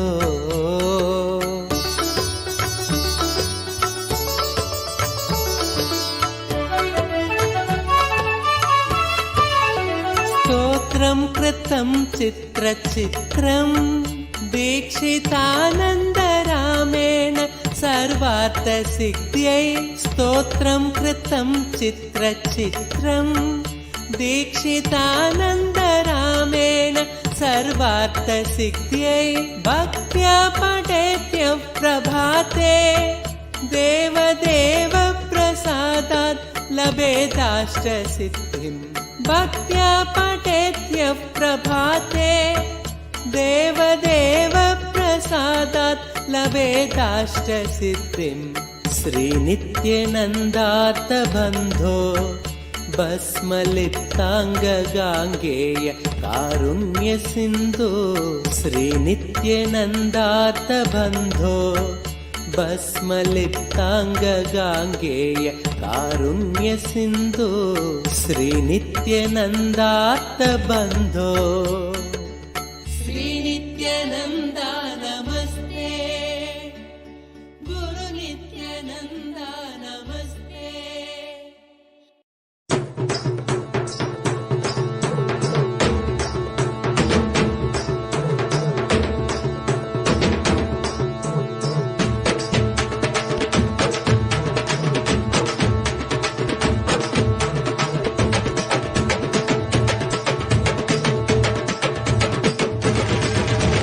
வெள்ளிமலை கைலை விட்டு நித்யானந்தனே தங்கமலை அருணை வந்தாய் நித்யானந்தனே வெள்ளிமலை கைலை விட்டு நித்யானந்தனே தங்கமலை அருணை வந்தாய் நித்யானந்தனே நித்யானந்தனே நீ பரபிரம்மானந்த ஞானி ஆனந்தானுபவத்தை இங்கு அருள வந்த சாமி நித்யானந்தனே நீ பரபிரம்மானந்த ஞானி ஆனந்தானுபவத்தை இங்கு அருள வந்த சாமி வெள்ளிமலை கைலை விட்டு நித்யானந்தனே தங்கமலை அருணை வந்தாய் நித்யானந்தனே வெள்ளிமலை கைலை விட்டு நித்யானந்தனே தங்கமலை அருணை வந்தாய் நித்யானந்தனே.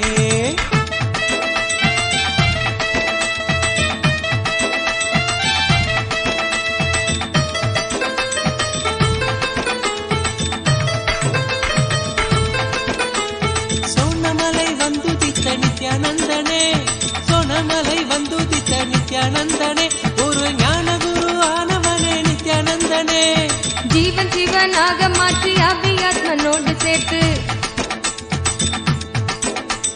ஜீவன் சிவனாக மாற்றி அபியாத்மனோடு சேர்த்து ஆனந்தத்தின் எல்லை காட்டும் நித்யானந்தனே நித்யானந்தனே நீ பரபிரம்மானந்த ஞானி வந்த சாமி நித்யானந்தனே நீ பரபிரம்மானந்த ஞானி ஆனந்தானுபவத்தை இங்கு அருள வந்த சாமி வெள்ளிமலை கைலை விட்டு நித்யானந்தனே தங்கமலை அருணை வந்தாய் நித்யானந்தனே வெள்ளிமலை கைலை விட்டு நித்யானந்தனே தங்கமலை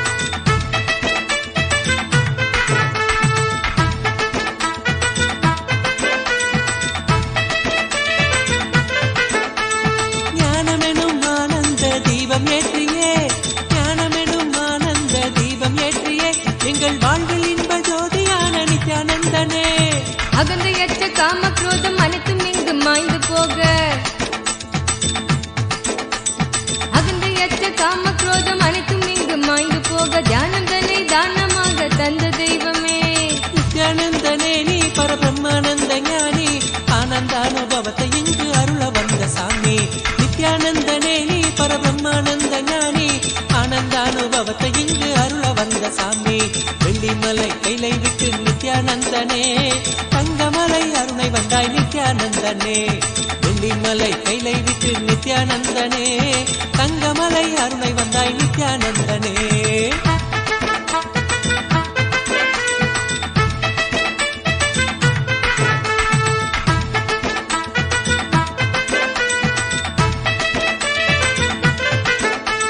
தாரணியின் அவல கோலம் நீக்குவதற்கே தாரணியின் அவல கோலம் நீக்குவதற்கே ஒரு தவத்தின் கோலம் பூண்டனையே நித்யானந்தனே நின் நாமந்தனை நாவிலேந்தி ஞான மார்க்கத்தினை பற்றி நின் நாமந்தனை நாவிலேந்தி ஞான மார்க்கத்தினை பற்றி வாழ்வில் பெறும் பேரு பெறே நித்யானந்தனே நீ பரபிரம்மானந்த ஞானி ஆனந்தானுபவத்தை இங்கு அருள வந்த சாமி நித்யானந்தனே நீ பரபிரம்மானந்த ஞானி ஆனந்தானு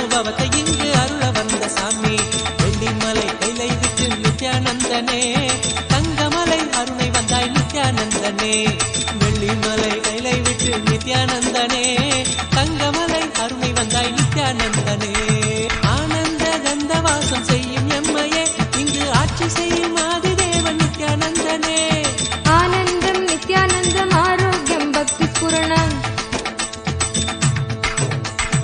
ஆனந்தம் நித்யானந்தம் ஆரோக்கியம் பக்தி ஸ்புரணத்தோடு தியான சிகிச்சை தந்த நித்யானந்தனே நித்யானந்தனே நீ பரபிரம்மானந்த ஞானி ஆனந்தானுபவத்தை இங்கு அருள வந்த சாமி நித்யானந்தனே நீ பரபிரம்மானந்த ஞானி ஆனந்தானுபவத்தை இங்கு அருள வந்த சாமி வெள்ளிமலை கைலை விட்டு நித்யானந்தனே தங்கமலை அருளை வந்தாய் நித்யானந்தனே நித்யானந்தனே நீ பரபிரம்மானந்த ஞானி ஆனந்தானுபவத்தை இங்கு அருள வந்த சாமி நித்யானந்தனே நீ பரபிரம்மானந்த ஞானி ஆனந்தானுபவத்தை இங்கு அருள வந்த சாமி அகமாகி ஜெகமாளும் ஆதிசக்தி நீ நித்ய அவதாரமாய் வந்து வாழும் சக்தி நீ வல்வினைகள் வீட்டிடவே கொண்ட துயர் மாய்த்திடவே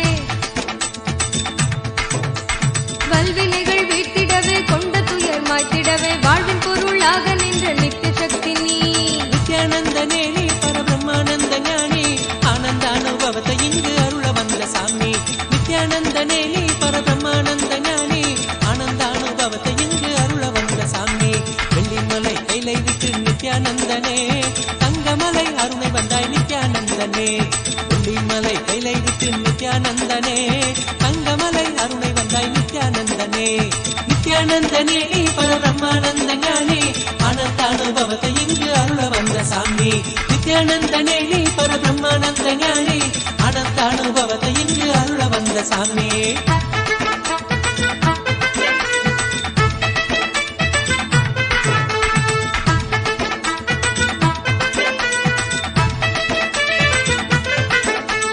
ஞானபீட தாரகையாம் நித்யானந்தனே எங்கள் வாழ்வில் சாரமானவனே நித்யானந்தனே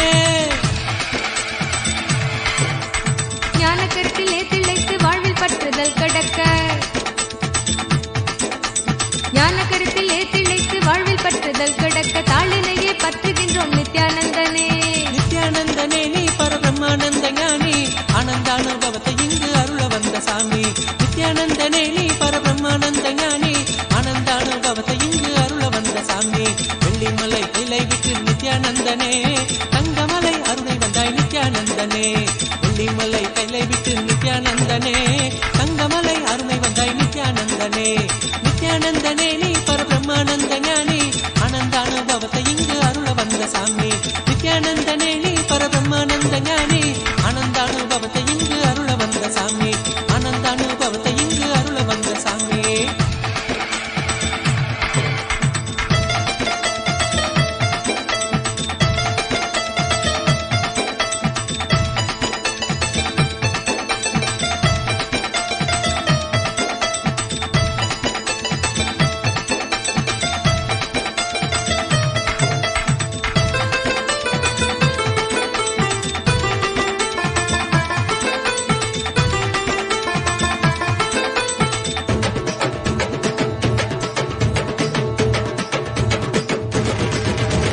வெள்ளிமலை கைலை விட்டு நித்யானந்தனே நித்யானந்தனே வெள்ளிமலை கைலை விட்டு நித்யானந்தனே தங்கமலை அருணை வந்தாய் நித்யானந்தனே நித்யானந்தனே நீ பரபிரம்மானந்த ஞானி ஆனந்தானுபவத்தை இங்கு அருள வந்த சாமி நித்யானந்தனே நீ பரபிரம்மானந்த ஞானி ஆனந்தானுபவத்தை இங்கு அருள வந்த சாமி வெள்ளிமலை கைலை விட்டு நித்யானந்தனே தங்கமலை அருணை வந்தாய் நித்யானந்தனே வெள்ளிமலை கைலை விட்டு நித்யானந்தனே தங்கமலை அருணை வந்தாய் நித்யானந்தனே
नित्यानन्देश्वर परमशिवसमारम्भाम् नित्यानन्देश्वरि परमशक्तिमध्यमाम् अस्मदाचार्यपर्यन्ताम् वन्दे गुरुपरम्पराम्.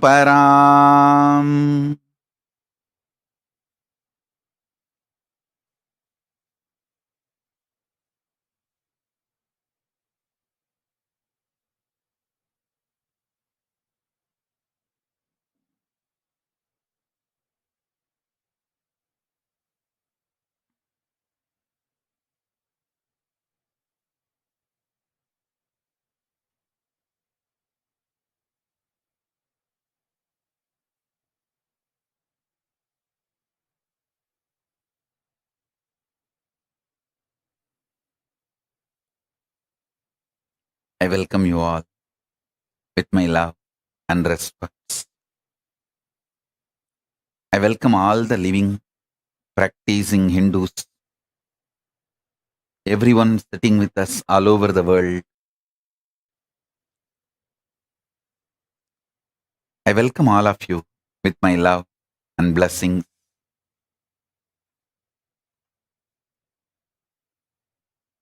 Paramashiva's message directly from Kailasa. Listen.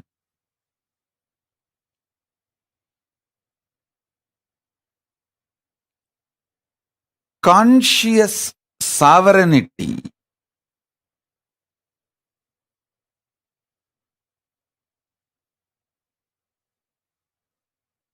not only brings you the freedom, it brings right purpose for your freedom.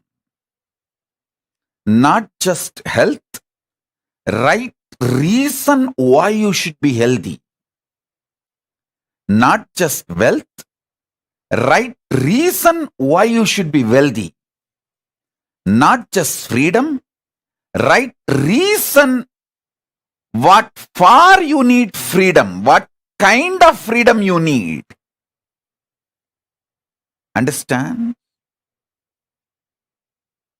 Not just powers, what kind of powers you need for your fulfillment.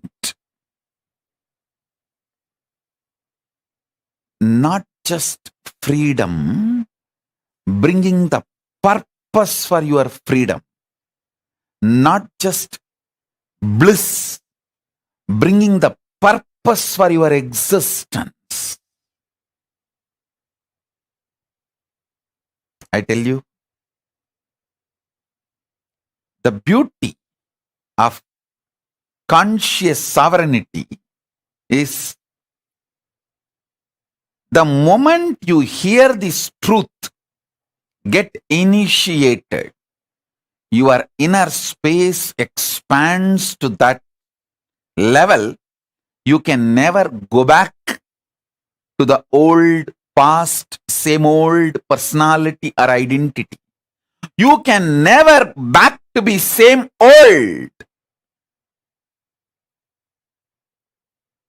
That is why that initiation is always called, Shakti Pada is always called, giving you second birth, rebirth. Initiated one who got the Shakti Pada is called Dvija, reborn. Because once you receive Shakti Pada, you can never go back to the same old existence, same old identity. Once in a while you can have mood swing, that's your freedom. But you can never go back to be the same person. Listen.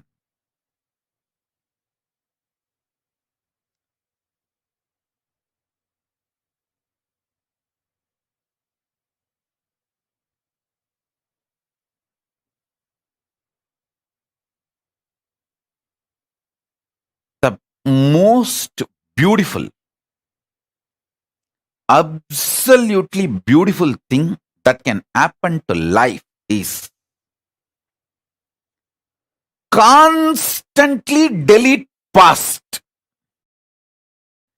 Constantly upgrade yourself. The more and more you get into a space where you cannot go back to your past, the more and more you will find higher way of existing.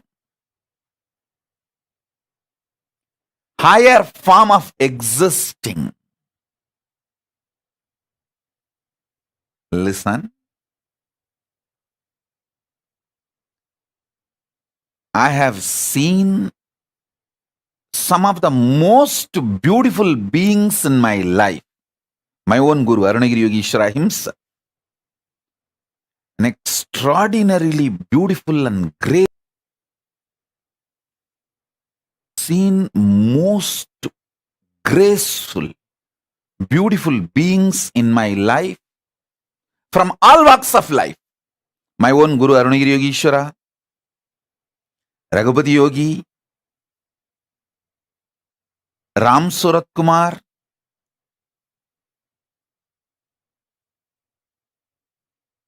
at least all these names I uttered, they are all not bound by certain responsibility or organization or organized living.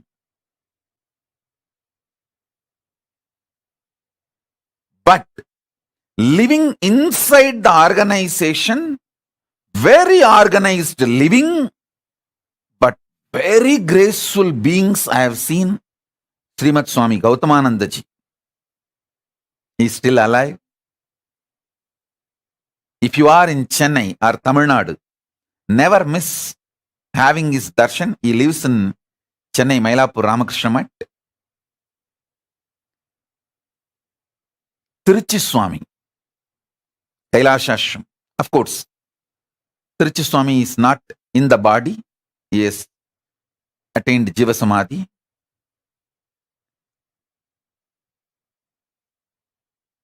Some of these beings, especially Srimad Swami Gautamananda ji, is within the organization. Very organized living. But I have seen him in close quarters. The kind of the conscious sovereignty he manifests. An absolute clarity. Extremely powerful understanding of Vedanta, highest truths, unimaginable. Same way, Swami Kamalatmananda, he is the head of the Madurai Ramakrishna Mat. I had the fortune of sitting at his feet and learning. He radiates the grace of Shiva Bhakti. I have seen such wonderful people in my life who demonstrated, who proved that conscious sovereignty, manifesting it, living it is possible in all walks of life. In all walks of life. Whether you are a free living individual or living in an organization or even married and living with wife, a householder life. I have seen so many graceful people in my life radiating conscious sovereignty. Listen carefully. Some of the greatest revelations I received from my Guru, Arunagiri Yogeshwara. And when I started implementing it in my life,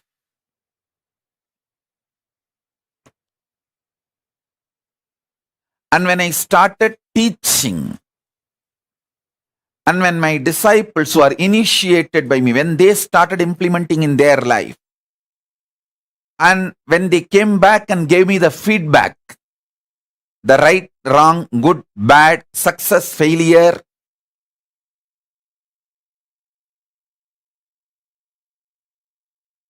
compilation of all this knowledge,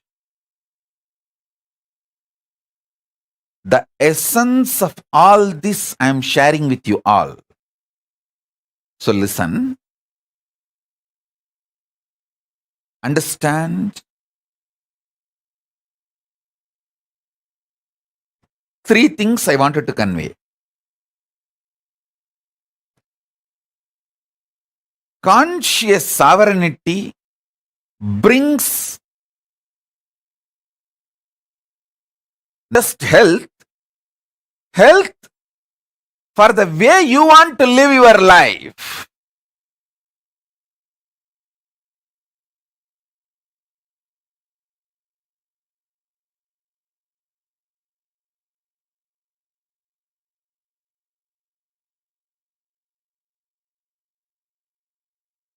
Conscious sovereignty not just brings freedom, it brings freedom with a purpose. For example,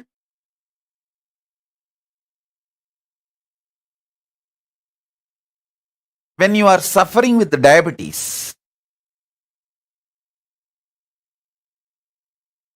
eating sugar is not freedom, it is a suicide.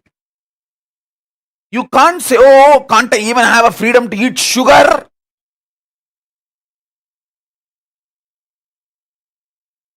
People cry, saying, are they kept in prison? They have the freedom to eat sugar.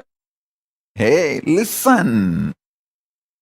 When you are having diabetic, freedom to eat sugar is not freedom, it is suicide.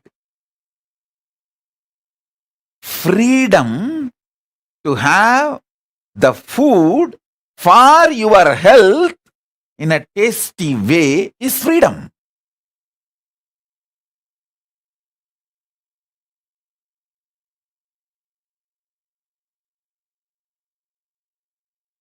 Freedom to do what you want with the right purpose is freedom.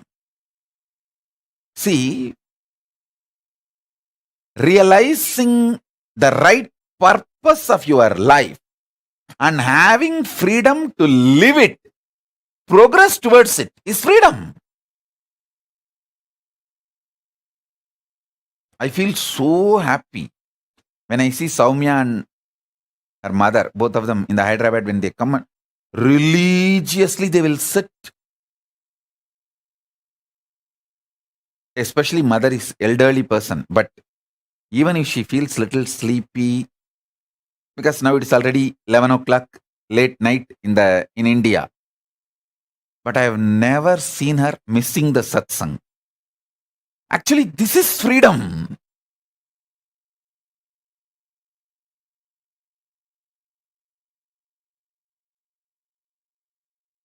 Even some of the Adinavasis are not that regular.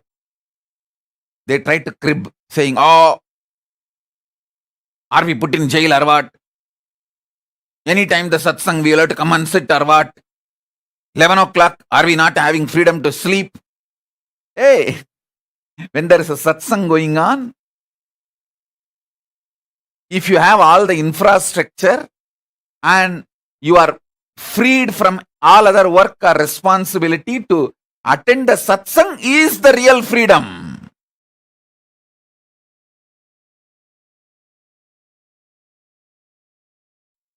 So freedom with a purpose.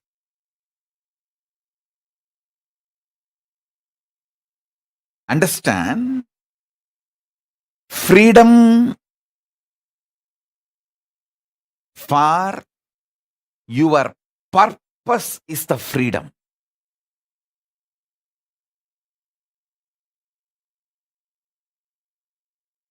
Health for your purpose is health.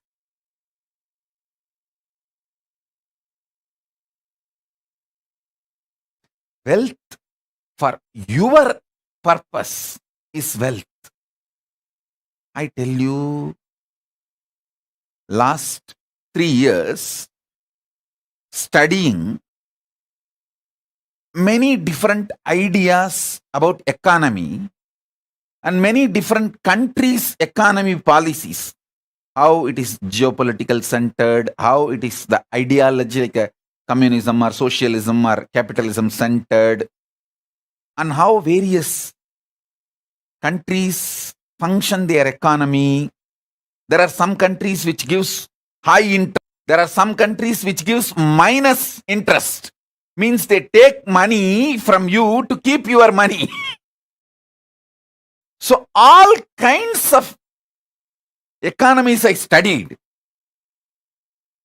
I wanted to tell you all few things.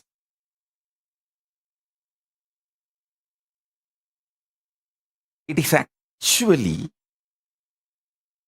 knowing your higher purpose, conscious sovereignty makes you really wealthy. I tell you, still planet Earth functions based on Varnashrama Dharma. Cosmos functions on Varnashrama Dharma. After studying so many countries' economical policies, how the economies are kept alive, to come up with a right economical policy closest to Vedagamas. See, I wanted to implement the Veda Agamas as it is, map it as it is. So the closest possible structure on which I can map, so I can fine-tune the whole thing to focus as Paramashiva wanted, the whole Vedagamic civilization. So I have spent huge resources, energy, time, ultimately Paramashiva's blessings and samadhi and revelations he gives in samadhi. With everything I thoroughly analyzed, I came to the realization planet Earth runs based on Varnashrama Dharma. Wherever Vaishyas exist with their Vaishya Dharma, that nations become wealthy. The economical intellectuals, their thought currents, and the ecosystem they want to nourish. I am studying the Japanese economical intellectuals and the ecosystem they are nourishing. The US economical intellectuals and the ecosystem they are nourishing.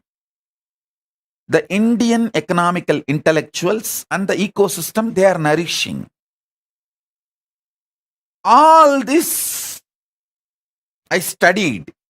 Finally, I realized, I could see clearly what exactly Paramashiva revealed in Vedas and Agamas and penned down in Dharmashastras. That exact Varnashrama Dharma is the most successful strategy for life. I was studying elaborately.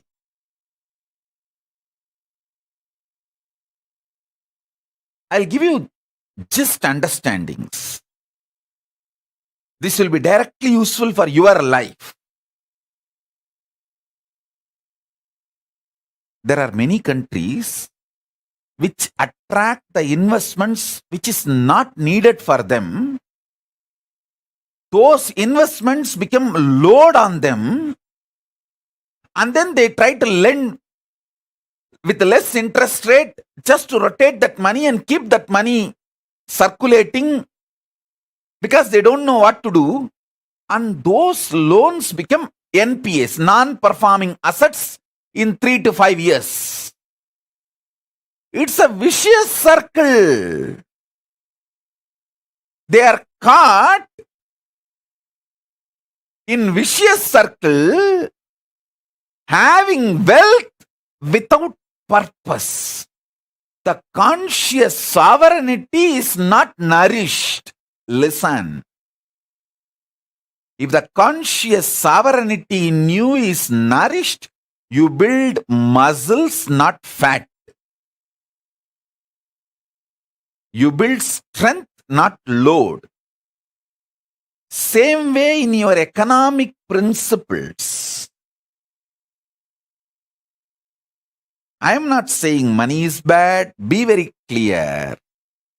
Money is good when you have the purpose. If not, you will not know what to do with it. I have always seen how the Indian middle class people think, first let me become engineer, then I will think what I want to become in my life. By the time you become engineer, you are already a fool and you don't know what to do with your life. And you don't even, actually after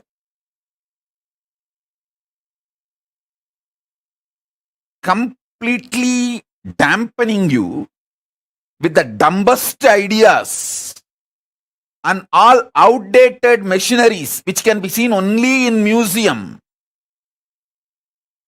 Only those machines you will see in your workshops when you study engineering. The great museum pieces. Only after all this is done, the certificate engineer is given to you. So by the time you absolutely develop the mentality of extremely non-invasive, and your expectation, just because you are here, the society should serve you. That mentality is the source of all corruption you find anywhere in the world.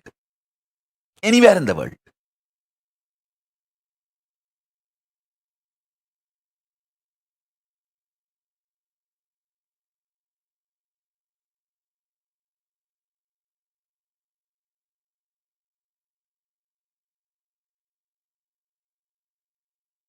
Listen carefully.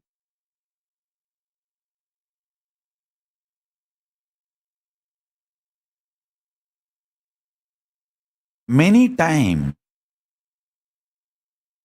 just like Indian middle class mind thinks, oh, let me become first engineer, then I'll think what I want to become, what I want to do in my life. Same way, you guys think, let me first just acquire money, then I will do what I want to do with that money. No. First, have conscious sovereignty. The society has become such now, none of you are in poverty and none of you are going to die without food. The moment you found your basic needs, food, shelter, clothes, focus on conscious sovereignty, realizing the core purpose of your existence. That will tell you the purpose for which you want wealth. So when you start working for wealth itself, you will continue to fulfill the purpose. So your life itself will be a joy. Your path and goal will be one and the same. You will be enjoying the very path, not waiting for the goal to celebrate your life. The path itself becomes celebration. I tell you, person who made path itself as a celebration lives in eternal vacation. See, I live in eternal vacation.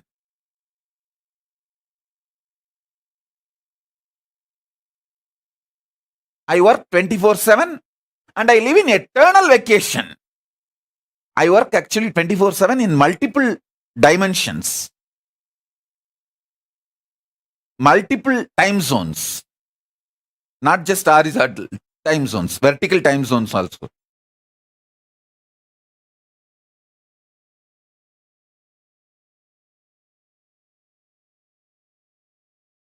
Understand,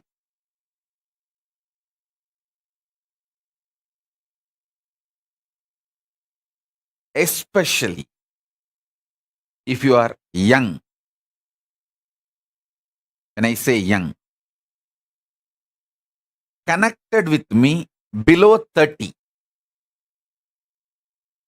If you have connected with me below 30, you are eternally young. I will never let you age. I don't like getting aged. I like getting matured, but I don't like getting old or getting aged. So I will not do anything to you which I don't like. I will keep you eternally young. If you met me before 30, you are blessed. This is the time to find conscious sovereignty.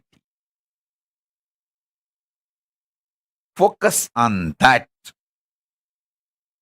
If you met me before 30, I make you 16 and keep you 16 ever.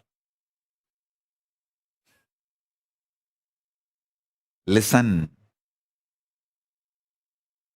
When you find the idea of conscious sovereignty, you will never do the stupidity of questioning your life. Oh, why can't I eat sugar?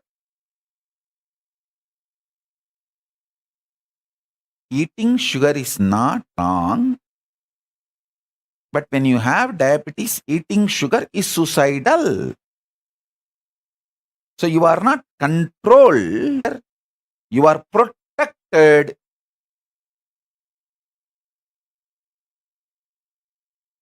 With the understanding, taking sugar is suicidal when you are diabetic. Even otherwise, taking sugar is not good for health. That is separate. I am telling you, listen. People think, let me find wealth, then I'll decide what I want to do. Hey, by the time you find wealth, you abused you and built a wrong mental setup. When will you break that? Breaking that becomes a big headache.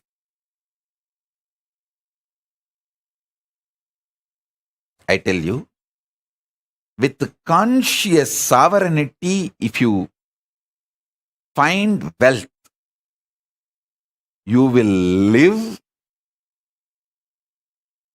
in absolute aparigraha. I tell you. Listen, I have seen some of the most graceful beings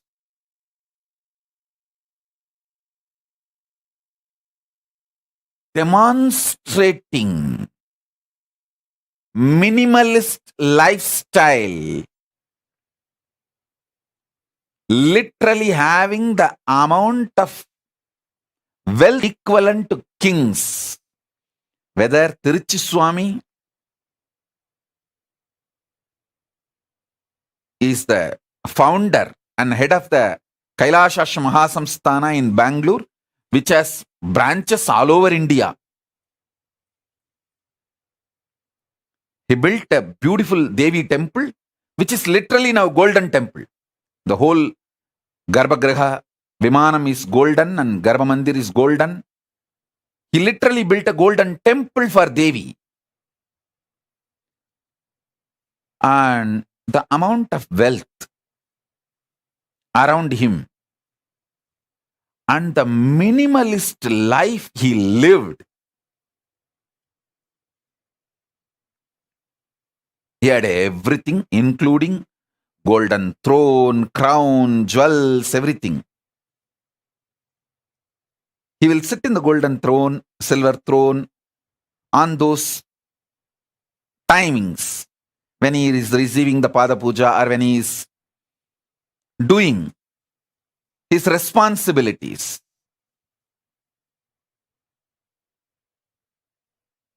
But in his personal life, he will not take one more extra bitter leaf from his own garden. He will not waste one bitter leaf from his own garden. And he will not get the third set of dress for his personal room. I asked him once, Swami, it is all for you. Why can't we have the few more sets of dress? He told in Tamil, hey, சிம்மாசனம் கொடை சப்பரம் சாமரம் எல்லாம் நமக்கு வேலை, உரிமை இல்லை, உடமை இல்லை. Means the palki, all the umbrella, paraphernalia, throne, all that is our job, responsibility.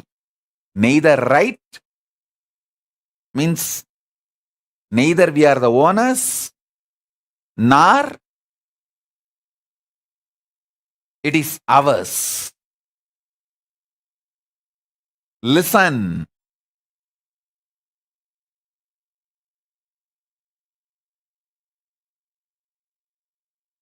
When you find conscious sovereignty, you will have the ultimate clarity about wealth. Why wealth? And you will accumulate it with the right mental setup. Wealth will never bind you. It will only be under you. It can never imbalance you or delude you, make you behave, think unscientifically. Listen. Wealth is one of the drug.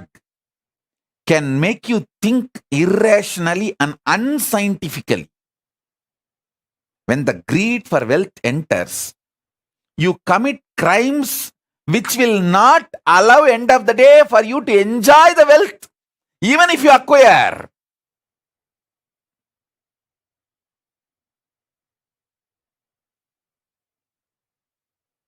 That's the funny thing. Listen, greed for wealth is nothing but unconscious lifestyle. The conscious sovereignty will make you realize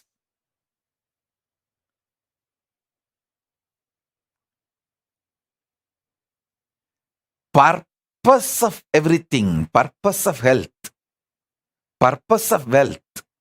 See, what is the purpose of my health?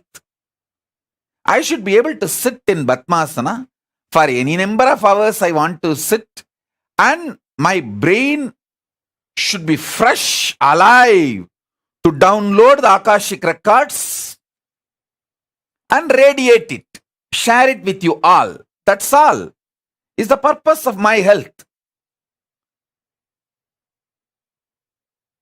So because I know the purpose, I keep myself healthy for that purpose. Over.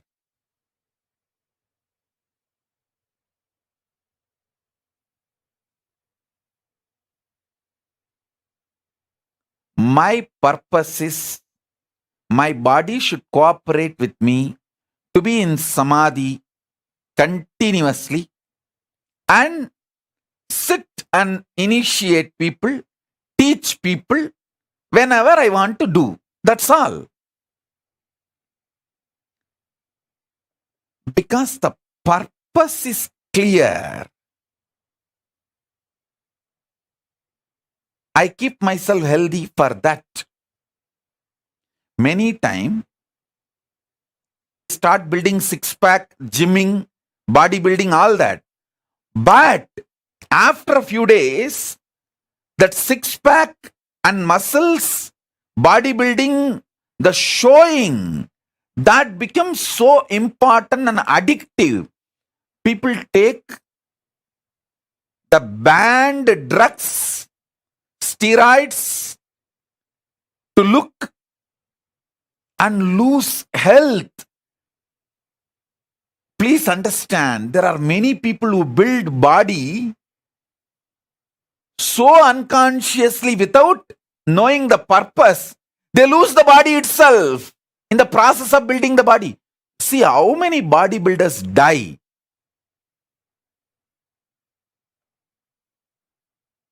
By taking the wrong drugs, steroids to show. I tell you, same way, wealth. There are so many people unconsciously acquired wealth and don't know what to do. That load kills them. Our people around them exploit them, bind them, destroy their life, and life is lost. So in every level, conscious sovereignty is the first truth you should start experiencing. This should be your priority. Understand? Not just wealth, purpose of wealth. Not just health, purpose of health. Not just living unconsciously, purpose why you exist is the basic need for life. Listen.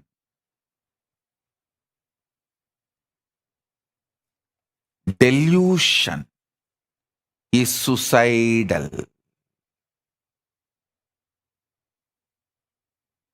Delusion is suicidal.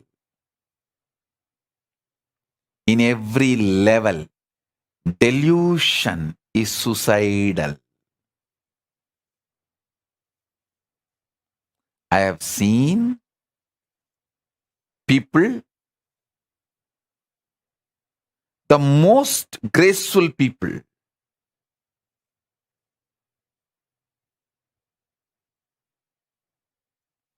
and I have also seen most stupid people. I have seen people not just talking something in the morning, talking in the evening. Even in one conversation, the beginning they will talk some logic, and just in few statements they will completely opposite to the logic with which they started. I have seen sometimes people having one logic and talking for the other logic. I have seen that level loses. That kind of deluded people.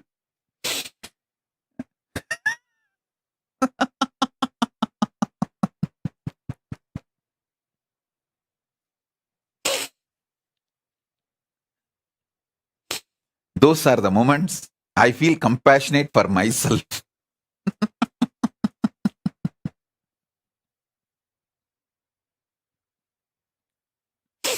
I feel really compassionate for myself.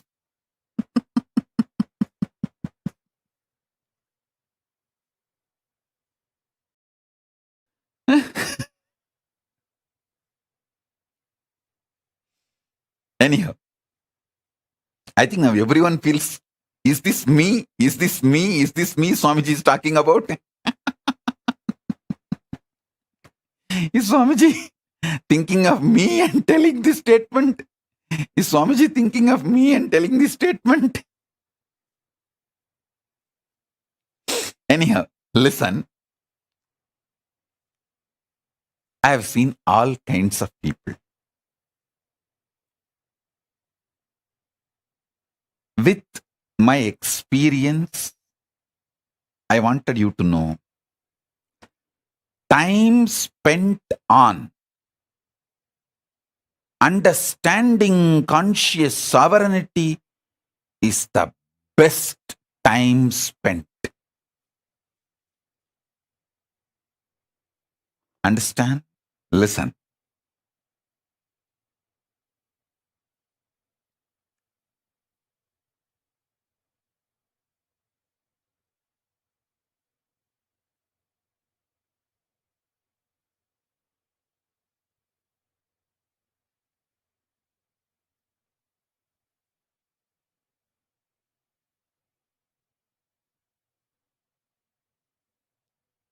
Even manifesting powers manifest the right power for your purpose. Understand? The purpose you want to exist.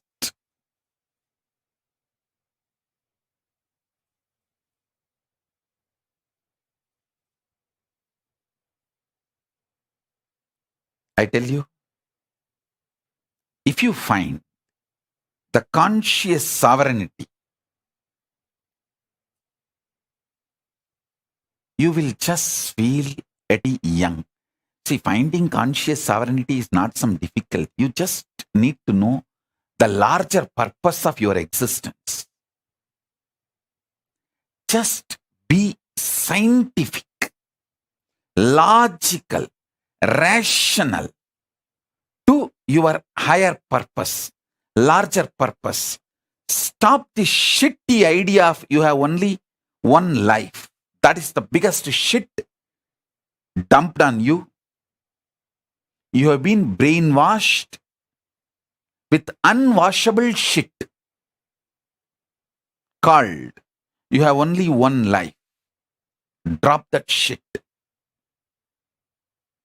Your consciousness, assuming bodies after bodies, till you achieve your absolute conscious sovereignty.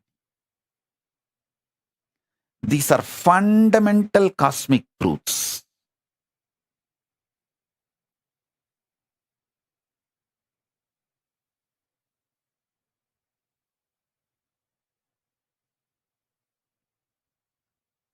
Start looking at your life with these fundamental cosmic truths. Understand?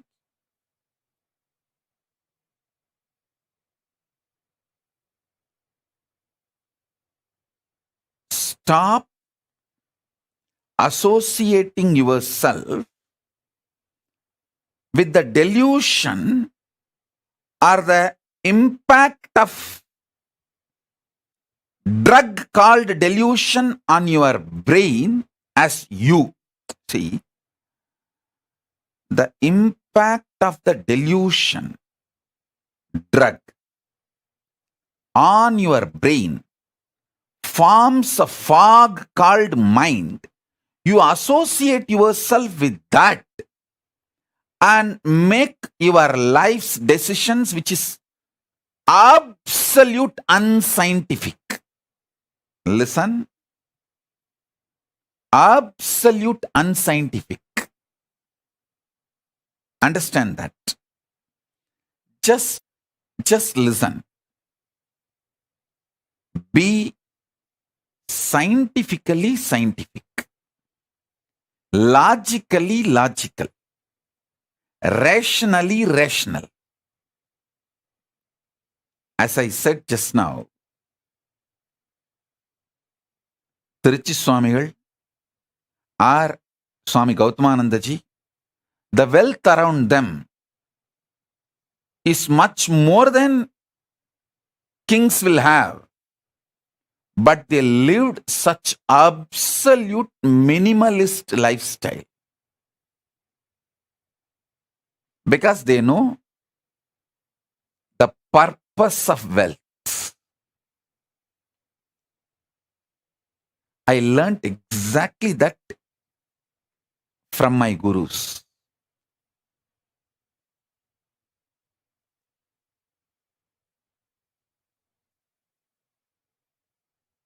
Kings living minimalistic lifestyle is possible only in Hindu tradition. Because if you know the conscious sovereignty, you will know the minimalistic lifestyle is powerful. It's an absolute power.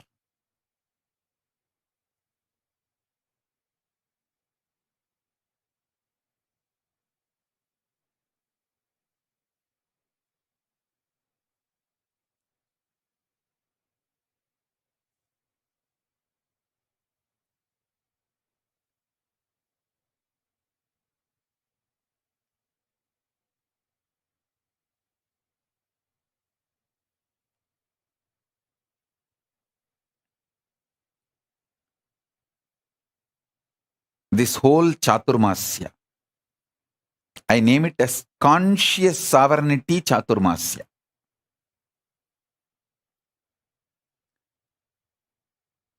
Manifesting powers through conscious sovereignty. See, manifest the right powers. There are many powers you may not need.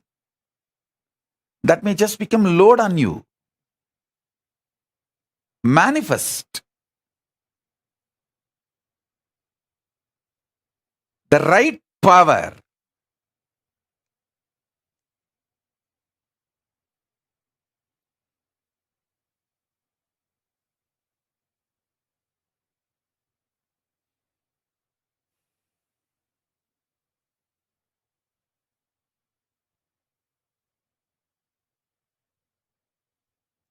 Especially manifest powers by breaking the prenatal patterns called karma and postnatal karma called patterns.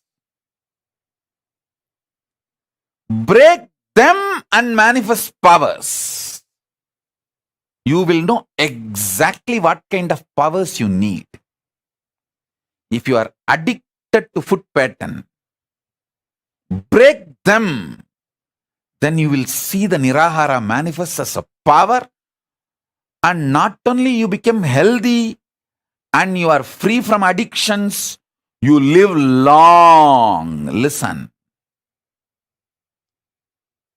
If you are addicted to food patterns, I have a great news for you. Break those addictions through proper Nirahara Samyama step by step and manifest powers. You will see not only you become healthy, you will live long. Because anything which addicts you, binds you, that pattern shows you the secret key for the powers you need to manifest. If you are greedy, bound by greed, deluded by greed, doesn't want to take responsibility, but you want everything, start practicing lifestyle. You will manifest so much wealth and you will enjoy the wealth, not wealth will be enjoying you. I tell you, many people just do watchman job, night watchman job, without sleeping, protecting their wealth. So they are not using the wealth. Wealth is using them. People who are not able to sleep due to their worries about wealth, they are not enjoying the wealth. Wealth is enjoying them. Like first few days, you smoke. Then cigarette smokes you. Understand what I am trying to tell you.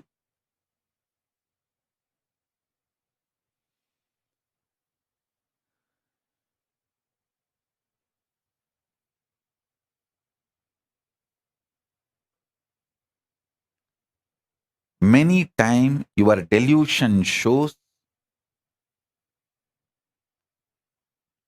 bad people as your friend, good people as your enemies.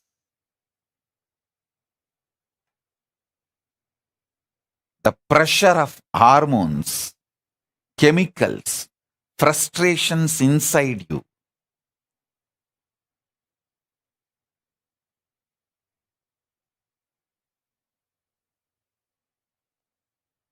Deludes you so badly.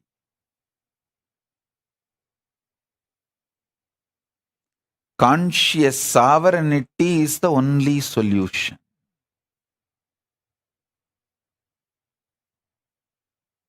Break from all postnatal, prenatal patterns.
List all the prenatal, postnatal patterns and karmas binding you. Those patterns hold the secret key. What powers you should manifest and what kind of powers is right for you.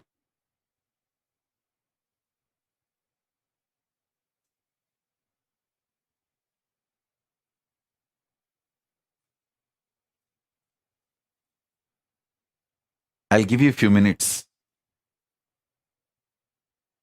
I'll give you Shaktipada and be here with you all to help you all to identify your patterns, break them, and manifest as powers. Let's start. First day. Conscious sovereignty, power manifestation process in this Chaturmasya. Get paper and pen, sit. Pen down all the patterns which chains you, binds you. Start writing.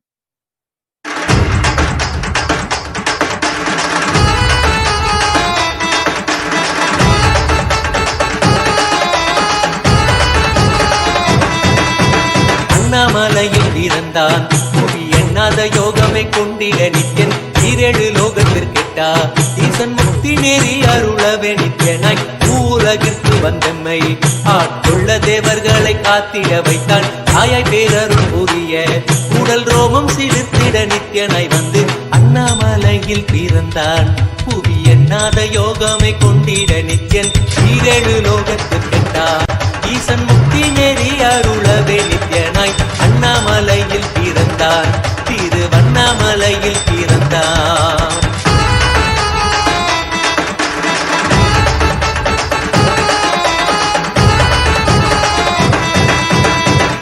கிளப்பி விட்டேனில் பர தத்துவம் கற்பித்த பாரம ஞானியாய் ஞானக்கண் கொடுத்த தமக்கே ரூபம் காட்டிய மாய வித்தை செய்யும் நித்யன் வித்தை கிளப்பி விட்டேனில் பர தத்துவம் கற்பித்த பாரம ஞானியாய் ஞானக்கண் கொடுத்த தமக்கே ரூபம் காட்டிய மாய வித்தை செய்யும் நித்யன் அண்ணாமலையில் பிறந்தான் புவி எண்ணாத யோகமை கொண்டிட நித்யன் ஈரேழு லோகத்தில் கேட்டா ஈசன் முக்தி நெறி அருளவே நித்யனாய்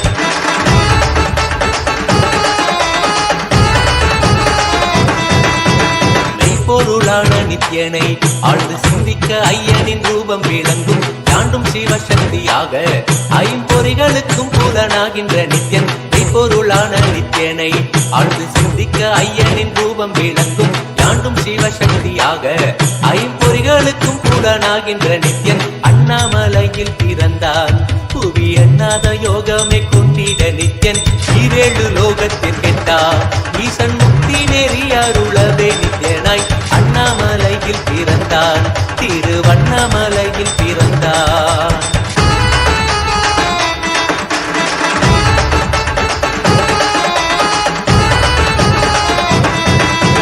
உள்ளும் பூரமும் இருந்து உயிர் பக்குவமாக்கிடும் பரமனாம் நித்யன் ஞானப்பாடித்தங்கள் ஏழும் கொண்ட ஞானமும் ஆகியே ஆண்டிடும் நித்யன் உள்ளும் பூரமும் இருந்து உயிர் பக்குவமாக்கிடும் பரமனாம் நித்யன் ஞானப்பாடித்தங்கள் ஏழும் கொண்ட ஞானமும் ஆகியே ஆண்டிடும் நித்யன் அண்ணாமலையில் பிறந்தான் புவி எண்ணாத யோகமை கொண்டிட நித்யன் ஈரேழு லோகத்தில் கேட்டார் ஈசன் முக்தி நெறி அருளவே நித்யனாய் அண்ணாமலையில் பிறந்தான் நித்யன் அண்ணாமலையில் பிறந்தான்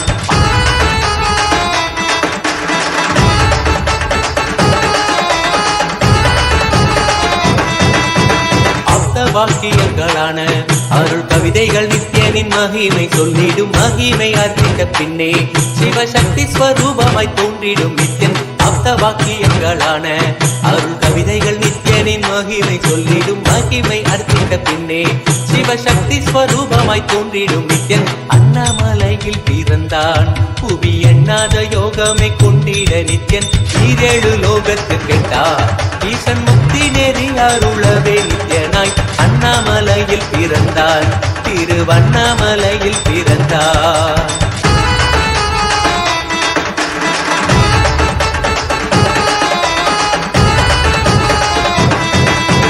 புண்ணிய கேத்திரம் தனிலே நித்யன் உன்னத நீலை ஊழத்தில் வருமே விண்ணவர் மன்னவர் ஒப்ப அகிலம் ஆளும் கீர்த்தியுட ஈசன் நித்யானந்தன் புண்ணிய கேத்திரம் தனிலே நித்யன் உன்னத நீலை ஊழத்தில் வருமே விண்ணவர் மன்னவர் ஒப்ப அகிலம் ஆளும் கீர்த்தியுட ஈசன் நித்யானந்தன் அண்ணாமலையில் பிறந்தான் யோகமே கொண்டிட நித்யன் ஈரேழு லோகத்தில் கேட்டார் ஈசன் முக்தி நெறி அருளவே நித்யனாய் அண்ணாமலையில் பிறந்தான் நித்யன் அண்ணாமலையில் பிறந்தான்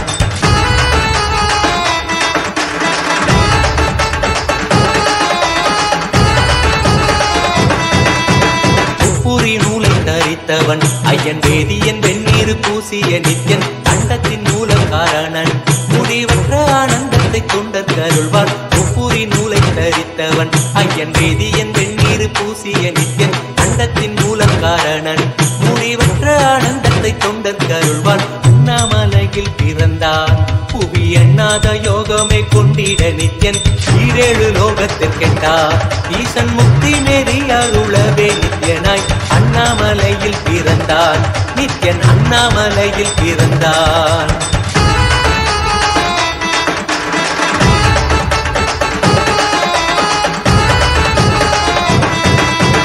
பேரறிவு பொருள் நித்யன் உலகாளும் ஊரை மன்னவர் கழித்தவன் அர்த்தநாரீஸ்வரனாக அருள் செய்திட்டே எம்மை ஆட்கொண்டிடும் நித்யன் பேரறிவு பொருள் நித்யன் உலகாளும் ஊரை மன்னவர் கழித்தவன் அர்த்தநாரீஸ்வரனாக அருள் செய்திட்டே எம்மை ஆட்கொண்டிடும் நித்யன் அண்ணாமலையில் பிறந்தான் புவி எண்ணாத யோகமே கொண்டிட நித்யன் ஈரேழு லோகத்திற்கிட்டா ஈசன் முக்தி நேரி அருளவே நித்யனாய் அண்ணாமலையில் பிறந்தான் நித்யன் அண்ணாமலையில் பிறந்தான்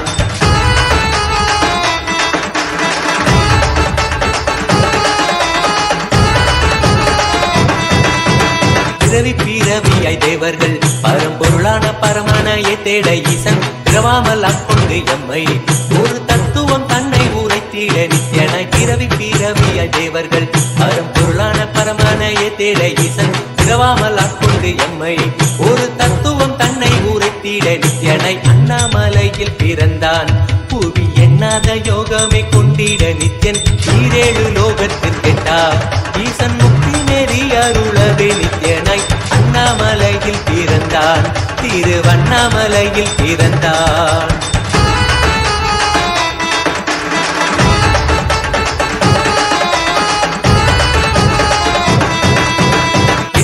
வடிவமுடையவன் என்னும் எண்ணம் கடந்த முதற் பொருளானவன் பிறவி எடுத்தே சலிக்க அருள் தாகத்தை தீர்த்தன் வினைகள் களைந்தான் எண்ணில்லா வடிவமுடையவன் என்னும் எண்ணம் கடந்த முதற் பொருளானவன் பிறவி எடுத்தே சலிக்க அருள் தாகத்தை தீர்த்தன் வினைகள் களைந்தான் அண்ணாமலையில் பிறந்தான் புவி எண்ணாத யோகமே கொண்டிட நித்யன் ஈரேழு லோகத்திற்கெட்டா ஈசன் முக்தி நெறி அருளவே நித்யனாய் அண்ணாமலையில் பிறந்தான் நித்யன் அண்ணாமலையில் பிறந்தான்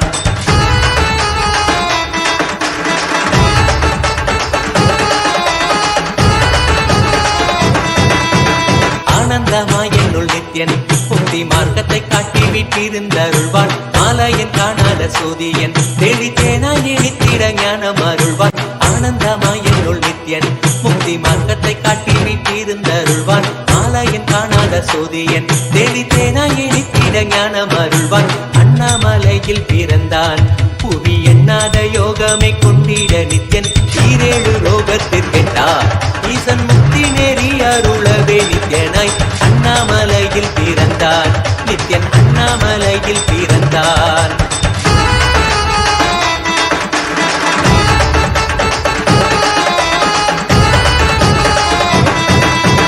வெற்றி குதிரை எதியே அடியார்கள் கூரைகளை ஏற்கின்ற நித்யன் சூழும் உறவினரோடு வந்த பாசந்தானை யாரு தேயம்மை காப்பான் வெற்றி குதிரை எதியே அடியார்கள் கூரைகளை ஏற்கின்ற நித்யன் சூழும் உறவினரோடு வந்த பாசந்தானை யாரு தேயம்மை காப்பான் அண்ணாமலையில் பிறந்தான் புவி எண்ணாத யோகமே கொண்டிட நித்யன் ஈரேழு லோகத்திற்கெட்டா ஈசன் முக்தி நெறி அருளவே நித்யனாய் அண்ணாமலையில் பிறந்தான் நித்யன் அண்ணாமலையில் பிறந்தான் நித்யனை பற்றுவதொன்றே உபாயம் என்பதானால் பற்றி பிடித்தோம் நித்யன் பாதம் ஒன்றே சதம் அவன் நாமம் சொல்லியே நித்யானந்தம் கொள்ளுவோம் நித்யனை பற்றுவதொன்றே உபாயம் என்பதானால் பற்றி பிடித்தோம் நித்யம் பாதம் ஒன்றே சதம் அவன் நாமம் சொல்லியே நித்யானந்தம் கொள்ளுவோம் அண்ணாமலையில் பிறந்தான் புவி எண்ணாத யோகமே கொண்டிட நித்யன் ஈரேழு லோகத்திற்கெட்டா ஈசன் முக்தி நெறி அருளவே நித்யனாய்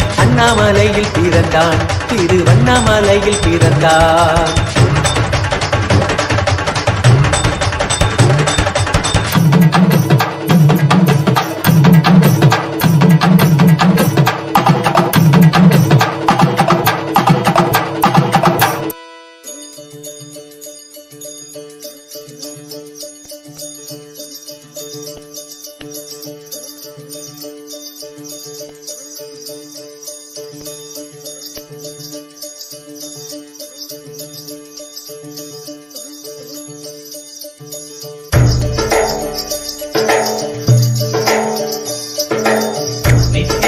நித்யானந்த நித்ய ஞான நித்யானந்த ஞான திங்கள் நித்யானந்த நித்யானந்த நித்ய திங்கள் நித்யானந்த நித்ய ஞான நித்யானந்த ஞான திங்கள் நித்யானந்த நித்யானந்த நித்ய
नित्य ज्ञान नित्यानंद ज्ञान तिंगल नित्यानंद नित्यानंद नित्य तिंगल नित्यानंद नित्य ज्ञान नित्यानंद ज्ञान तिंगल Nityanand Nityanand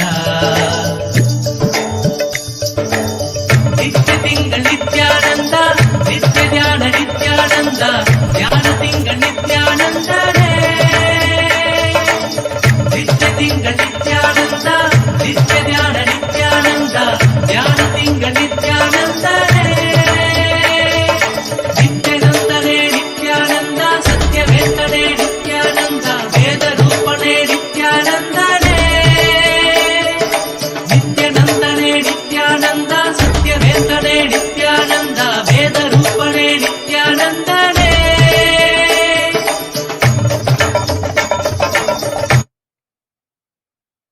Bless you all as a living, complete manifestation, as a living Purnavatara of Paramashiva. I bless you all. Let's all radiate with integrity, collective integrity, authenticity, responsibility, enriching, causing,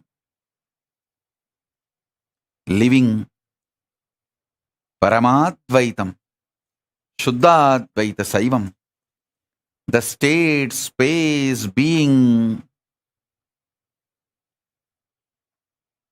powers, superconsciousness and Kailasa of Paramashiva, Paramashivoham, Om Nithyananda Paramashivoham, the eternal bliss Nithyananda. Thank you. Be blissful.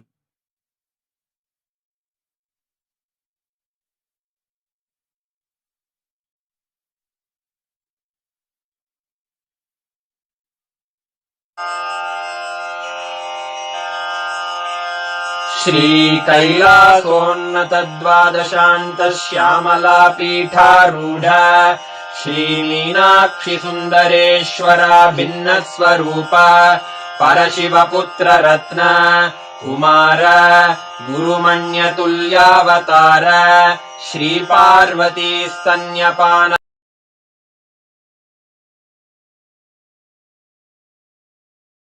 ज्ञान विज्ञान चक्रवर्ती सर्वजन संघ सद्यो निर्वाण दीक्षा व्ययापवर्गवर्ष विश्राण जीमूत परमत कलभ केसरी शैव सिद्धांत स्थापनाचार्य श्रीराजाधिराज पांड्य महाराज गुरु क्षपण शाक्यादि महांधकार निवारण ज्ञान भानु वीक्षणानर्हार्हध्वजोच्छेदन पूर्वक श्रीमद्वृषभध्वज स्थापक शैव समय कर्त्रे सर्वज्ञ पीठारूढ़ श्री जगद्गुरु श्री ज्ञान संबंध देशिक